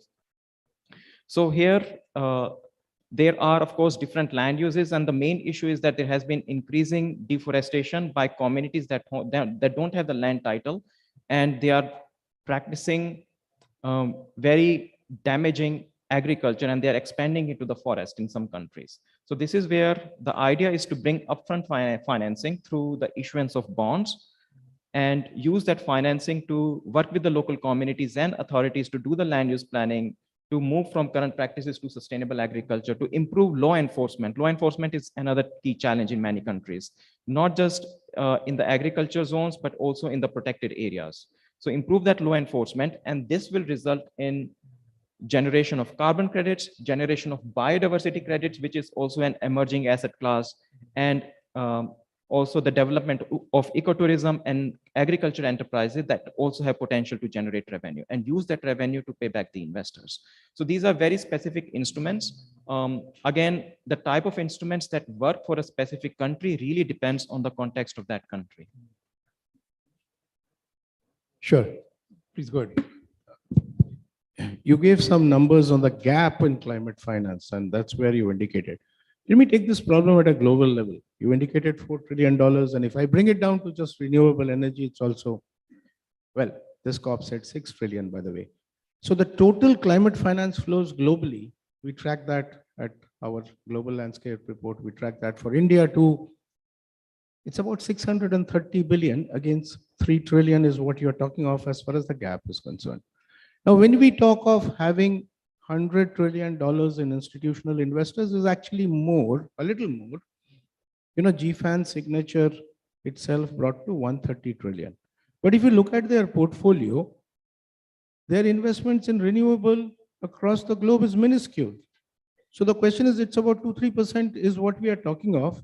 And when you look at that investments in non-OECD countries, that's also small. So whole logic here, this is what IEA, International Energy Agency, I mean, net zero is fine, but unless you get net zero electricity, talking about net zero actually is a non-starter. So no net zero without no net zero emissions electricity. So you'll have to get the electricity clean before you do anything else. Now the investment is not happening, again, the same issue. They have to be shifted. And what happens here is, if you look at price of cost of capital in non-OECD countries, and again, well-established data and references IEA, and an average it is 7x times of OECD. So if your capital, and what is renewable energy? End of the day, there is no variable costs. There's no operation, there's no fuel costs. So cost of money is all that matters. So if you cannot bring down the cost of money, which flows into, and Manish, you are very familiar with it. If it is India, any money coming from outside, India being a BBB minus country, you're adding 300 basis points. That's it at the starting point. Whatever capital comes into India, it's 300 basis points costlier. Whether it's right or wrong, we can keep on debating that. But the whole crux of the problem is, this has to be brought down. And it is not brought down, that private capital of sitting on GFAN's $130 trillion will not find its way. And this is the lacking mechanism that I'm talking of. And yes, risk mitigation, but this needs to be a risk mitigation, probably supra-sovereign at a multi-country, or at a regional level. Thank you. Thanks, Ruba. Very pertinent point. And I think our time is almost over. Probably we can take one question from the audience. Yeah, please go ahead.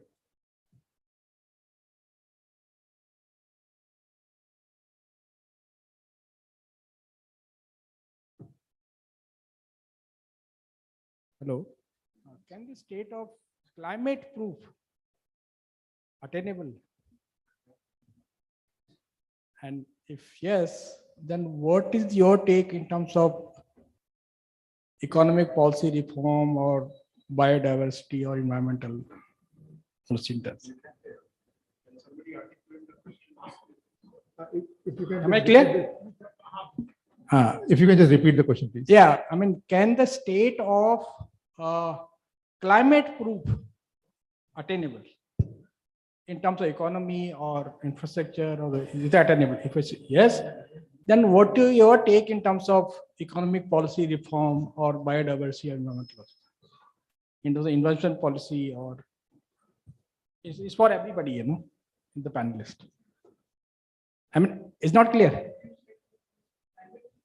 Climate proof economy or climate proof infrastructure or climate proof development or climate proof, is it attainable? So is your question related to adaptation, that already so much climate change is happening. So how do we ensure that the new infrastructure which comes is resilient to all this catastrophes which we might see? Yeah. Okay. Dr. Eric, do you want to address that? This is a very important question. So the issue of adaptation, we have talked mostly about mitigation, about bringing down the CO2 or greenhouse gas emissions more generally. And for many, particularly in the emerging and developing world, the issue is as much or maybe even more about adaptation.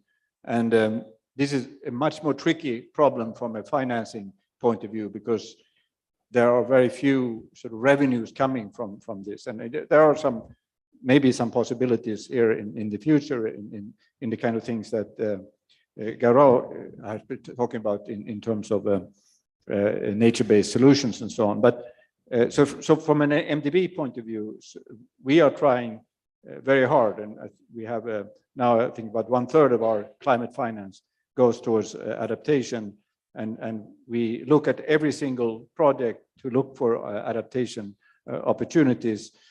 We work with some funds that specialize in adaptation technology. We work with Lightsmith, a very interesting kind of state-of-the-art company, but it is a very big challenge.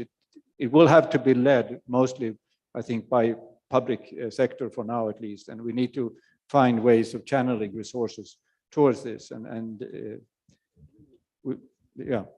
I think that's the bottom line.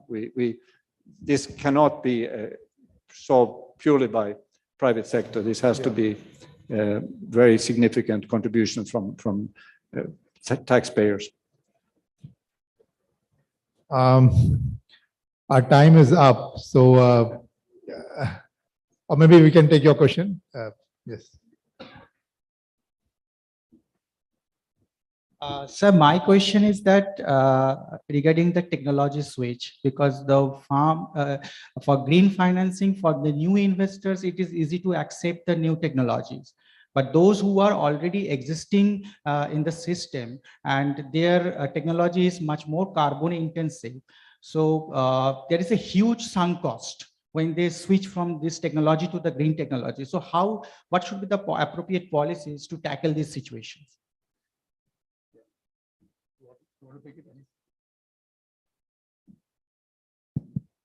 No, thanks. That's an important point. But you know what? I mean, it's a question of sunk cost, which is there. There is an evolution of financing, what you're thinking of as green. Till now, green was about if you invested in green finance was available, it is renewable energy, it is energy efficiency, it is EVs, clean transport. But there is an emerging thought, and I think there is a structure emerging out that whilst there are industries such as steel, cement, which are locked in, and those technologies are carbon intensive, and maybe just the process you cannot do away with carbon dioxide. So the effort to transition that, and hydrogen is one of those technologies there. So this is a concept which is called transition, and the dedicated direction of capital is getting directed towards transition. We don't have it as yet, but just partly answers your question saying, well, green finance is available if I do green, but if I need to transition, I also need that similar kind of finance to be available if I'm transitioning, because I have high sunk costs otherwise.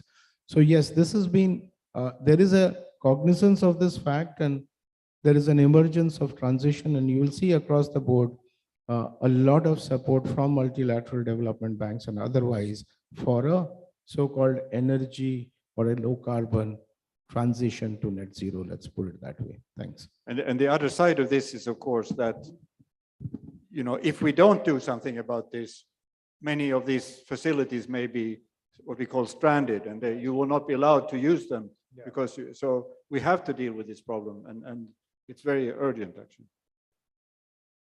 So we had a great discussion.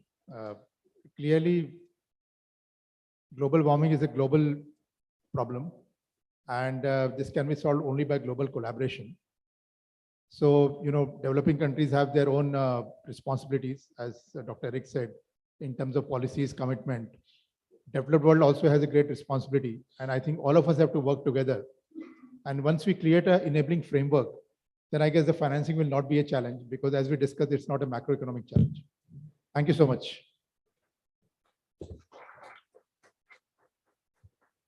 And thanks a lot to the esteemed panelists for making this discussion very lively and interesting. Thank you, everyone. On behalf of CII, my sincere thanks to all the esteemed panelists for sparing their valuable time and sharing their valuable views, and Mr. Chaurasia for bringing out a fruitful discussion that we have had. So, ladies and gentlemen, we will be beginning our next session in a couple of minutes. Request all the participants to kindly be seated, please. Thank you.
I hope we are,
No, ma'am, they are starting immediately.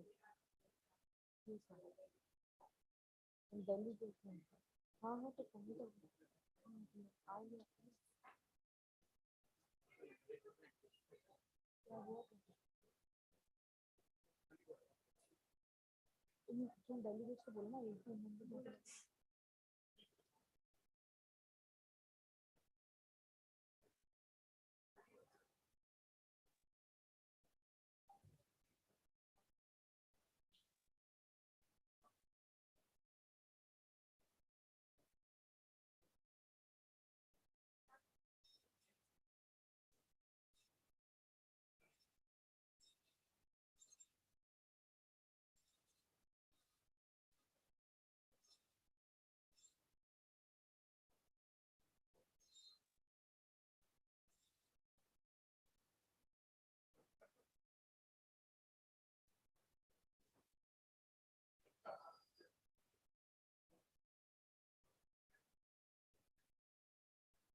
Check,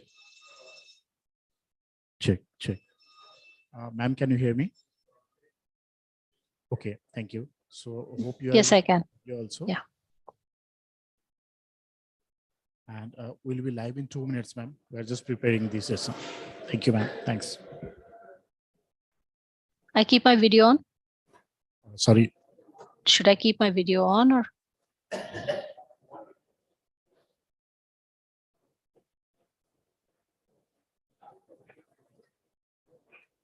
Sorry, are you saying anything, ma'am?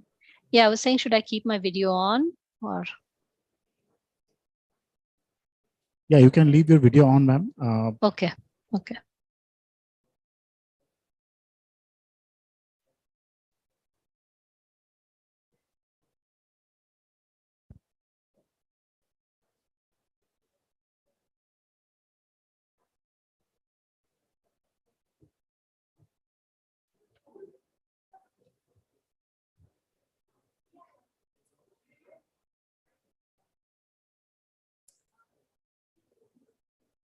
We are now going to begin with our next session on future of globalization.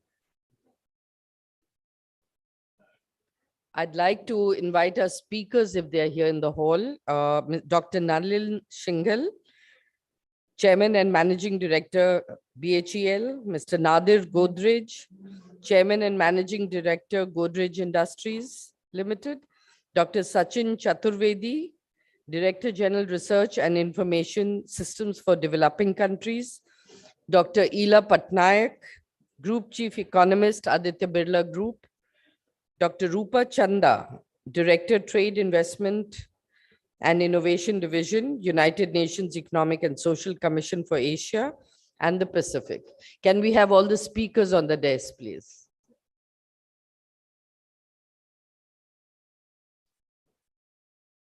Moderating this session is Dr. Ajit Ranade, Vice Chancellor, Gokhale Institute of Politics and Economics. Over to you, sir. Please take the session forward. Thank you. Good afternoon, everybody, and welcome to this session. The session is on future of globalization. And we have an excellent panel with different perspectives. So I welcome my panel. Globalization, if you want to put a definition to it, globalization is considered to be the free flow of goods and services and capital and ideas and also people. The key word here is free flow. So this is the definition of globalization from a trade or a commercial lens. Of course, we can talk about globalization in the larger context of societal dynamics and interplay of ideas and cultures. But even if we consider a narrower perspective, at least the free flow of goods and services and capital, money, finance, and also importantly, labor. So labor and capital free flow across national boundaries is what we understand by globalization. And the fact is that the nation state, national boundaries itself is a modern concept, not more than perhaps 200 years old or 300 years old. And globalization has seen its heyday. I'm told that actually the degree, if you try to measure it, index of globalization was higher in 1910, before the First World War, than in, say, 1980s. So this is something that is an interesting tidbit. But really, in the modern times, I think we understand globalization to be the increased interplay of commerce and trade, perhaps in the last 20, 25 years. The birth of the World Trade Organization, an international organization committed to the development of, or rather growth of free trade, is WTO, World Trade Organization, which was actually born in 1995. So it's barely, what, 25 years old. The second largest economy in the world, China, was knocking on the doors of WTO, but they were allowed entry only in 2001. And I think they were given a formal market economy status much later, maybe 10 years later. Even a large country like Russia, which is part of BRICS, came into the WTO much, much later. So in a sense, globalization is fairly recent, I would like to say. But recently, in the last few years, we have been hearing about stories about how there is some tension and there are tendencies to, there are setbacks. I'm reminded when President Trump took over as president, one of the first things he did was slapped steep duties, import duties on the import of material from China. I mean, for the US to slap a duty of 20% or 25% is unprecedented, it's shocking. And then he proceeded to impose duties on many other countries as well. So this was seen as a kind of anti-globalization step. And we can talk about why that happened. Some people feel that he was kind of catering to a domestic political constituency. But the interesting fallout of all that was that the World Economic Forum, which has its annual meetings, I think sometime in January, that year, either it was 2019 or before COVID, one of the keynote speakers was President Xi Jinping of China. Now remember, President Trump slapping duties against Chinese imports because I guess the motivation was A, that you're stealing our jobs, B, that you're indulging in unfair trade practices, and C, that you're stealing our intellectual property. You don't have a adequate intellectual property protection regime, and you're stealing American ideas. So we are going to penalize you. So this is the context. This was the undertext. And one of the keynote speakers in World Economic Forum, which is the congregation of the who's who in the in the business world, was President Xi Jinping, and he made a very famous speech, saying effectively saying that China, what are you guys doing, USA? I mean, you guys are you're putting up protectionist barriers. China is the champion of free trade. So these are the times we live in, that ironically, it was China which was claiming to be the champion of free trade, and it was America which is becoming very protectionist. But I must also remind you, at the height of all this saber rattling, or rather trade tit for tat protectionism, I think 2019, December, before COVID, the Chinese manufacturer or Chinese company delivered a fully built, made in China cruise liner, ocean cruise liner to America. US-China trade was $650 or $700 billion at the height of this saber rattling. So therefore, while you go beyond the rhetoric, the fact is that globalization is very much here to stay, and perhaps there have been some setbacks. But and now after Ukraine and maybe post-COVID, we are seeing a lot of geopolitical realignments. So there's lots of angles to this. So we have the panel, and I'm delighted to welcome them. So what we will do is that each person will speak for about 5 minutes, 5 to 6 minutes, and I'll request my panelists to be brief and as opening statements, and then we will take the conversation from there. So can I invite Dr. Nadir Godrej to begin? Sure, please. Yeah.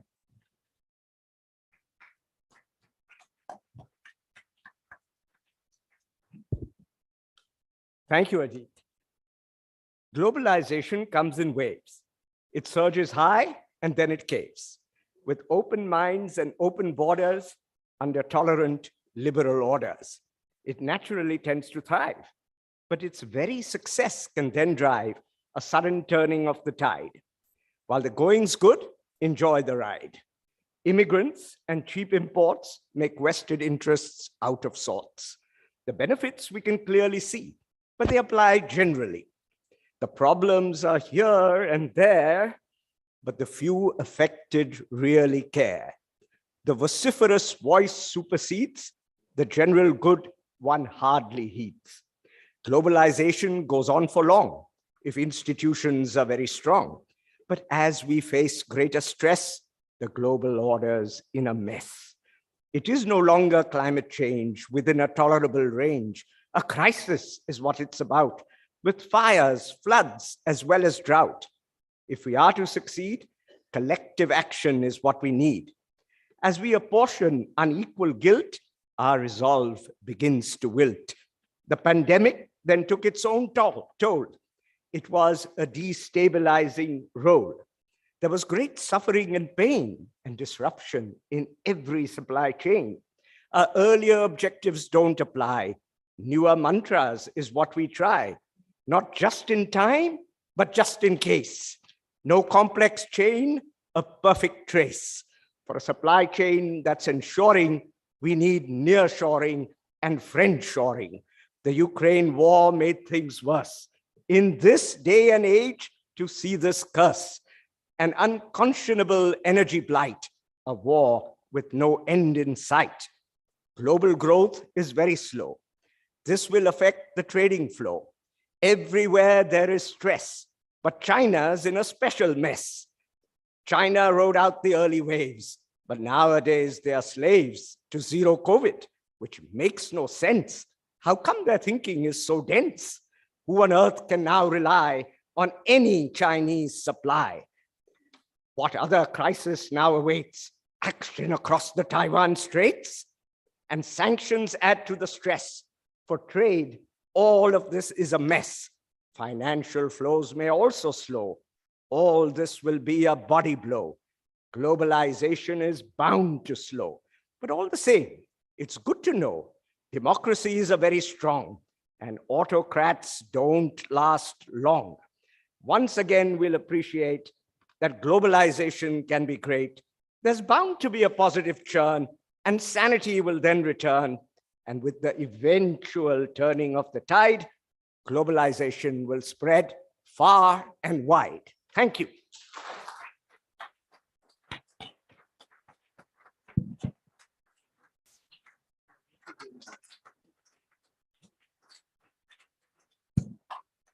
I should have prepared the audience for this. I should have warned you or cautioned you or prepared you. So here's my attempt. This is Mr. Nadir Godrej, and he's a poetry sage. So thank you, but I want to pick out that line. He said, zero COVID makes no sense. How can they be so dense? This is a direct frontal attack on the Chinese policy. We'll take you off in the conversation. So the next, I would like to invite Dr. Rupa Chanda. She's a professor from IIM Bangalore, but currently with the United Nations Commission on the Asia Pacific. So over to you. She's online. Dr. Rupa Chanda, please. Okay, thank you very much. Good afternoon to everyone. And I'm sorry I can't attend in person due to logistical issues. I don't think I can have such beautiful poetry in the way I speak, but let me be much more matter of fact. I'd like to just touch upon 4 aspects of this issue of future of globalization, and these are all interrelated. The first is about how countries are likely to take the approach towards globalization in terms of their willingness to remain integrated, and Mr. Godrej has kind of touched on that. The second is about the principles that will increasingly shape the future of globalization, considerations that policymakers and businesses will have to keep in mind, and lessons from the recent shocks. The third is about some emerging opportunities as well as structural trends, which will define the course of globalization. And here I pick on 2. One is technology and the other is demographics. And finally, something about the framework or perspective, the lens through which globalization may need to be seen increasingly going forward. And it may have to come to a lower level of disaggregation. And I'll come back to that point.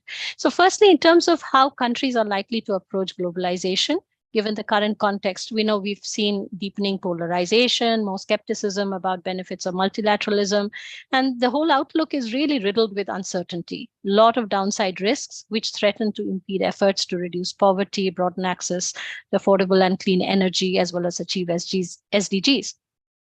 Now, against this backdrop, are countries and businesses going to retreat? No. I think I would agree with my former speakers that they're likely to take a more cautious and calibrated approach to globalization, one which recognizes the benefits and doesn't completely disengage from the global market, but at the same time is also more circumspect about the downsides of globalization.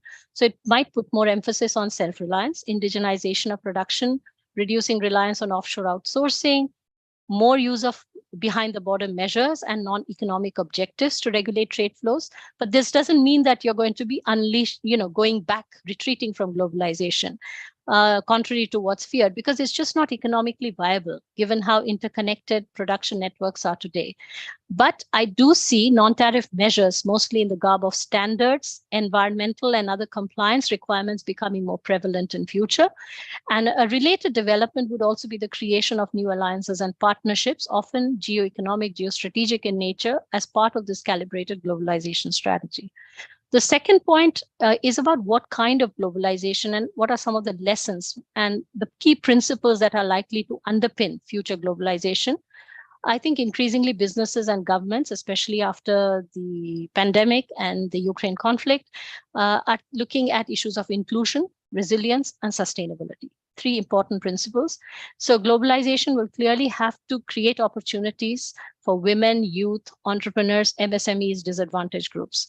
Whether it will or not is, of course, a result of policies, but the pandemic has clearly highlighted the vulnerabilities of non-inclusive growth and not having a level playing field for many segments in terms of skills, access to markets, finance, and technology. So if businesses and governments don't consciously embrace this inclusion in their policies and strategies, there's risk of growing divide, and this could cause the backlash and strong retreat that people fear. So opportunities will have to be spread more widely. Constraints will have to be addressed to enable wider participation. So one of the main takeaways for governments and businesses post the pandemic is the importance of inclusion and how failure to do so increases their vulnerability to future crises. The second point about the nature of globalization, resilience. And this is not just about diversifying import sources or finding alternate transport routes to avert crises. It's also about finding new export markets and partners through trade agreements, entering cooperation frameworks, diversifying your economy as well as your production basket, leveraging new opportunities, moving into new parts of the value chain, and innovating. So resilience will require to be supported by regulatory and institutional capacity building, lot more efforts in regulatory cooperation, because future issues will be more complex, and that will be needed also to prepare for future crises. And then sustainability is the other principle that should define future globalization. And increasingly, countries and businesses are embracing the concept of a green economy, such as green logistics, climate resilient infrastructure, green financing instruments, green innovation, climate smart trade and investment. More and more businesses are adopting ESG principles in the supply chains and own operations. And private capital is also looking for opportunities in climate mitigation and adaptation. So focus on sustainability will drive changes in trade policies, future agreements. It will lead to greater emphasis on regulations, again, concerning standards and their harmonization, how trade is conducted, what is traded, and the use of sustainability measures to regulate trade. We'll also see more investment flows into sustainable development related sectors for meeting the sustainable development objectives, and new forms of financing that's already happened, impact investment, and the social role of social enterprises is likely to grow. So this will have implications for diffusion of technologies and result in more emphasis on technological innovations for attaining sustainability. Now, the third aspect, which is technology and especially digitalization. We've seen the growth of digital economy and accelerated by the pandemic, as well as the advent of applications like 4IR technologies. This has major implications for future trade flows because it's going to spur the growth in digital trade, particularly in digital services trade. It will also enable digitalization of trade procedures and promote trade facilitation. The world will also see more investment flows, this is already happening, into the digital economy, in new technologies across sectors, which will enhance efficiency and productivity in business operations. This will also allow more countries to participate, of course, conditional on having the requisite infrastructure, skills, innovation ecosystem, and supporting regulatory and business environment. Another very important feature that's likely to emerge because of digitalization and the growth of digital trade is servicification of manufacturing value chains. So the value-added content of trade and its movement more towards services value-added content could increase. Demographics, this is the other important structural shift that I would want to emphasize. It'll really change the locus of consumption and investment demand, as well as production potential. Further globalization in sectors like health, that means migration and mobility will play an increasingly important role because technology cannot completely substitute in some sectors. This will require new arrangements between shortage and surplus countries.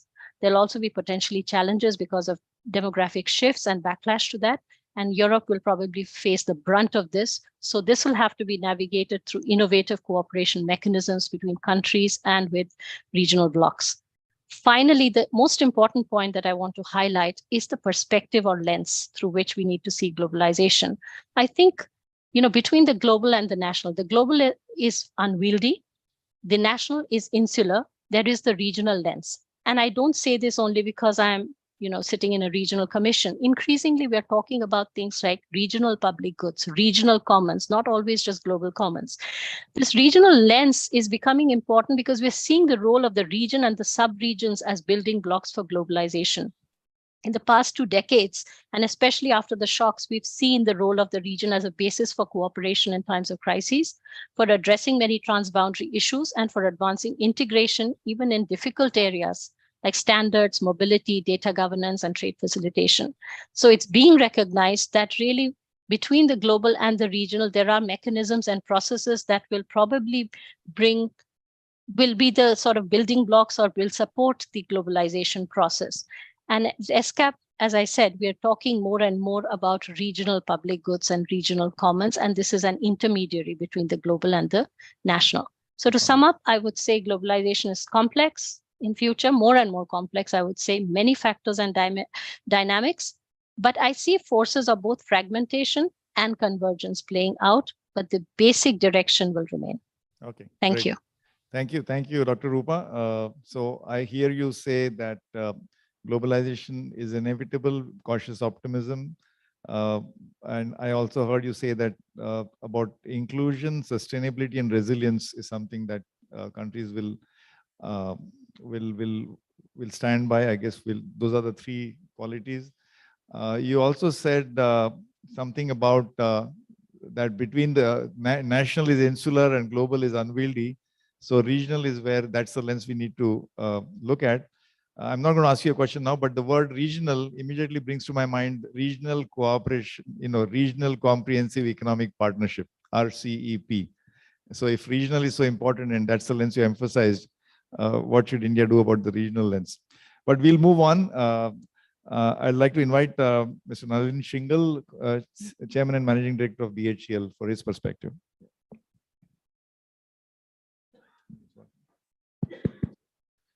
Thank you. I don't really have a prepared statement, but I'll just be I'll be very brief. So the 2 things which I feel will really affect the way globalization will go for the future, and what we have seen in the last couple of years, one, that the virus has shown us national boundaries cannot be. The two forces which have said national boundaries don't exist: the virus and climate change. I think these are the 2 things which will have a huge effect on the future of globalization. A lot of distortion, a lot of issues have come in with China and with Ukraine. So to my mind, these will, we have heard about the human-centric globalization.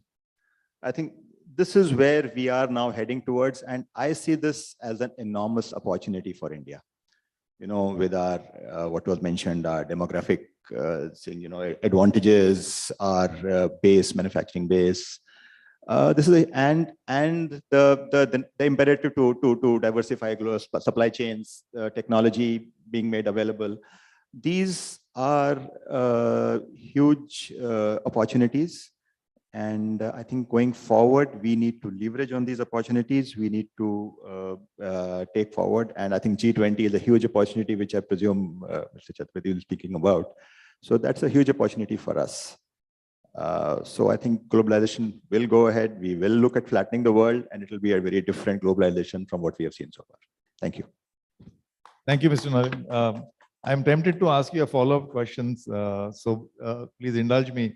So you said that the virus and climate change are examples which don't recognize national boundaries.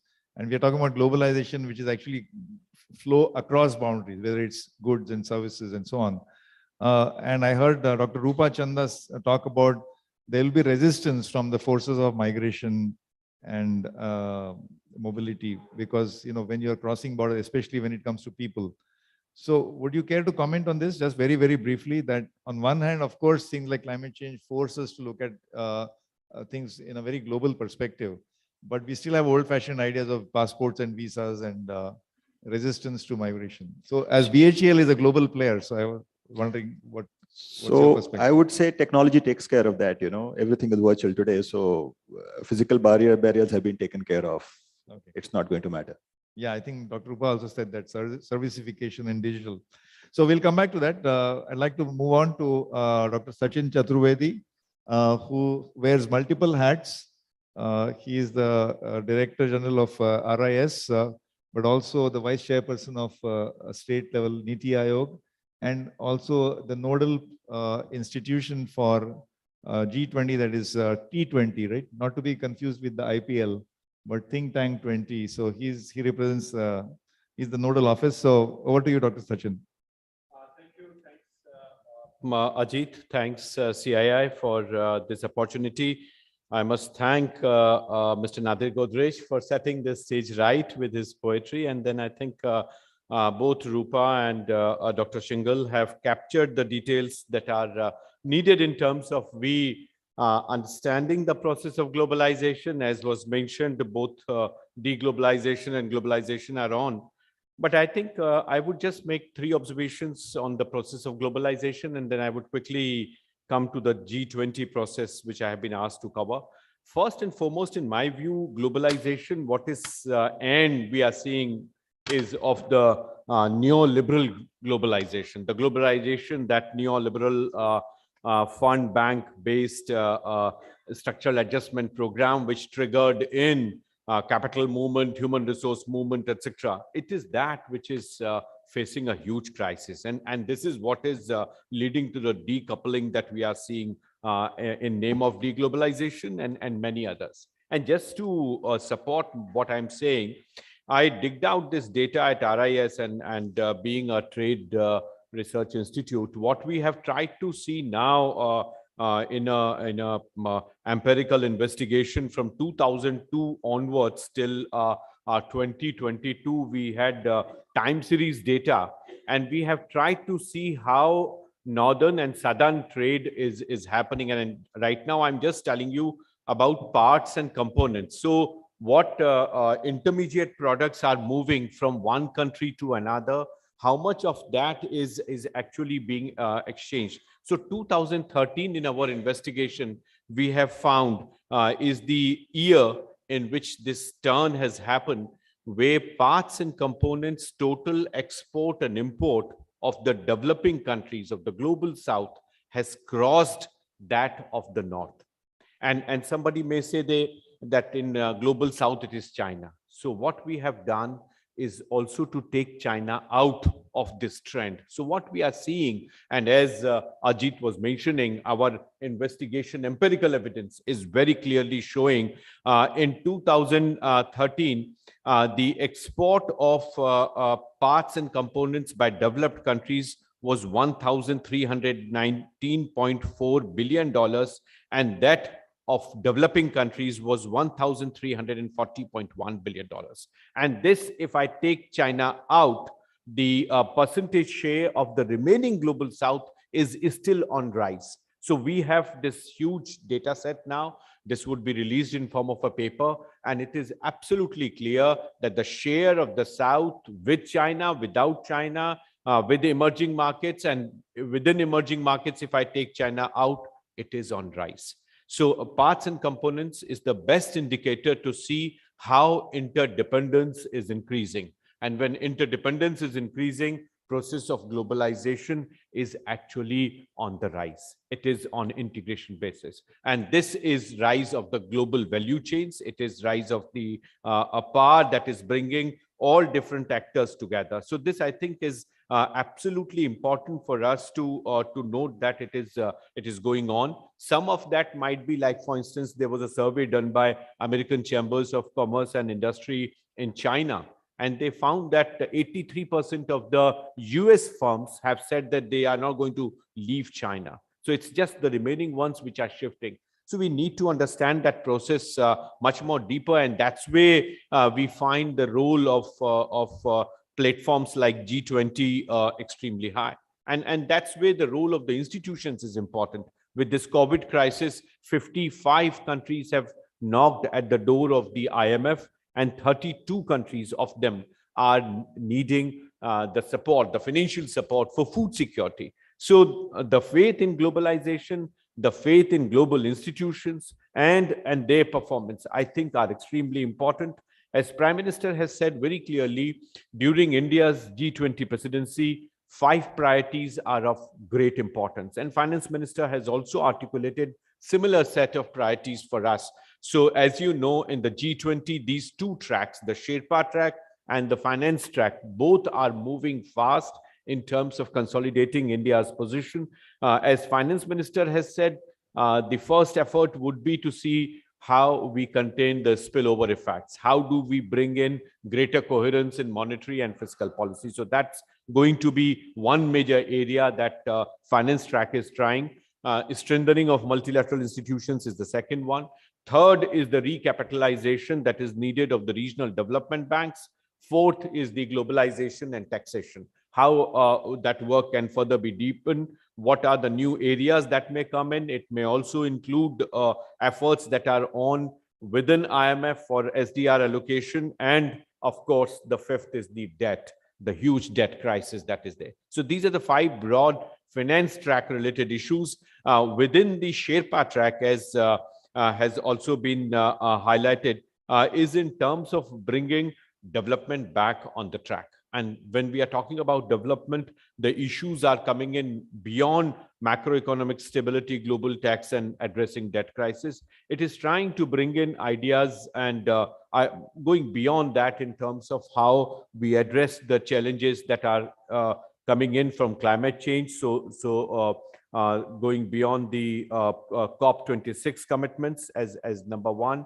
Number 2 is, of course, in terms of what kind of initiatives on development measurement are possible. So can we go beyond GDP as a measurement?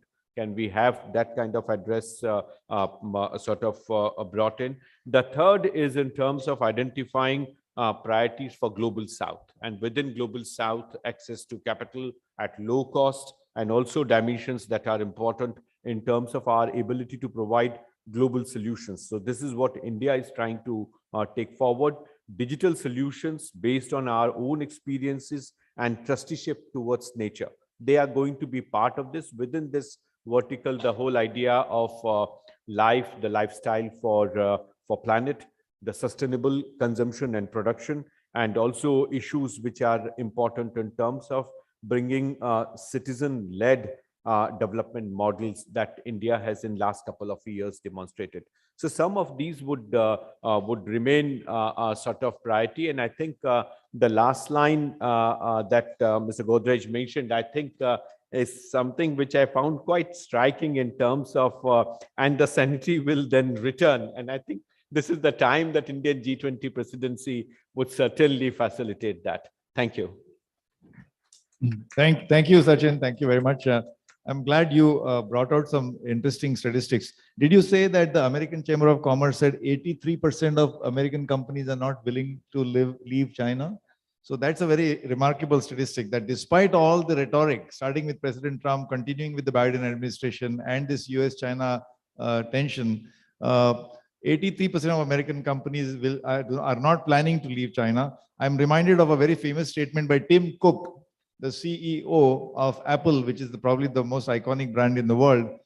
They sell something like $220 billion of sell iPhones within or products within China, and of course manufactured in China. So he said famously that I am in China not because of my market here, and I am in China not because of the low cost of labor. I am in China because I can't find this talent outside. It's a very, very remarkable statement.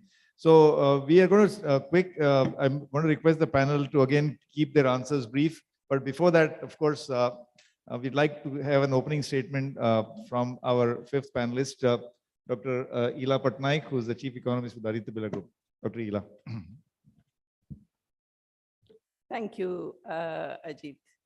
So being the last panelist to speak, I have the advantage of saying I agree with the panelists before, and so I don't need to say much, except of course that there is a lot to be said about globalization. And before the panel, when we met, Ajit said that you could talk about either the short term or the long term, and you could talk about the next few months or about 25 years. And I think my role here is to talk about 25 years, because almost everybody else has spoken about the immediate near future.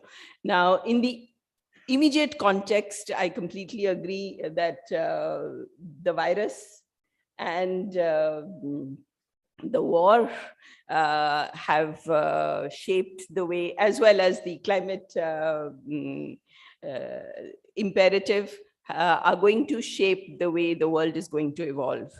They're going to shape the way globalization evolves. It's going to shape how energy alliances are remade, new energy alliances with much more focus on renewable energy. I think this question of the future of globalization comes on the table because we've heard a lot of localization demands that have emerged during the pandemic. So many people have asked this question, would there be greater localization? And would that mean that there is less globalization? I think that to some extent, the world will see more localization, to some extent, but that doesn't mean there will be less globalization. So in other words, if aluminum is, the ore is available. Let me not talk about aluminum because I'm from Aditya Birla, so I should talk about steel perhaps. If the ore is available in a certain area and the rest of the world uses it, and so it has to come from theirs. So in the business has to be close to the place where, you know, you take resources out of the ground. While on the other hand, businesses have to be close to their consumers. So those two things will have to continue. I mean, you know, you can't talk about localization in the sense that we can't go into our backyards and start trying to look for resources, metals, minerals that may not be there. So there will be a change in the character of globalization. And we can't say whether it's more or less. It'll definitely be there. The world will remain integrated, but in a different way. The one thing that I thought I should bring to the table here is that the composition of the world's population, its age and its demographics, is going to look very, very different in the next 25 years. And this is where India is going to be a big winner. And we haven't talked about that yet. India is going to have the largest share, nearly half the working population of the world. What does it mean? To just bring to you what it means, let me refer to last week's talk that Powell did at the Fed chairman, US Fed chairman did at Brookings, where he said, almost gave up, one should say, on the labor supply coming back fully into US labor markets. So what's been happening there? He said that about 2 million retirees are not expected to come back into the labor force. The population growth in the US, and that is the labor force growth, has declined, as has, because of COVID, immigration, deaths due to COVID, aging, women not participating because of childcare responsibilities, or a certain emphasis, which, though he didn't talk about it, but there has been a lot of research and enough anecdotal evidence on it, where people are changing their preferences. And when they are older, they don't want to come back into the labor force and keep working. Along with reduction in the working and entering labor force and looking for jobs by old people, at the same time, you're seeing a rise in wages. So 3.5% US wage rise is something we haven't seen before. So that's not isolated to the US. Societies like Europe, US, Japan, including China, are going to see increasing aging. And the one place that will not see increasing aging is India. And I think that is going to be the big change. When I think of the world in 2040, 50, 2047, I think is the sweet point we often talk about, because that's 100 years of our independence. So if I look at the world ahead, the one thing I see is that this is the place where the young are, where the able-bodied, with so many advantages, our advantage of English, our advantage of diversity. And let me just quote Ajit, who was quoting Tim Cook, that I am in, where Tim Cook, he said that I'm in China because I don't find these skills elsewhere. All those companies are going to be in India because they're not going to find the skills elsewhere. That's one. The second thing I see is that what COVID has done is that it has increased the pace of digitally delivered services, whether it's diagnostics, accounting, finance.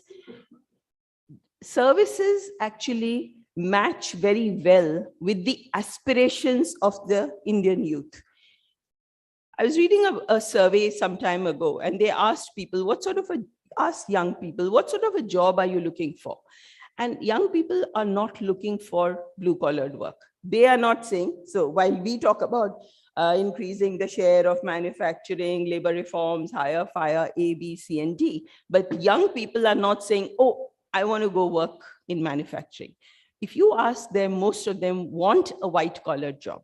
So if you look forward, you think of their aspirations, our strengths we are increasingly becoming more educated. By 2040, about half of the age group of people between the age of 24 to 35 would be college graduates. And of course, we are working hard on improving college education. So not to say that all those goals are out there and done, but yes, that's all work in progress. But we will have a very large share of the world's educated, English-speaking young population. And that is going to shape the world and what it looks like 20 years, 25 years from today. Thanks. Thank you, Ila. Thank you. That's a very important perspective Ila gave us, that if you look at slightly longer perspective, the dominant force of India's structural advantages will be very, very, very important.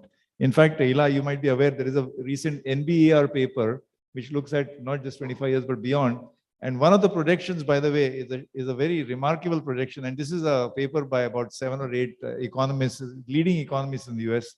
They say that 1/3 of the global economy, 33%, will be the Indian economy.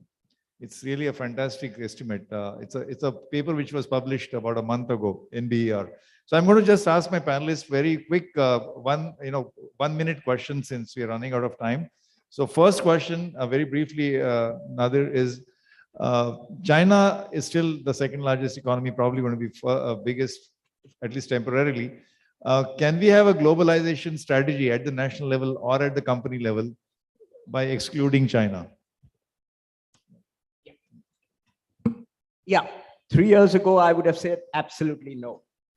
But now I would say that it depends on the industry. Even in 2019, we saw that in some industries like agrochemicals, where we were sourcing all our raw materials from China, intermediate chemicals from China, we found that the costs were rising in China because China had stronger environmental laws, China had higher labor costs, and we started developing the technology to make those chemicals ourselves in a just-in-case scenario. And during the pandemic, we did exactly that. Now we are again importing some of them from China, but we are ready to produce them ourselves if we need to. And with China being so unreliable, I expect many people will have second strategies, either do it domestically or source from another country. We also saw that in some industries, Vietnam and Bangladesh were taking over from China. Perhaps Apple will have to wait a long time before finding a source other than China. But in many industries, I think the time is now. Okay, so to some extent, it's possible to perhaps slightly dealing, but not completely.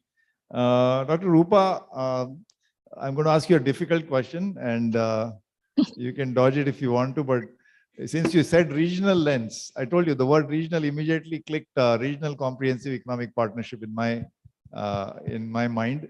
So what do you think should be India's stance? Now you're working for UN, so you can take a neutral view.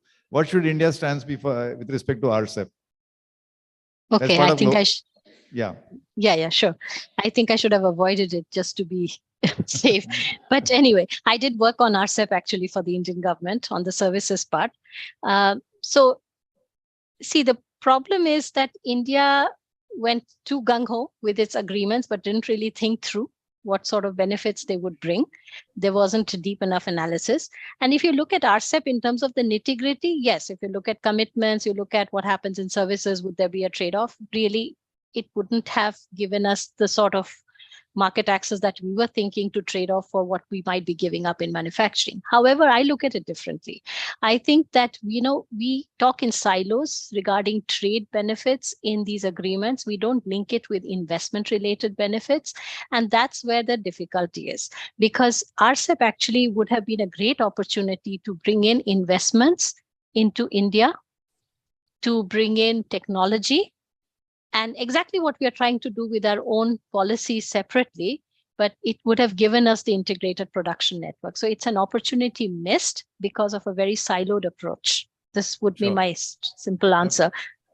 Thanks, Rupa. But I think the window of opportunity is still open. Still there. So we'll try to prize it open, and you will help us from Bangkok, I hope. So, question for Mr. Nalin Shinglal. Since you are a global company, India's growth is dependent on participating in the export market. We cannot grow. There is just no way India is going to grow without significant growth in exports. So what do you think is the prospect for companies like yours in a world which seems to be somewhat, it is globalizing, as Sachin Chaturvedi said, but it seems to be there's, stop and go. So what are the prospects for globalization for companies like you? I think the prospects are very good. You see, it's not just manufacturing, it's design, engineering capabilities as well. So if you put the entire thing together, design, engineering, manufacturing, then, with the sort of resources that BHEL, for example, has, there are huge opportunities, and we are going gung-ho on that. There are a number of areas we are looking at going out as a product company rather than as a project company.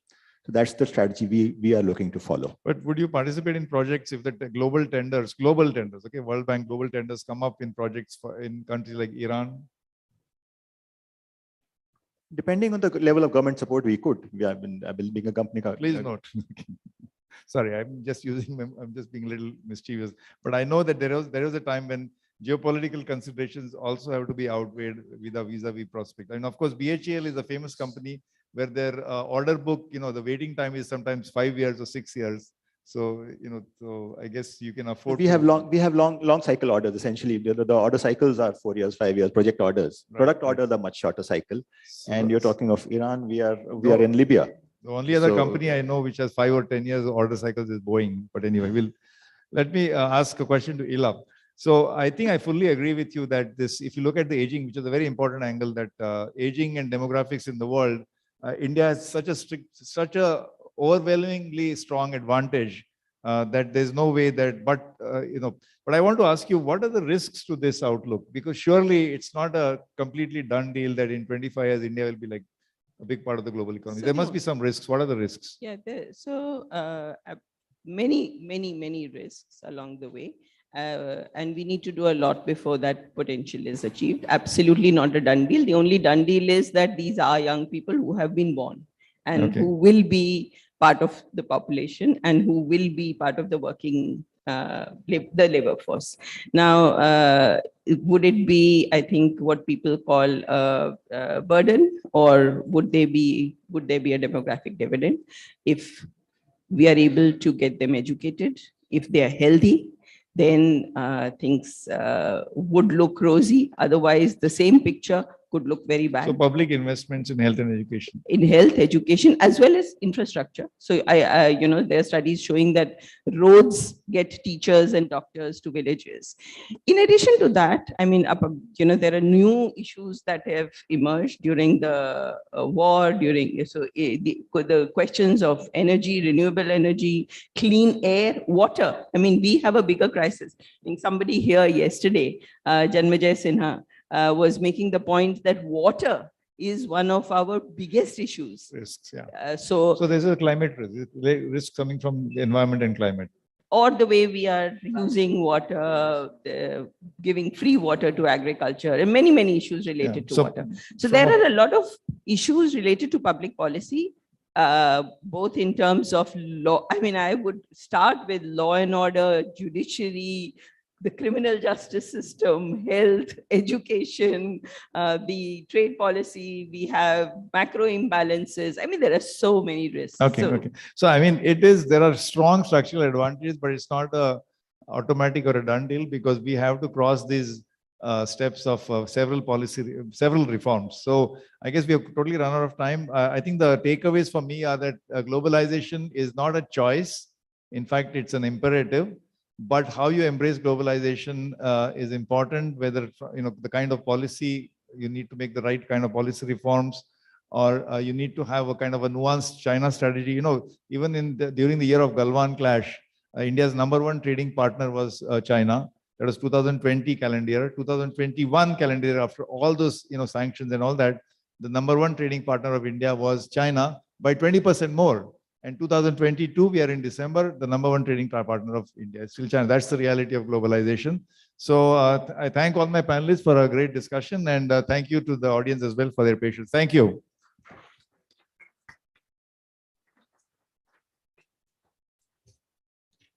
That could have been a louder round of applause. Can we hear that, please, for everybody on the dais? I'd like to thank all our esteemed speakers for this session. Thank you very much. And with that, we close this session. The next one will start immediately.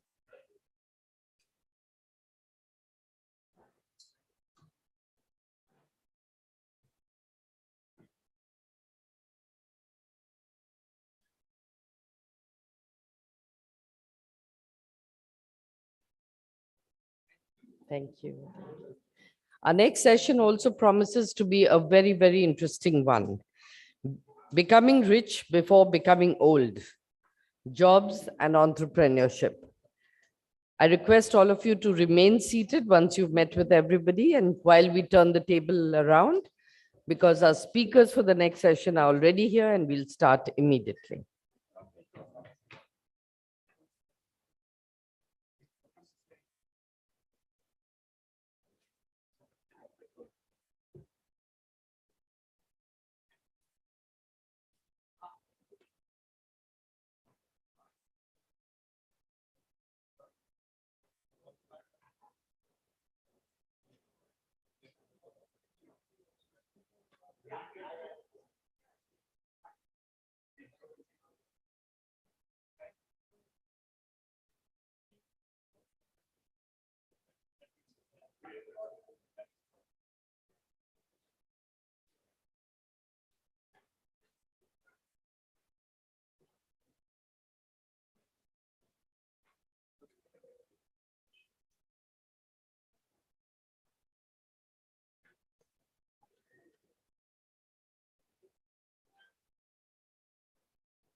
We are now ready to start with the next session. I'd like to invite everyone back into the hall, please, so that we can start.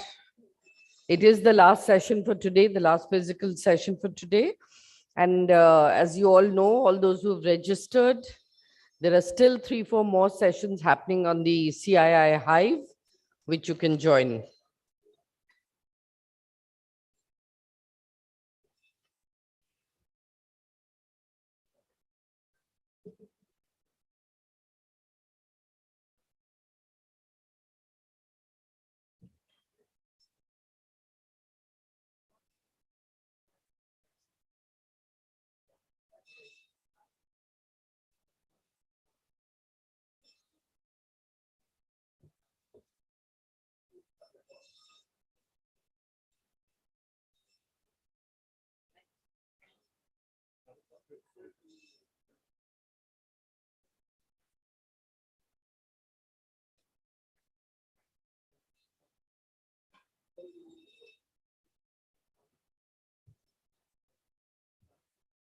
May I request everyone to please settle down? Our speakers for the next session are here and we'll start right away.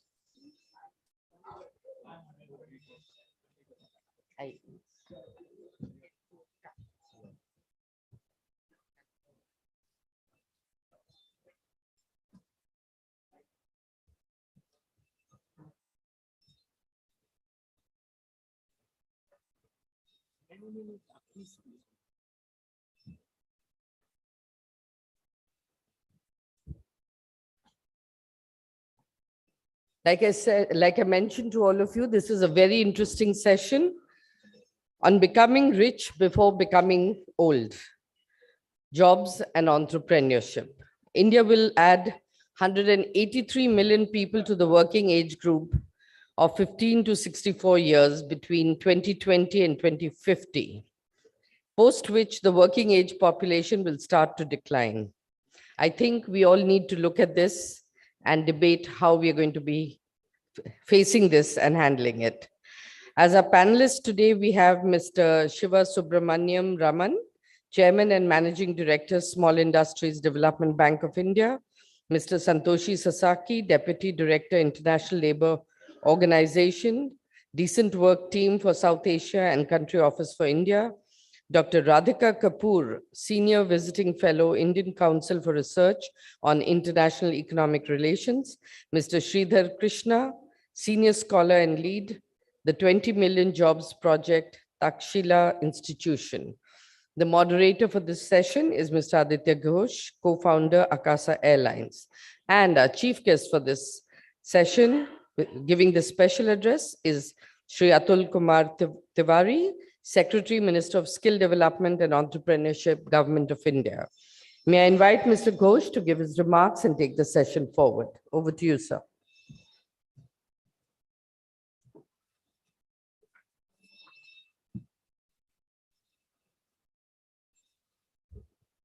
Well, thank you everyone for joining us this evening. I take great pleasure in welcoming you on behalf of CII, where I am the co-chair of the CII National Committee on Skills Development and Livelihood. On this very important session, becoming rich before becoming old, and we are not talking about the panelists here. We have a very, very eminent panel today, and I'm privileged to be on the same dais as all of these people. I'm sure that, with this group, we are going to talk about a few very, very important subjects. We're going to touch upon a few thorny subjects too. And if at the end of the session, if we can go away with some thoughtful questions where we can go back and reflect what we could do individually as organizations and as communities to take advantage of the potential that India is sitting on today, that will be, then we would have served our purpose. India is a very young country. As of 2020, out of a population of close to 1.4 billion people, about 900 million people are between the age of 15 and 64. Over the next 3 decades, our overall and working age population is expected to expand significantly. India's population is expected to touch 1.5 billion people by 2030 and 1.64 billion people by 2047, that famous year where we want to get to a $40 trillion economy, making India one of the not only the most populous countries, but also one of the most energetic, enthusiastic, and young countries. But we have another issue on our hand, that this working age of the population, while today is much bigger and expected to expand more rapidly than Europe and China, will ultimately start declining, where we will likely add 101 million people in the working age in this decade, which will reduce to 61 million people, and then 21 million people in the next 2 decades. So we have an urgent opportunity and challenge at hand. The challenge is going to be facing this and reaping this demographic dividend that we are sitting on today. Many sectors, especially the manufacturing sector, is crucial to this. I'm aware that the government of India is planning to use this very historical year in terms of the presidency of the G20 to place India firmly as a center for supply chain and manufacturing throughout the world. At the same time, we have the opportunities in technology, in other services sector, in tourism and transportation, things that I'm familiar with, where we have rapid growth available. I'm sure we're going to talk about the MSME sector, where actually there has been massive and very positive addition of the youth in that sector. We're going to talk about women entrepreneurship, where 88% of women who seek a livelihood as in entrepreneurship are actually micro entrepreneurs. So they have a particular need and challenge that they face. And I'm hopeful that through these discussions, we will come up with some interesting points. The secretary has very kindly come and joined us this evening. He has to rush off at 4:30 for a meeting with the minister. So without much ado, I'm going to request Secretary Tiwari to come and present his special address, and then we will follow on from there.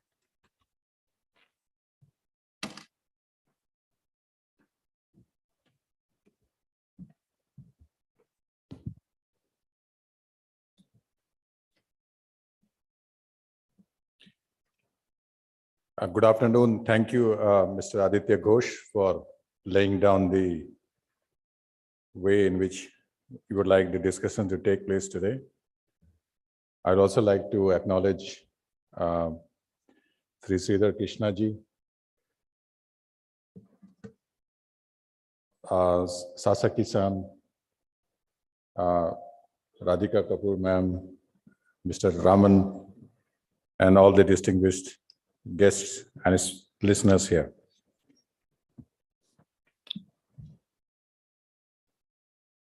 When we talk about the rich becoming old, I would assume we draw a parallel between India's demographic advantage, which we have now, and which is going to last till 2031. When is the time window available for us to equip ourselves and our population, working age population, to be more productive?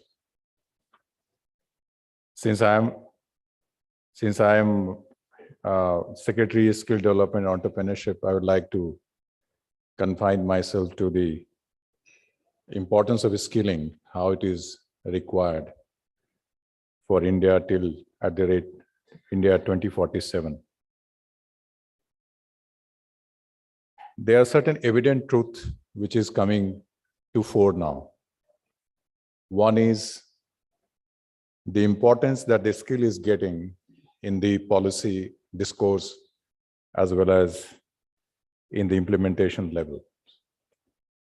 So it was not there a few years back.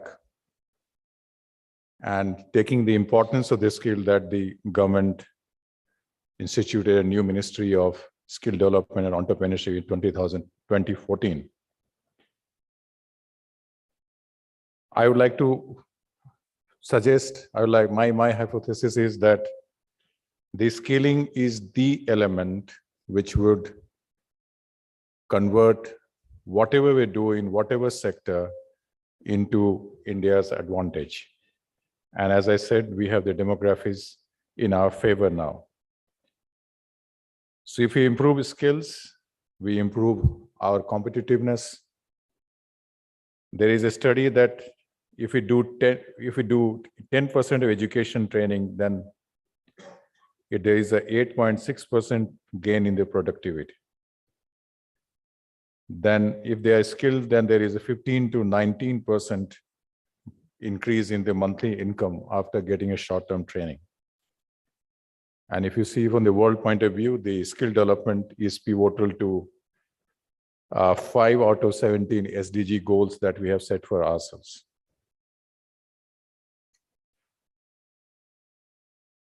As we talk about the skilling and how we become rich before getting old, then we need to remain mindful of what are the mega trends that are shaping our lives. Because by recognizing these trends only, that we can align our skilling and educational requirements so as to equip our working age population to meet the needs of the economy. One is the digitization and the future of living. All of you are aware how and to what extent Digital India, Industry 4.0, smart living, India's decade as we call it, is shaping up. Then we have the climate change and the green economy. And there is a huge transition, climate transition leading to a lot of disruptions, but at the same time, it requires new capabilities to be generated. Then we have the huge potential of the care economy, particularly in developed nations, as well as in India as well. As we grow older, we require more and more care for our population. Then we have the booming gig and platform sector. And finally, we have the globalization, which is the fused global supply chains. And there's a need for harmonization for international skilling as well. And as you know, India last year, they got $100 billion in the remittances. And if you look for harmonization of skills, skill gap assessments, then we can see to that extent, we can also earn not only from remittances, but also from the soft skills and the soft power in the world. As our professor from ICRIER would tell you, it's not that I'm trying to preempt, everybody knows about that we have a very few, only around 4% of our workforce is formally skilled, and out of which around 13.6% are they are informally skilled in a sense in their family or work environment. We have a huge number which are not in education, employment, and training. This figure is of 2017, which is around 30%. 70% of our workforce is engaged in the firms which are below 20 workers. And we have still the skilling doesn't fetch the premium in the market, in a sense that the firms and the companies, they do not put a lot of premium on getting skilled people because they fail to see the connection between getting skilled people and their rise in their productivity. So that needs to change. And as was said by Mr. Ghosh, we have very low female labor participation rate, which also needs to increase. And since we also handle apprenticeship, I would say that there is a very large untapped potential for apprenticeship. We have a potential almost 30 lakh while we do only 5 lakh. And apprenticeship, as you know, is learning while earning, is quite a good, valid, and universally acceptable concept and practice. So these are the problems which we are having. And if you see the problems, and if you want to grow rich before we grow old, then we need to tackle the skilling problem. Now, there are certain home truths here. One is that the fact that we require a separate ministry of skilling and somebody to say a lot about skilling is something which is symptomatic of our education system. If our education system was so good, then why would it require an extra skilling? If our education system was so good, then all the engineers coming out of engineering colleges would be immediately employable. And the engineering college seats would not go up begging as they are going now. So there is something which requires to be fixed. And the fundamental thing to be fixed is the education policy. And that is why under the present government, under the leadership of Honorable Prime Minister, the National Education Policy 2020 is one mega thing which is happening, which is going to change the way we look at the employability, skilling, and education in our country. I will not like to go in the, what shall I say, hyperboles, but I would like to say in a very simple words, only 2 examples I like to give by way it is going to change. We all say that education system is not useful because it doesn't give skilled people. And we say skilled people are not good because they do not have a formal education and degree. So how do we bring them together? We bring them together by bringing skilling into education and education into skilling. So how do we bring education into skilling? If you allow me, how do you bring education into skilling? You bring education into skilling by making skilling time, which is there, worthy of notice. So there is a credit framework mechanism whereby a person, whether he has gone for short-time training or the ITIs or any such training for a certain fixed duration, he or she will be given a credit which can be utilized for her future advancement, either in higher education or skilling or multiple entry or multiple exit.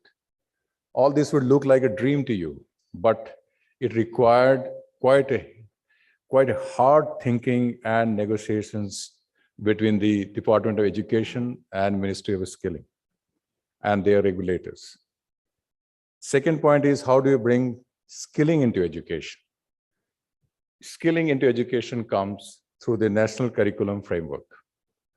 And the roadmap is very much laid down by National Education Policy, whereby they say that from class 6 onwards till class 8, there will be world of work. And from 9, 10, 11, 12, there will be vocational subjects which will be compulsory. So we are also trying to bring certain respectability, certain aspirational value to the skilling vocational subjects. And why we are doing that? We are doing that so that whatever we teach as a modern type of education in schools and colleges, these are more application-based, they are much more useful, and the child, once it comes out of education institution, he or she can hit the ground running. And there are a lot of other changes which are also taking place in the sense, the more reliance on the application evidence-based learning, OJT, on-the-job training, internship, apprenticeship.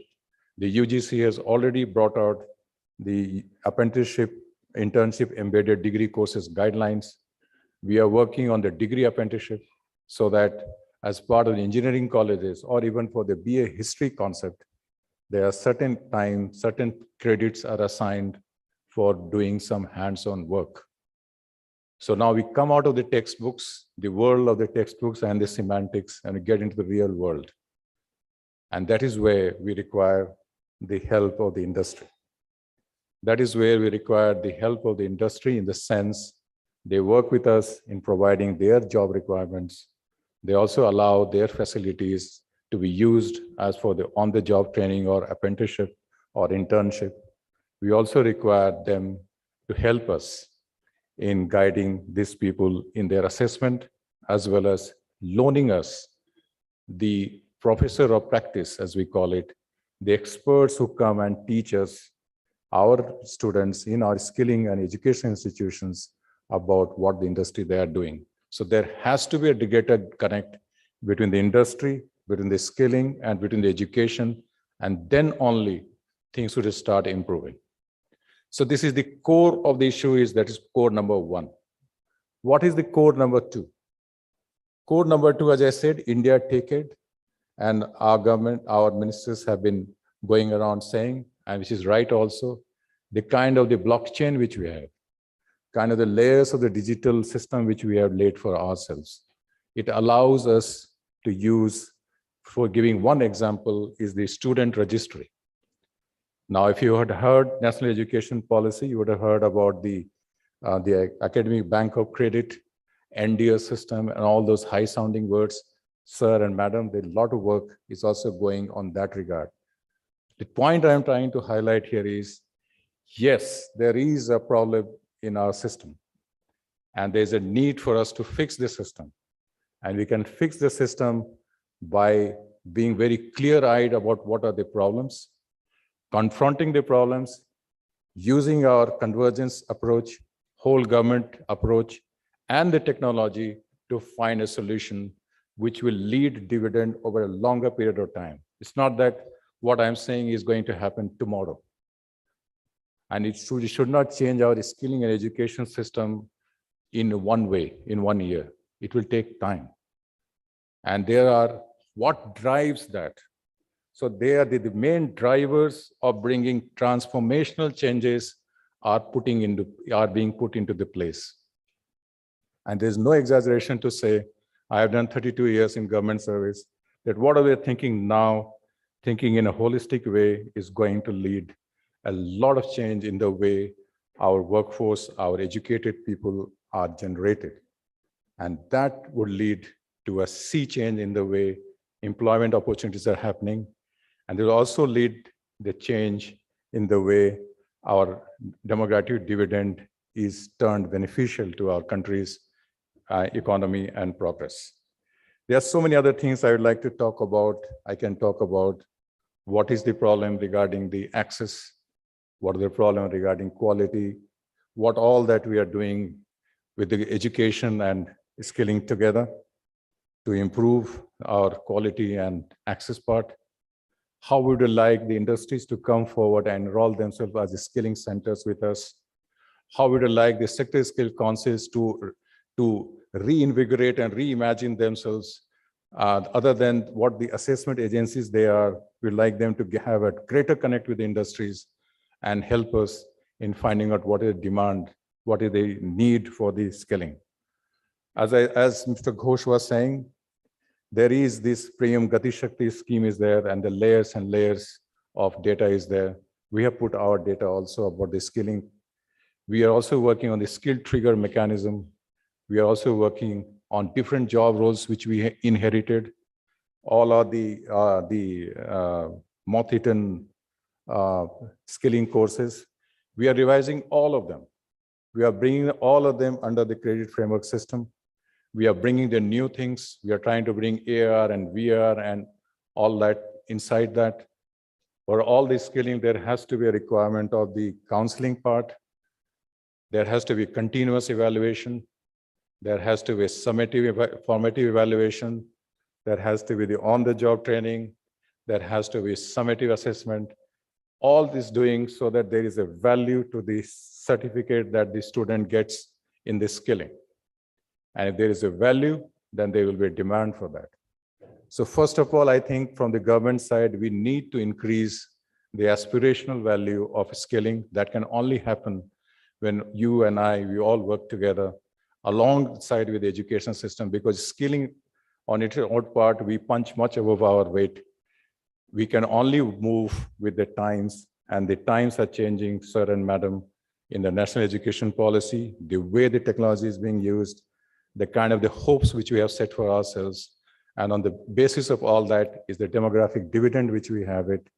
And we all need to hold our fort, hold our guns, and work determined way in a very result-oriented way forward, so that we can turn we all grow rich, not very rich, but certainly richer than now before we grow old. Thank you so much.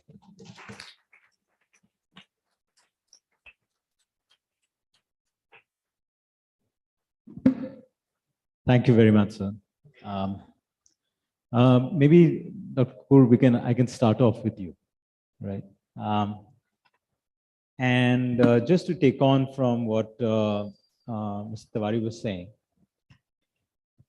you have a great lens on the overall, macro policy framework, and if we kind of look at our youth and the population, which is right now between, let's say, any population which is under the age of 35, right? Are there any obvious shackles, stumbling blocks that you see, which can help us unshackle the potential that we all sort of, see in front of us? Right. So thank you so much. So first, let me just start by saying that I think this session has a very interesting and very apt title, because this is really at the heart of the problem. I mean, are we going to get old before we get rich? And there are basically three challenges that underlie this. And, you've outlined them and Secretary has outlined them. One is the problem of youth unemployment, that you have a vast majority of our youth which is unemployed. The unemployment rates are, upwards of 15% for the last few years. And if you actually decompose and look at the profile of the unemployed in India by age, you'll find that 80% of the unemployed are actually in the category of 15 to 29 years. Now, if these people are sitting unemployed at the cusp of their working career, it doesn't bode very well for their future or the fact that they may get rich later on in life. Now, why is that the case? And here, I think what the Secretary said is very pertinent. Why is there so much unemployment amongst the youth, particularly amongst the educated youth? And here there's a serious problem of aspirations. Even if you look at the youth, which is, with secondary education and above, their unemployment rates are something like 25%. And that's an alarmingly high figure. What's going on there that is responsible for it? I think there are broadly two things which may well be possible to address in the near term. The one is the fact that, the aspirations of the youth after they've acquired a certain level of education are very high. And they think that they should get jobs with, certain wages that are commensurate with their education levels, jobs that offer them security. And that's why you always see this clamor for government jobs. And, there'll be 90,000 openings for government jobs, but 2 crore plus people will apply. So there is a problem of aspirations, and that needs to be addressed. But the second problem is that basically, even though these people are educated on paper, they are not actually employable. They are not job ready. And that's what lies at the heart of this skilling challenge, because if you actually do surveys, even across industry, what you invariably find is that people complain that it's the lack of skilled labor which hurts them more than labor regulations, which are perceived as being highly rigid in India. So how do you fix that? I think on that, there are two quick fixes. I'm using that term in a very loose way, because, most of the solutions that we're looking at to address the challenges in the labor market are fairly long term. And frankly, it's not, given the immediacy of the challenges you mentioned, we do need to find certain short term solutions. One is the idea of apprenticeship, which the Secretary talked about. That's possibly low-hanging fruit. Data tells us that there were just about 5 lakh apprentices in India last year, and that's 0.1% of our labor force. Now, if more young people who are educated, who are sitting in the labor market actively looking for work, can be tapped and they can be made employable and job ready through this apprenticeship. That's one area we can address. But of course, that requires industry to be more engaged, the private sector to play in, and also for this apprenticeship to have an aspirational value for the youth, because the way it's perceived currently, many of them don't think of it as a lucrative option. So one is apprenticeship. And the second area I think we need a big push is on entrepreneurship amongst the youth. And by entrepreneurship, I'm using this word very carefully, because when we use the term entrepreneurship in India, we think of self-employment. Now, self-employment in India is basically large. Over 50% of our workforce is actually self-employed. But what most of these people are doing is that they're essentially running own account enterprises. So they are one-person enterprises that operate without hiring any labor. So they're not generating jobs for others. And most of these people are in such forms of work because they can't actually find good jobs. So how do you spur entrepreneurship amongst the youth? Because so that gives them, and there is scope for doing that, particularly in this category of educated youth, which have a high unemployment rate. And that requires things like entrepreneurship training. It requires, mentoring, networks, and of course, things like easing access to finance and so on. The second problem, which lies at the heart of this challenge of, becoming old before we become rich, is the fact that women, who account for 50% of our population, are not actively economically engaged in the labor market. Now, the labor force participation rate has declined in India quite substantially. Between 2004-5 and 18-19, it's gone down from 42% to 24%. Now, when we look at these numbers, the easiest explanation we can offer is that it's because of social and cultural norms that women are not engaged in the labor force. But if you actually look at this period, frankly, it cannot be argued that social and cultural norms have actually become more regressive or become, they have regressed or become more adverse to the extent that they have pushed women out of the labor force during this time. So what is the possible explanation? I think here we need to look at the demand side explanation, that where is the demand for women's work? And that's again an area where industry has to come in and think through how they can create more demand for women's work. Because if you look at the nature of structural transformation that has happened again in India, we've gone from this phase of agriculture to service-led growth. And the women who have exited the agricultural sector, who are basically, not very educated women, they actually haven't found decent employment opportunities in the non-farm sector. So there is a need for creating more demand for women's work. Again, women entrepreneurship is an area which needs to be promoted aggressively, because actually it's also well established in the literature that enterprises that are run by women hire more women workers. So if you actually want to boost female labor force participation rate, one way of that is, aggressively promoting women entrepreneurship. And of course, the second aspect on the women issue also is that a lot of employers in the private sector does have biases when it comes, gender biases when it comes to hiring women, because they feel that women are going to be less attached to their work because they're engaged in reproductive labor. So they are very reluctant to hire them. So even addressing those biases becomes important. I think in the previous session also there was some discussion on how even simple things like providing childcare can help address that sort of a constraint that women face. So I'll stop with those 2 points. Dr. Kapoor, I was just mentioning to the secretary that I had a similar experience over the last 15, 20 years in the airline business, where when we originally started in my previous organization at Indigo in exactly 17 years ago, there was just a massive shortage of pilots, of airline professionals, right? And then in 2009-10, we started our version of the apprenticeship program. We started something, I called it the cadet pilot program, where by 2018, I'm talking about just pre-pandemic numbers, by 2018, we were churning out about 40 new junior first officers every month, 22 new captains every month. And India today now has the highest percentage of women pilots in the world. In the hospitality business as well, we are creating people from here, we are creating talent from here. They're working in the hospitality business in India. But you look at any cruise ships around the world, they're only Indians who are working there. Similarly, CII has been doing a lot of work in manufacturing, etc. as well. Mr. Raman, if I can kind of come to the next bit.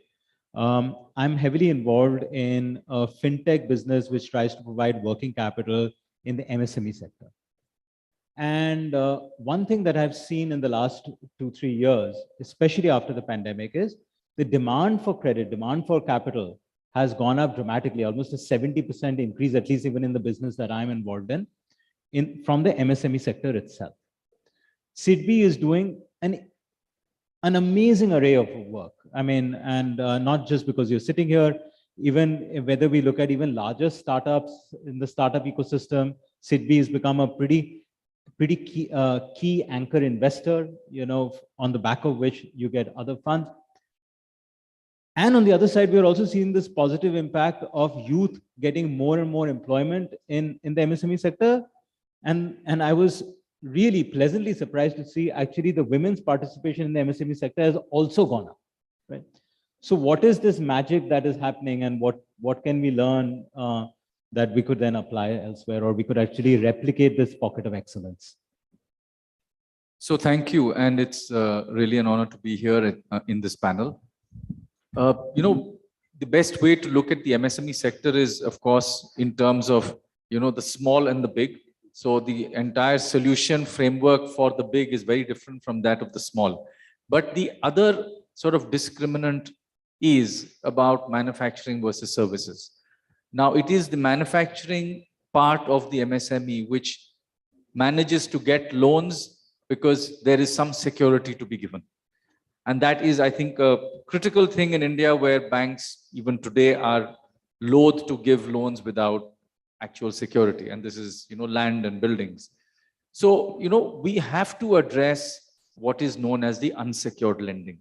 And until and unless we do not go into unsecured lending, it's very difficult to meet the aspirations of small businesses, or for that matter, ideas, which of course every person who has the idea thinks it's a great idea, but can we allow them to play it out?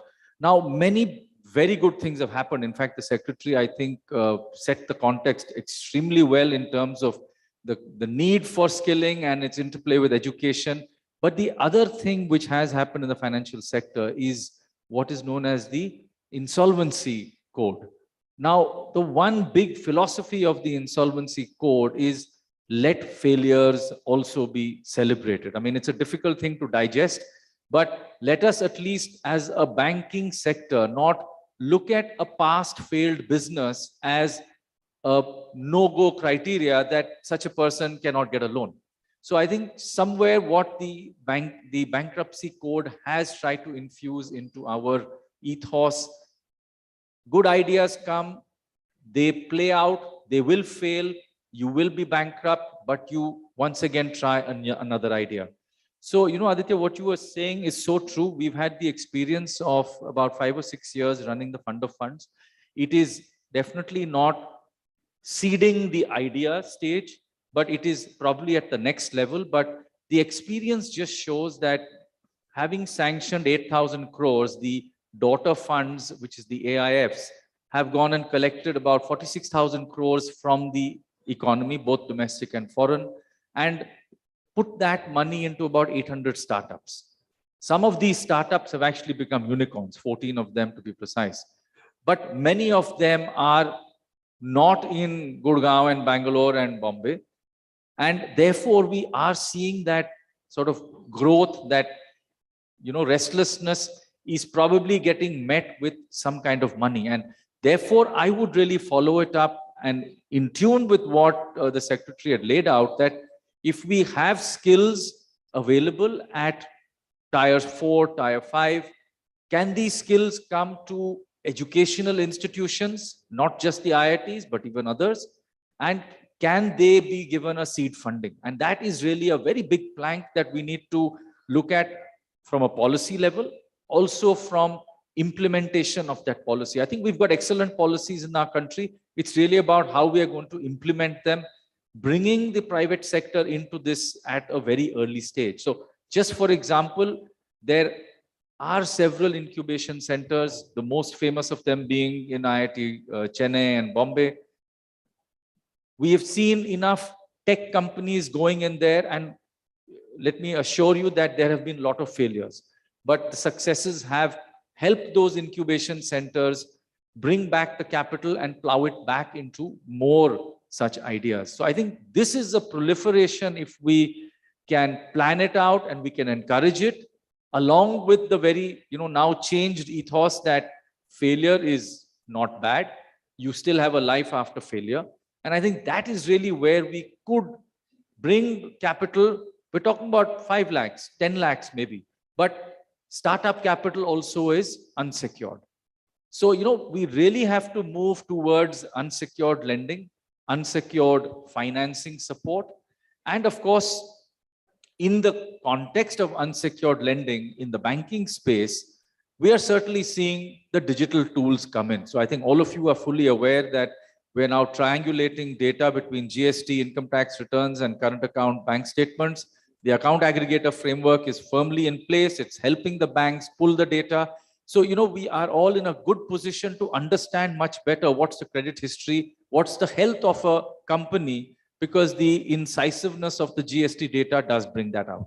So unsecured lending is certainly happening. In fact, SIDBI is hosting something called GST Sahay, which should kick off very soon and start becoming more prevalent. We have NBFCs and banks coming on board, and this is invoice financing without security.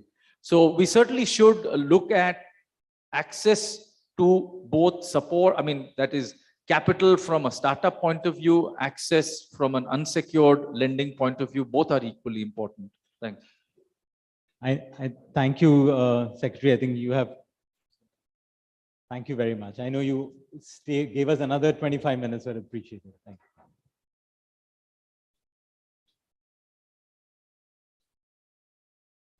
Mr. Raman, I'm going to come back to you in a little bit later about, how to what's the framework of thinking about failure when you're thinking about it as an investor.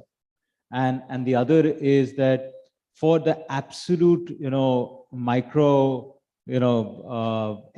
micro enterprise, how do they get around the sort of lack of KYC and so on and so forth? So I'm just going to come back to you. That's a big hairy execution problem that there is there.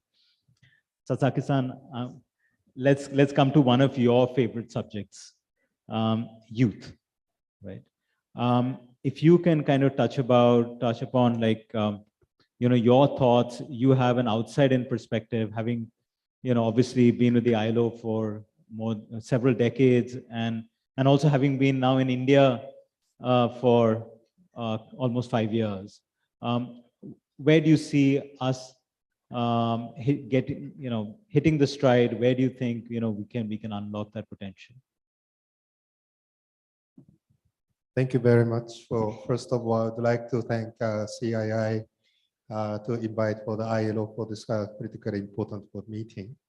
Well, having said that, what previous speakers already talked about, the demographic for the dividends that India is going to now gaining for the next 20, 30 years, perhaps.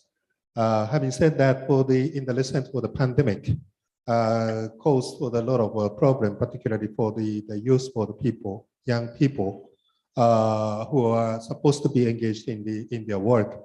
Well, particularly the age, the cohort of the 15 to 24, they had a lot of problems for the last 2 to 3 years. Particularly among them, the young women. Well, as compared to the young the men, they are much more affected. For example, globally, the young women have been in the labor market for the 27% of them, while the 40% of the men are at the same time in the labor market. Already, there's the 10% difference between the men and women, young men and women. And the question here is that for these the young people, at the time of their retirement, say in 20, 30 years, whether they can see the Indian economy were well developed to be develop the economy during their lifetime. That's the question. And the young people who are already in the labor market, what is for the matter for them is for the more on the well-functioning labor market, and with the good for the decent for the working opportunities. But the ones who are not yet in the labor market, it's more on the quality education opportunities, enabling environment for the to access the jobs, training, skilling, as for the secretary discussed.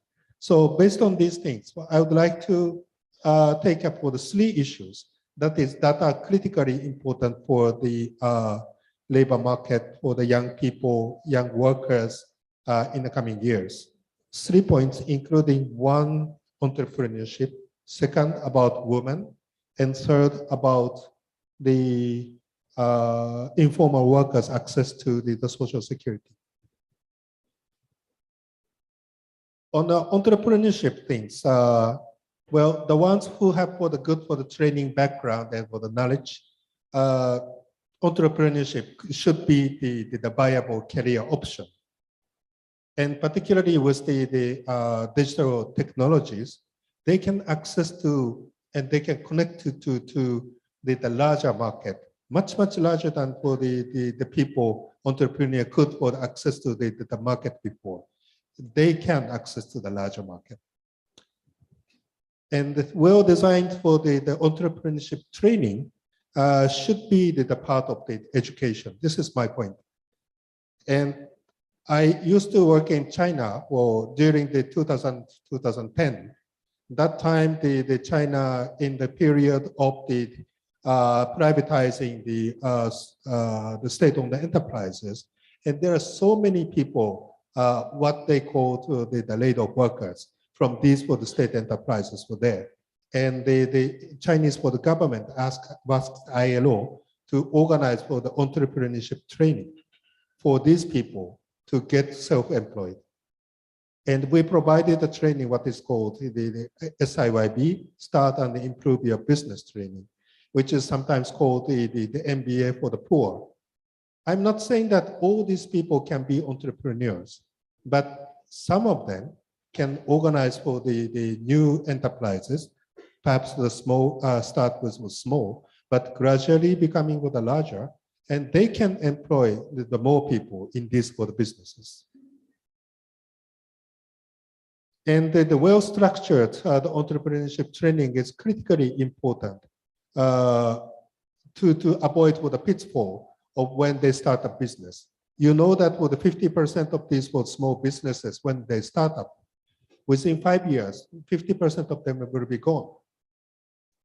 Well, with the goods for the training program, they can avoid for some of the pitfall that they will face. So created decent work opportunities for others by creating through the entrepreneurship training, as the Secretary mentioned, perhaps it could be a part of the education system. This is my first point. And second point about the women. Indian economy needs for the more women to thrive the economy.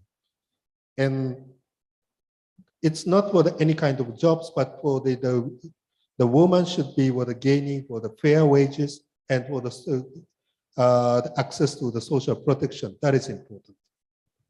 And one of the key issues to reduce is to reduce the unpaid care work of women.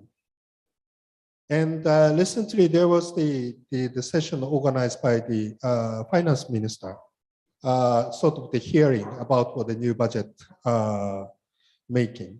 And what I propose is that this is again since the last year, we are trying to tell the same story again and again, but we're trying to allocate more resources to the Anganwadi workers and for the ASHA workers.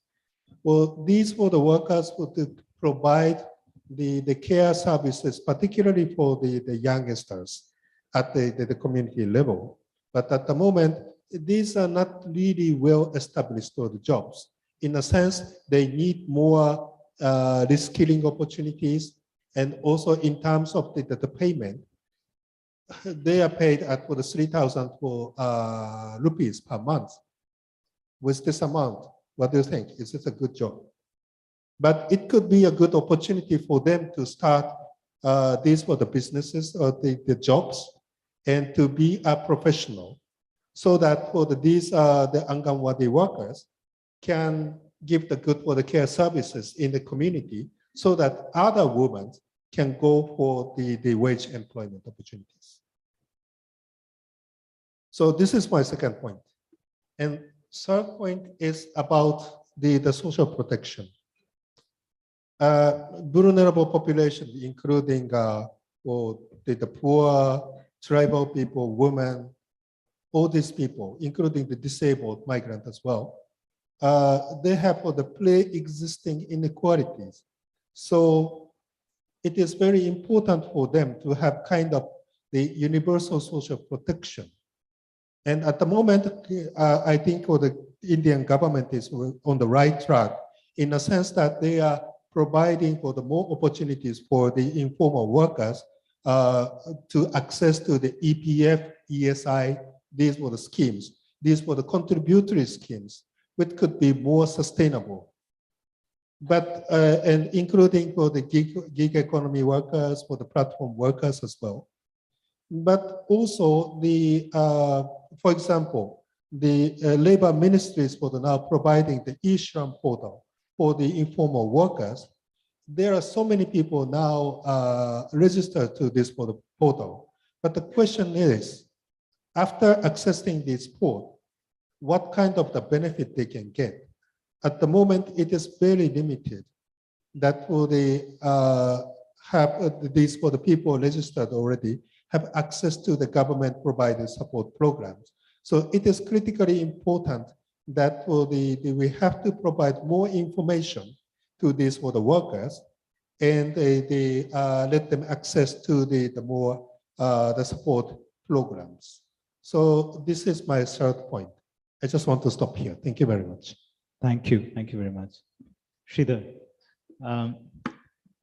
Sridhar, I mean, just building on what Sasaki-san was saying, that the pandemic has had a disproportionate impact on employment, on the youth.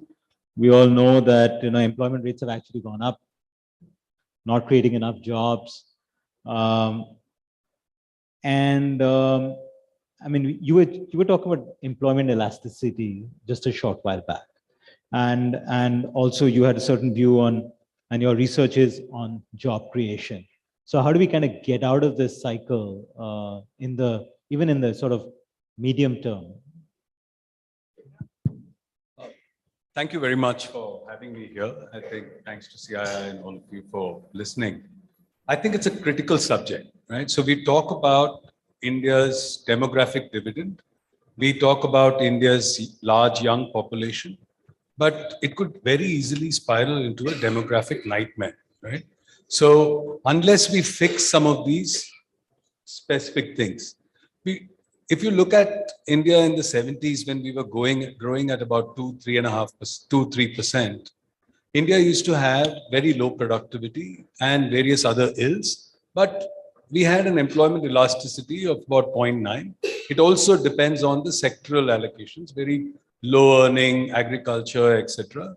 Our employment elasticity used to be 0.9. So that meant even with increase in employment in GDP at only about 2-3%, we had about a 2% increase in employment year after year.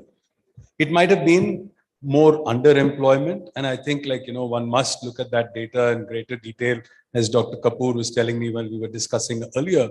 But today we are having, I mean, for the last few decades, we've been growing at about 7-8%, but our employment elasticity has been dropping quite consistently. Meaning that from 0.9 now we're down to about 0.087.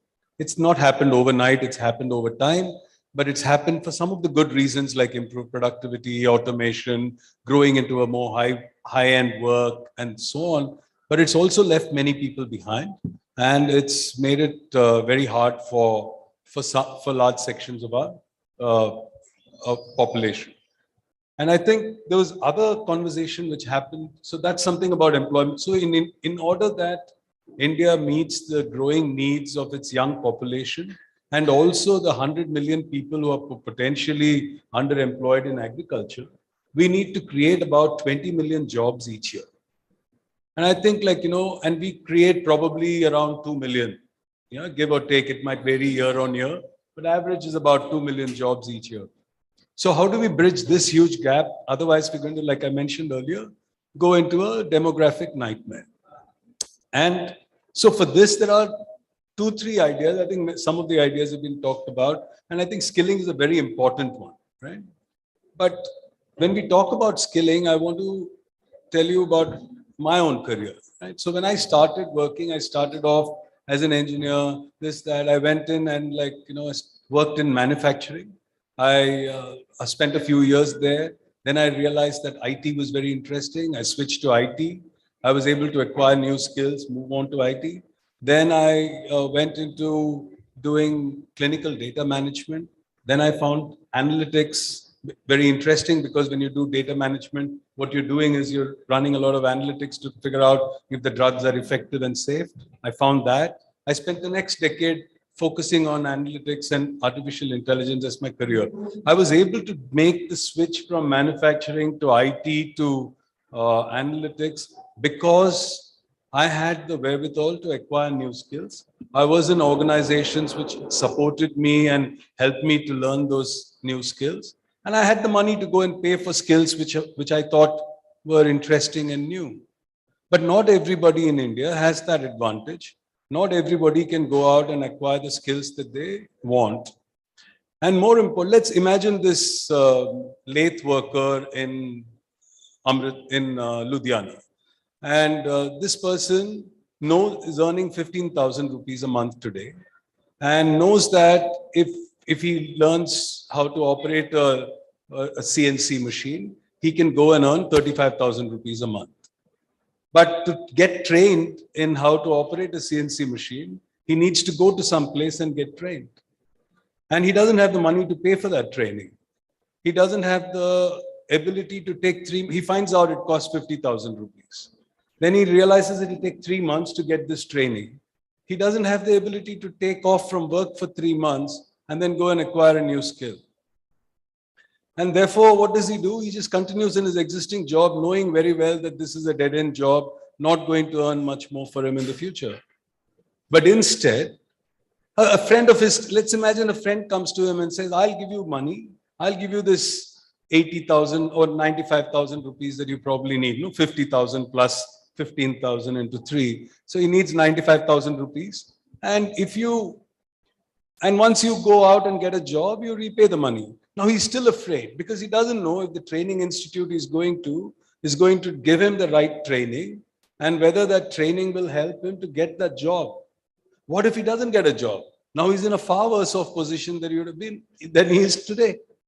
Not only doesn't he have a job, he doesn't have he owes people money. So instead, imagine a scenario where the training institute offers this person, Diljit, a loan of 95,000 rupees, right? And says, repay this loan if you get a job which pays you more than 25,000 rupees. So it's an at-risk loan, which is repayable when this person gets the outcome that is promised at the end of the training. Now, he goes out, he gets this job, he earns 35,000 rupees, he repays a certain percentage of that increased income, and as a result, the training institute gets its money back, and Diljit gets trained and goes up to a higher income situation. But the training institute doesn't have unlimited liquidity, and therefore, we need to have a financial institution come in, create a special purpose vehicle, and maybe securitize these at-risk loans. Now, some of these loans may not get repaid, some of them will, but at an aggregate, I think they can perform well over time. And then you will find that certain bonds do well and certain bonds don't do well because of the kind of training provided, the institute that provides that training. And the financial markets can then determine which ones to finance. So that way the market can help the student even recognize what training to take. And it'll also help investors determine which institutes and training programs to support. So that way the interests of all these groups can be aligned. And I think funding for new skill development is possible in a more sustained fashion. You can have of CSR funds and government and others funding the higher risk equity tranches of this securitized instrument, and the financial investors can go in for the higher rate and more senior tranches. So this is something that I thought could help. Yeah. The other, of course, I mean, if we don't create the number of jobs in India that we need, then emigration is another big opportunity. Large parts of the West and developed world are aging and they need people.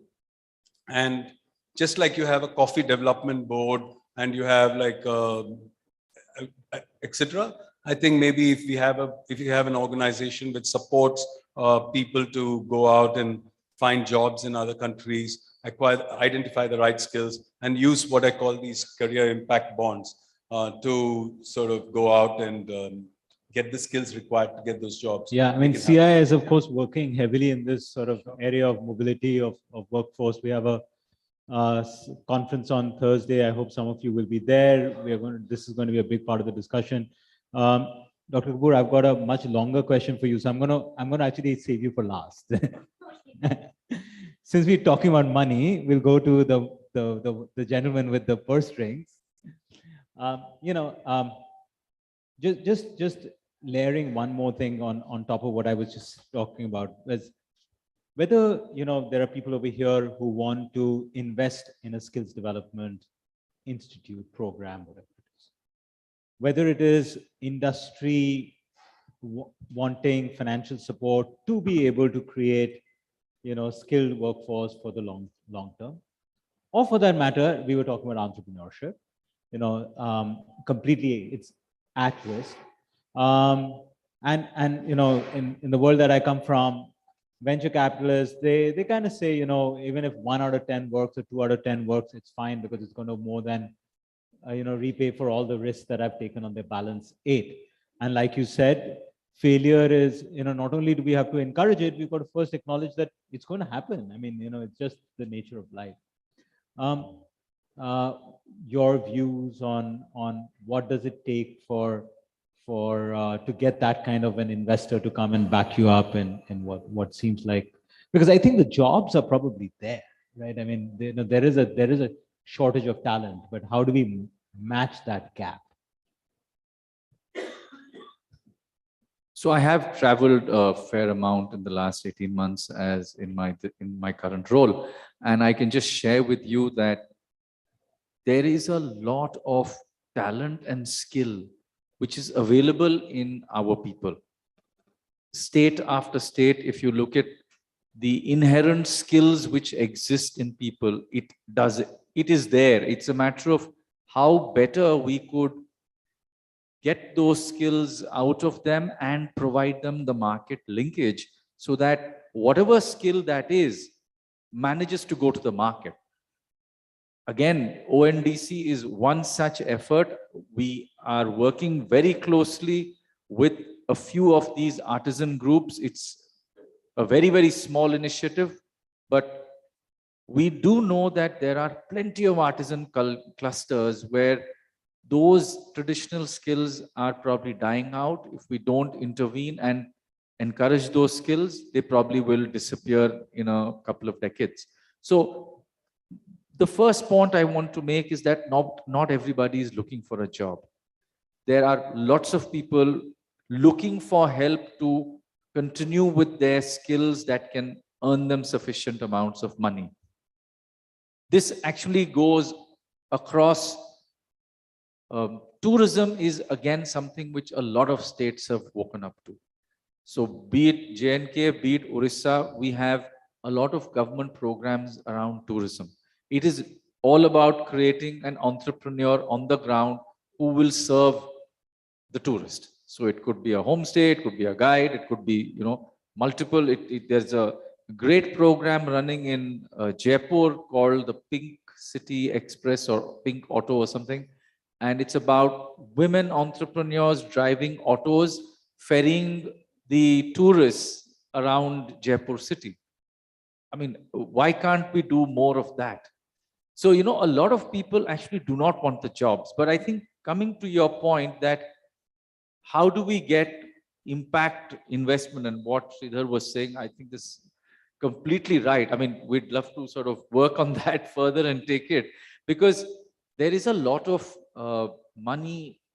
Again, I'm not saying it's just foreign money. There's money in India also, which is happy to come in and maybe for, check boxing the SDGs. That is one way of looking at it, but let's look at it more positively, that there's a lot of money interested in getting people skilled, helping entrepreneurship, or even investing in institutions that further skill. So we have, as SIDBI, just started 4 programs, and as you know, it would happen, one is in each corner of the country, where we have taken slightly new age universities and we are running entrepreneurship courses with them, where people of that area who have something which is more than just an idea, but probably running small businesses, we're bringing them on board and giving them the set of skills that they would need, which would take their business forward, or even make them better employable for some other organization. So I don't think we should be very fussed over whether it is an entrepreneurship or the person finally gets a job, because again, a lot of people end up doing a job for some time, or entrepreneurship followed by a job, and then they have the confidence to go back and start something much larger of scale. So, we need to be able to track a person across, it's difficult to say, but I think we have the digital tools in place. So can we track a person over a longer period of time such that we can intervene in a meaningful way, whether it is upskilling, whether it's about giving finance? But we need to have this program. Again, it requires a lot of work with the state governments. So state governments have to be actively involved in this. But maybe it's much more than just expecting governments to do it. There's a lot of entrepreneurship that can chase entrepreneurship. I used to be the CEO of OYO for a while. I sit on the board. And of course, we've seen how dramatically, that has brought about a change in many small entrepreneurs. I sit on the board of Ashoka University, and there, of course, we run a massive center for entrepreneurship. One quick question before I go to Radhika. Would SIDBI also be willing to support really small ticket sizes? I mean, through the daughter funds, like, in terms of little, sort of spawning literally tens of thousands of entrepreneurial ideas across the country? So we've thought about it really hard, and we finally realized that it's easier for us to go down the incubator route. So, we're happy to discover more and more centers that can serve as incubation centers, be it, as I said, it's not necessary that they should be academic institutions. There probably are a lot of other, private enterprises which have come into incubation. So for a financing institution like us with a very lean structure, we probably find it easier to, push the money through and then monitor it through incubation centers. No, at least there is a path. Radhika, I remember when we were having a prep call, we touched a little bit on the informal sector. Another part of my life, I work a lot with Seva. I think we now have increasingly better data on the formal sector. How do we kind of get our hands around what's happening in the informal sector? And do you have a view on sort of taking that informal sector and formalizing it? Should we do it? Should we not do it? Because there are several sort of, byproducts to that kind of a decision. So I'm really glad you asked that question, because you can't have a discussion on employment if you don't look at the dualism in the labor market, which is the fact that you have a very small formal sector which coexists with a much larger informal sector. And that's, what I was also discussing with Mr. Raman right now, that while we are talking about things like getting enterprises registered, i.e. formalized through mechanisms like Udyam, the fact is that these numbers are just about 1 crore enterprises, whereas the economic census tells us there are some 58 million enterprises in India. So, some of these conversations we're having in this room represent a very small proportion of the Indian economy. And you're absolutely right. Our data, we have much better data on the formal sector. We frankly don't have any clue, if you ask me at this point, about what's happening to the informal sector. Even our GDP statistics, the national account statistics, which come out every quarter, they make certain assumptions about what's happening to the informal sector, because the last time the government actually did a survey on the informal sector was in 2015-16. So we've basically been making projections on the basis of that. Since then you've had demonetization, you've had introduction of GST, you've had COVID, all of which have had a disproportionate impact on the informal sector. But coming to your more substantive point, which is, a very important policy question, is that what should be the policy line on the informal sector? And, be it the ILO or the World Bank, everyone argues that the informal should be formalized. And that is a completely desirable objective. And I'm completely on board with that. But what you need to recognize is that even in the informal sector, there is a lot of heterogeneity. There are some enterprises which are operating in the informal sector because they want to avoid paying taxes, because they don't want to be registered. So they're doing it to circumvent regulations. And there is no doubt that you need to put in place more stringent regulations, or you need to sort of lower the cost of formalization for those enterprises to push them into the formal sector. But within the informal sector, outside of these enterprises, which are kind of like borderline enterprises, which are the evaders or the avoiders, which ought to be formalized, there are a vast number of other enterprises which do have productive potential. And what you have to try and do with these enterprises is that actually enhance their productive capacity. So how do we get these guys financed, which is what we were discussing? How do we get these guys access to skills, access to markets? How do we organize them better so that you can actually enhance their productivity, enhance their incomes? Because one of the things that will happen when you enhance their productivity and income is that they will automatically and organically formalize. So they don't have to be formalized to some sort of mandate, but there is a more organic route to formalization, which happens through enhancing their productivity. And I recall you mentioned that you were a part of the chairperson of Rudy and the Seva Social Enterprise. And I think that's a very interesting example, because you have women working in the agricultural sector who are small and marginal farmers. And in fact, this also relates to the question of the low female labor force participation rate. Much of the women in India, about 70%, are in the agricultural sector. They work as unpaid family helpers on farms.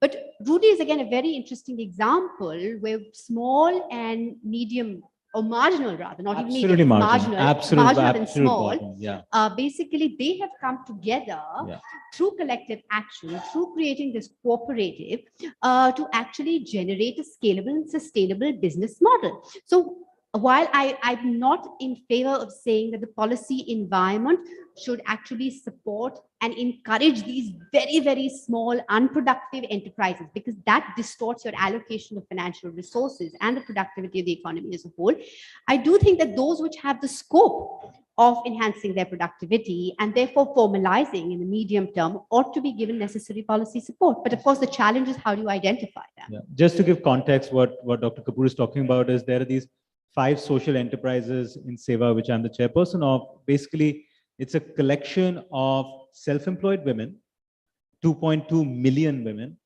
and we have created 5, companies, non-profit companies, but companies.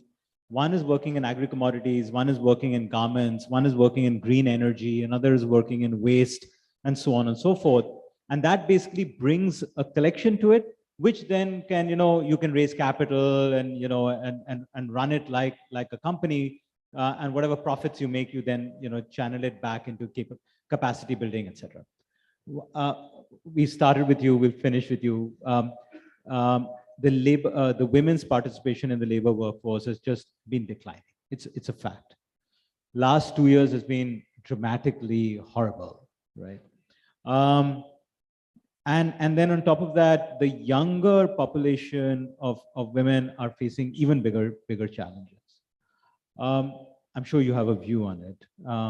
And again, from a policy perspective, or for that matter, a financing perspective, any thoughts that you'd like to share?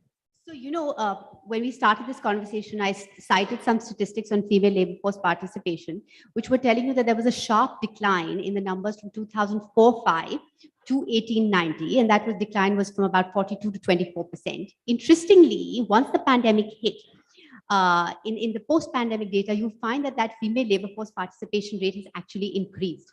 Now, why is it increased? It's not a good thing that it's increased. It's increased because there has been so much distress in the economy, because household incomes have collapsed, that women have been pushed out and compelled to participate and do whatever kinds of odd work they're doing. They're either working in that category of unpaid family work, or they're working as casual labor on farms where wages have been falling, because you have the rural wages data over the last few years telling us that that's been declining. So actually, the pandemic has, at the lower end, those who are at the lower end of the income and the education ladder, they have been pushed back into the labor force. It's distress-driven participation because they are doing not what we call good quality work or decent work. And those who are at the higher end of the education and skills ladder, they too have borne a disproportionate burden, because at the end of the day, when we've had all this option of hybrid work, women have had to manage their job responsibilities along with all the burden of unpaid care work, childcare, so on at home. So it's really been a double whammy, but it's manifested itself in different forms amongst those who are at the top and the lower end of the education and the income ladder. And here, of course, I would argue, like I said in the beginning, one of the big things that India needs to focus on, and I think was mentioned in the previous session as well, not the one which was about building a new social contract, is how simple things like just having childcare can go in such a long way in accelerating participation of women in the labor force. So those are my thoughts on that. But I do want to reflect on something, if you give me a minute, is that, we, and Sridhar talked about employment elasticity and so on. I think the way we think about jobs in India needs to change a bit, because when you go to any policymaker, and we always say that, okay, we need to grow at 7%, 8%, 10%, and then we'll create employment. But I think we need to rethink that process, because having been through this phase of jobless growth in India since 2004-05, we know that simply having high growth is not going to translate into productive employment opportunities. So we need to actually be more targeted, more specific, and say, what is it that we can do to create more employment, be it through, I don't want to advocate for subsidies, because I know we don't have the fiscal space, things like hiring subsidies, but even a sectoral approach, like let's target these 3, 4, 5 sectors, which can create jobs, particularly for women. And that can give an impetus to job creation, because we assume that job creation is a byproduct of economic growth. Because of technological change, there has been a decoupling in that relationship, and that technological change is particularly important in the context of this discussion on skilling. But I think now we need jobs, we need better quality jobs to actually drive India's economic growth, because the other elephant in the room is, where is the demand in the economy? We know that the world is heading towards a recession, so exports are not going to drive India's growth. Per capita income in India is still lower than what it was in 2019-20. So where is the consumption going to be in the domestic economy? So till we actually create more productive, well-paying jobs, we're not going to have demand, and demand is a very important driver of both investment and growth in the broader macroeconomic sense. So we need jobs today more for economic growth in the future than vice versa, I would argue, actually. Oh, absolutely. Thank you so much. Thank you so much for ending it on a very, very precise note.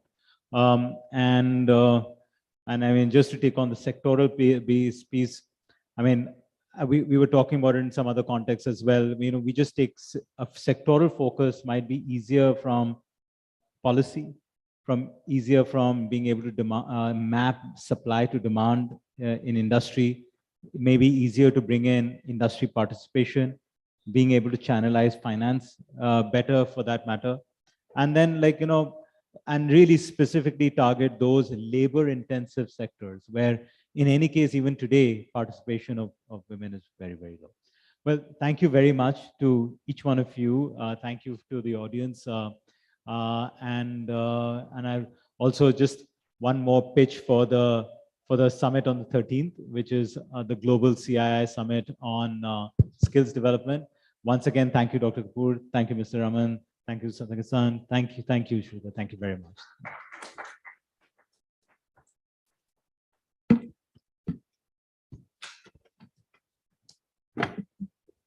Thank you, everyone. Thank you for being such a wonderful audience. I'd like to request all of you to please join us for high tea. Also, the rest of the sessions are virtual. I'd like to request all the participants to join us on CII Hive, please. Thank you very much. Thank you.